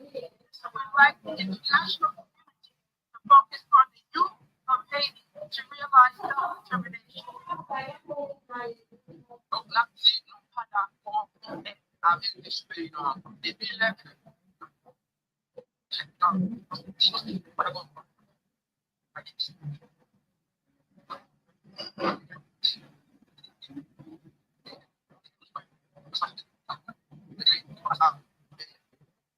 c'est ça que nous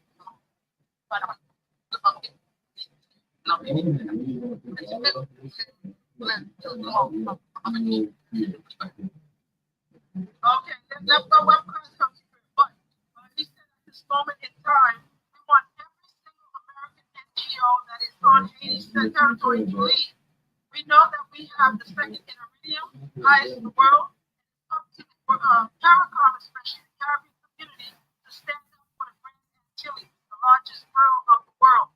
This is a time right now that democracy has to stop, and we as Haitians help a lot more people if they understand.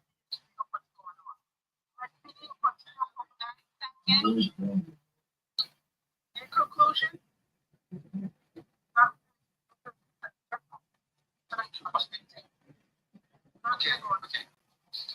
Ok, you fais rapidement parce que c'est même encore qui a c'est pas comme Haïti. Alors que you même encore pour c'est de tout. Donc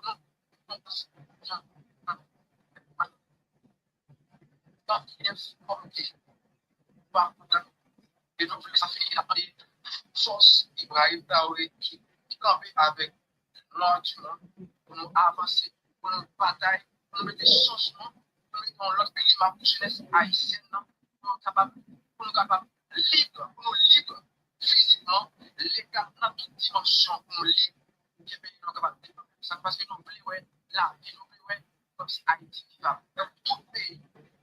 Time. Thank you. And in conclusion, we are reading Ibrahim Traoré to come to Haiti. The Haitian youth would like for him to come to Haiti to bring inspiration as he have done for the youth of Burkina Faso. We are willing and waiting, and as the Congress Youth for the Party, we are focusing on rewriting the law and legislation for the region, and we would like for the international community of Black people around the world to stand behind Haiti and allow the youth to accomplish this. All right. Thank you. I'm finished. I want to say something. Wait, so can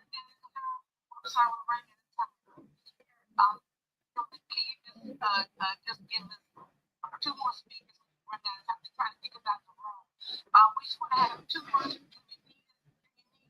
Please keep it short. Turn your camera on. Mike. We're sorry you had to wait so long. Okay, turn your mic on. Okay.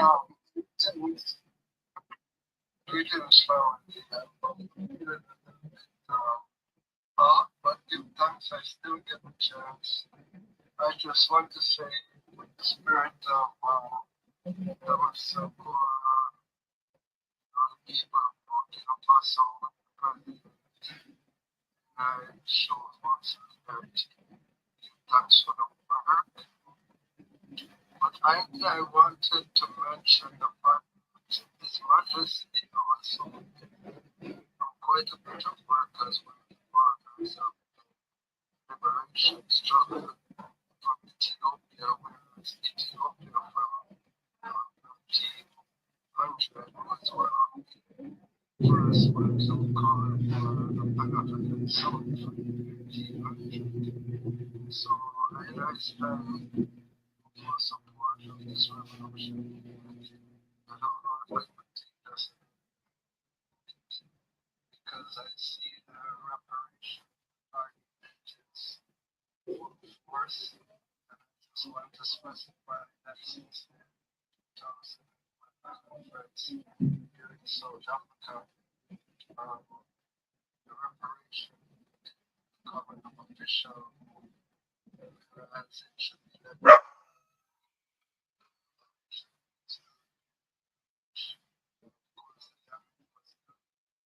Africa was not friends. We would like to take the damage of all the ways of governance through the borders. So I would say that without the dignity of our kings as a people, we should look into restoration of human rights. We have so many attacks here, but I think the president, because I think the power, secure our army, take some actions. But I give thanks for the few words I did have to consider. Express.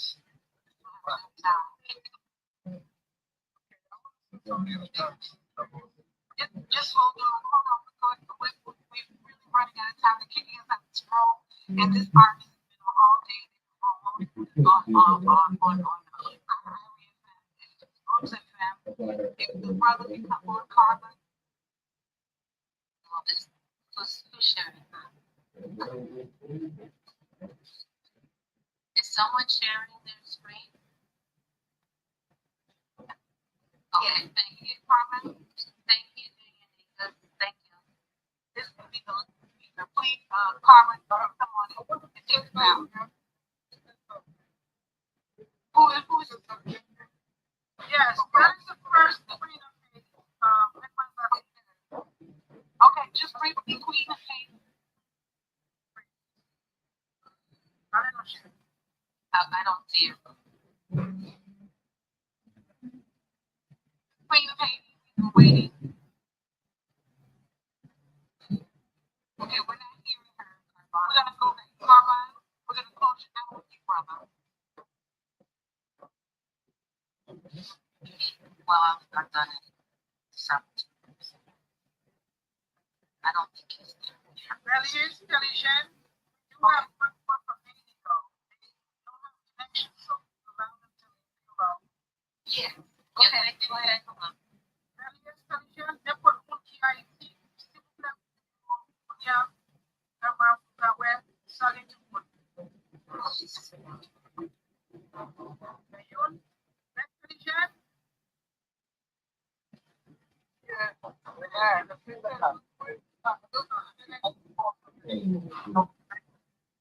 Yeah, they have great connections, but they said hello when they bring things up. Okay. Okay, I'm back. I just want to thank President for all that you're doing for him. So that people, it is time for us to get together. It's time for us to get together. I don't care where we're from, we have to become one. Because what's going on right now is not the private.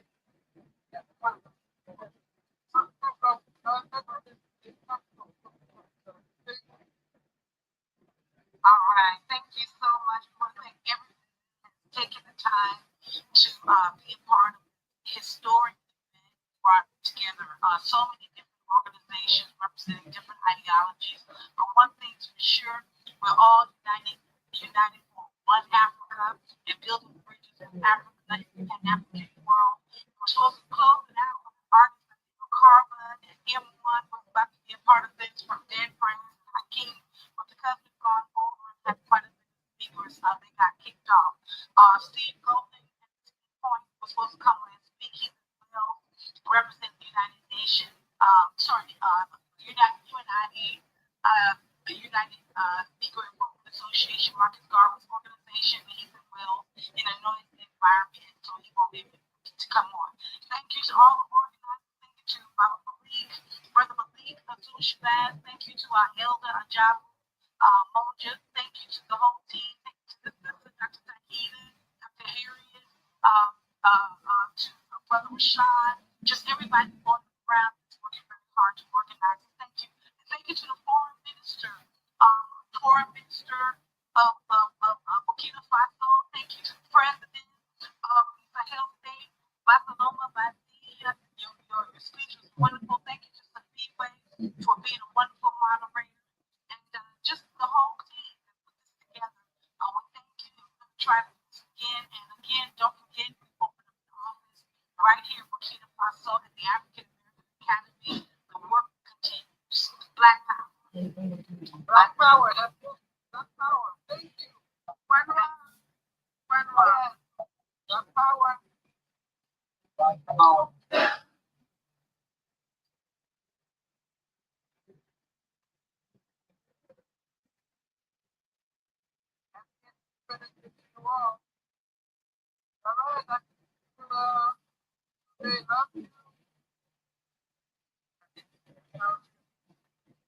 Love you, Charles, baby. Love you too. Black power for sure.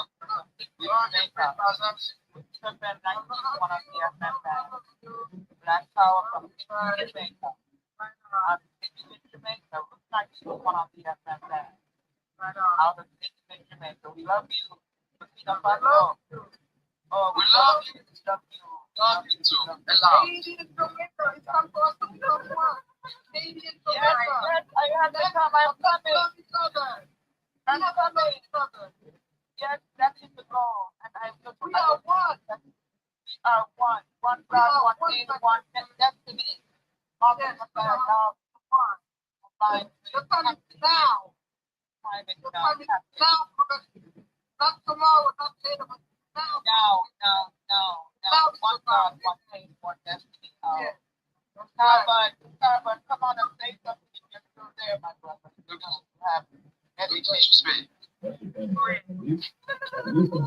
Oui, tenions l'IMO, Dr. Christophe Tapli, effectivement, avec les patrons, il était qui est passé pour ce que je bats. Oui, you wanted to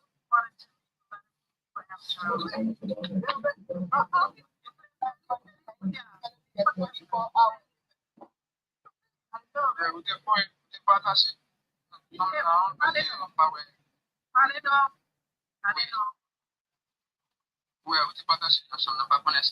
Docteur Christophe, est-ce que vous là? Et faire parler pour capable m'ouvrir caméra.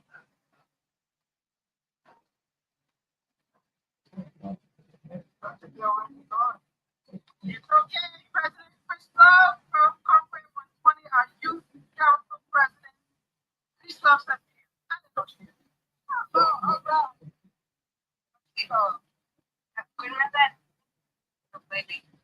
Okay, bonsoir tout le monde.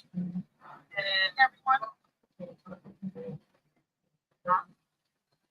Monsieur Dr. Christophe. My name is Dr. Christophe. Monsieur Dr. en médecine, président civil. President of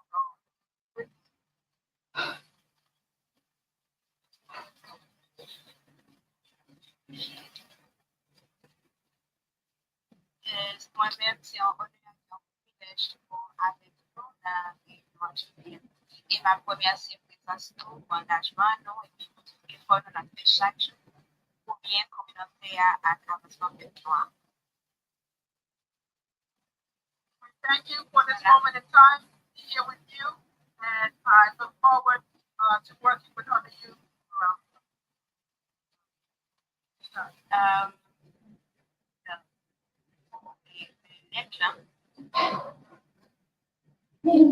Lettre que nous adressons avec le président Israël Traoré, ma prédiction. On peut utiliser rapidement. On va commencer.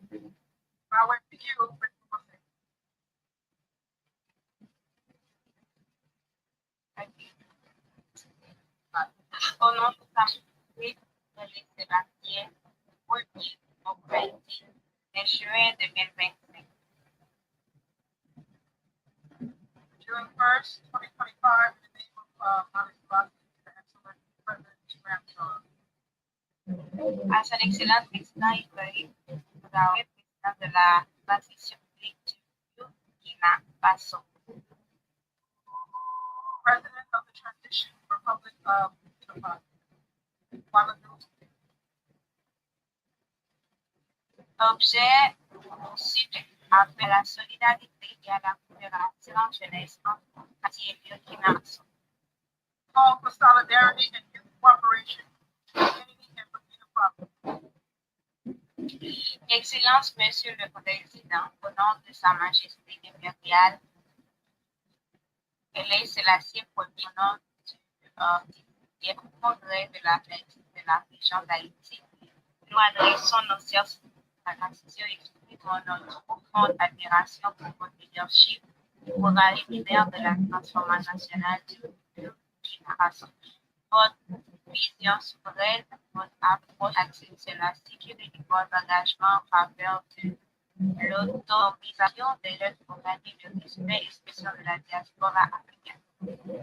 On behalf of the Youth Congress of 2020, we extend our sincere greetings and express our deep admiration for your courageous and visionary leadership during the transformation of Burkina Faso.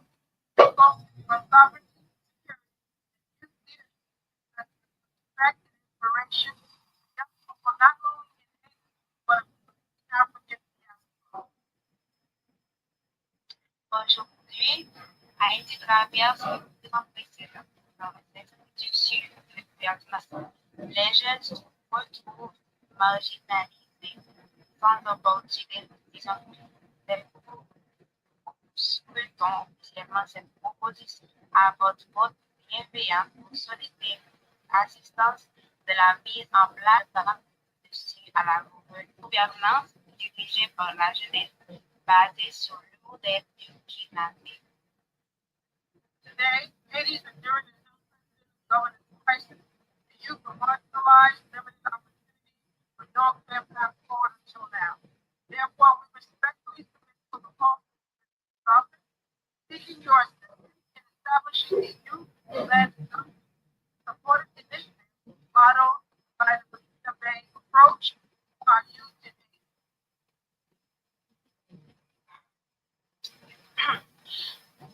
Nos objectifs communs, créer partenariat. Nos objectifs communs, créer un partenariat officiel entre les jeunes leaders de l'Haïti et du Burkina Faso. Our shared goal, number one, is to establish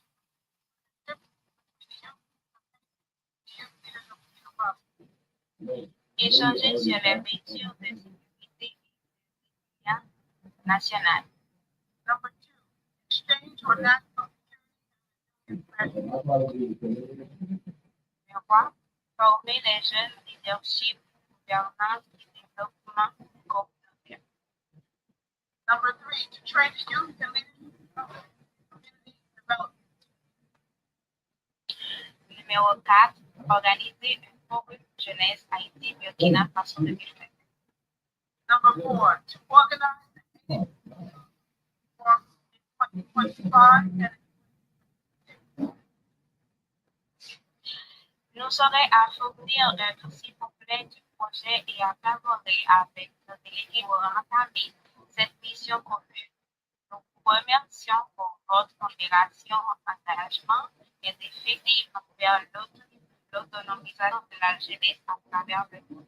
we firmly believe that our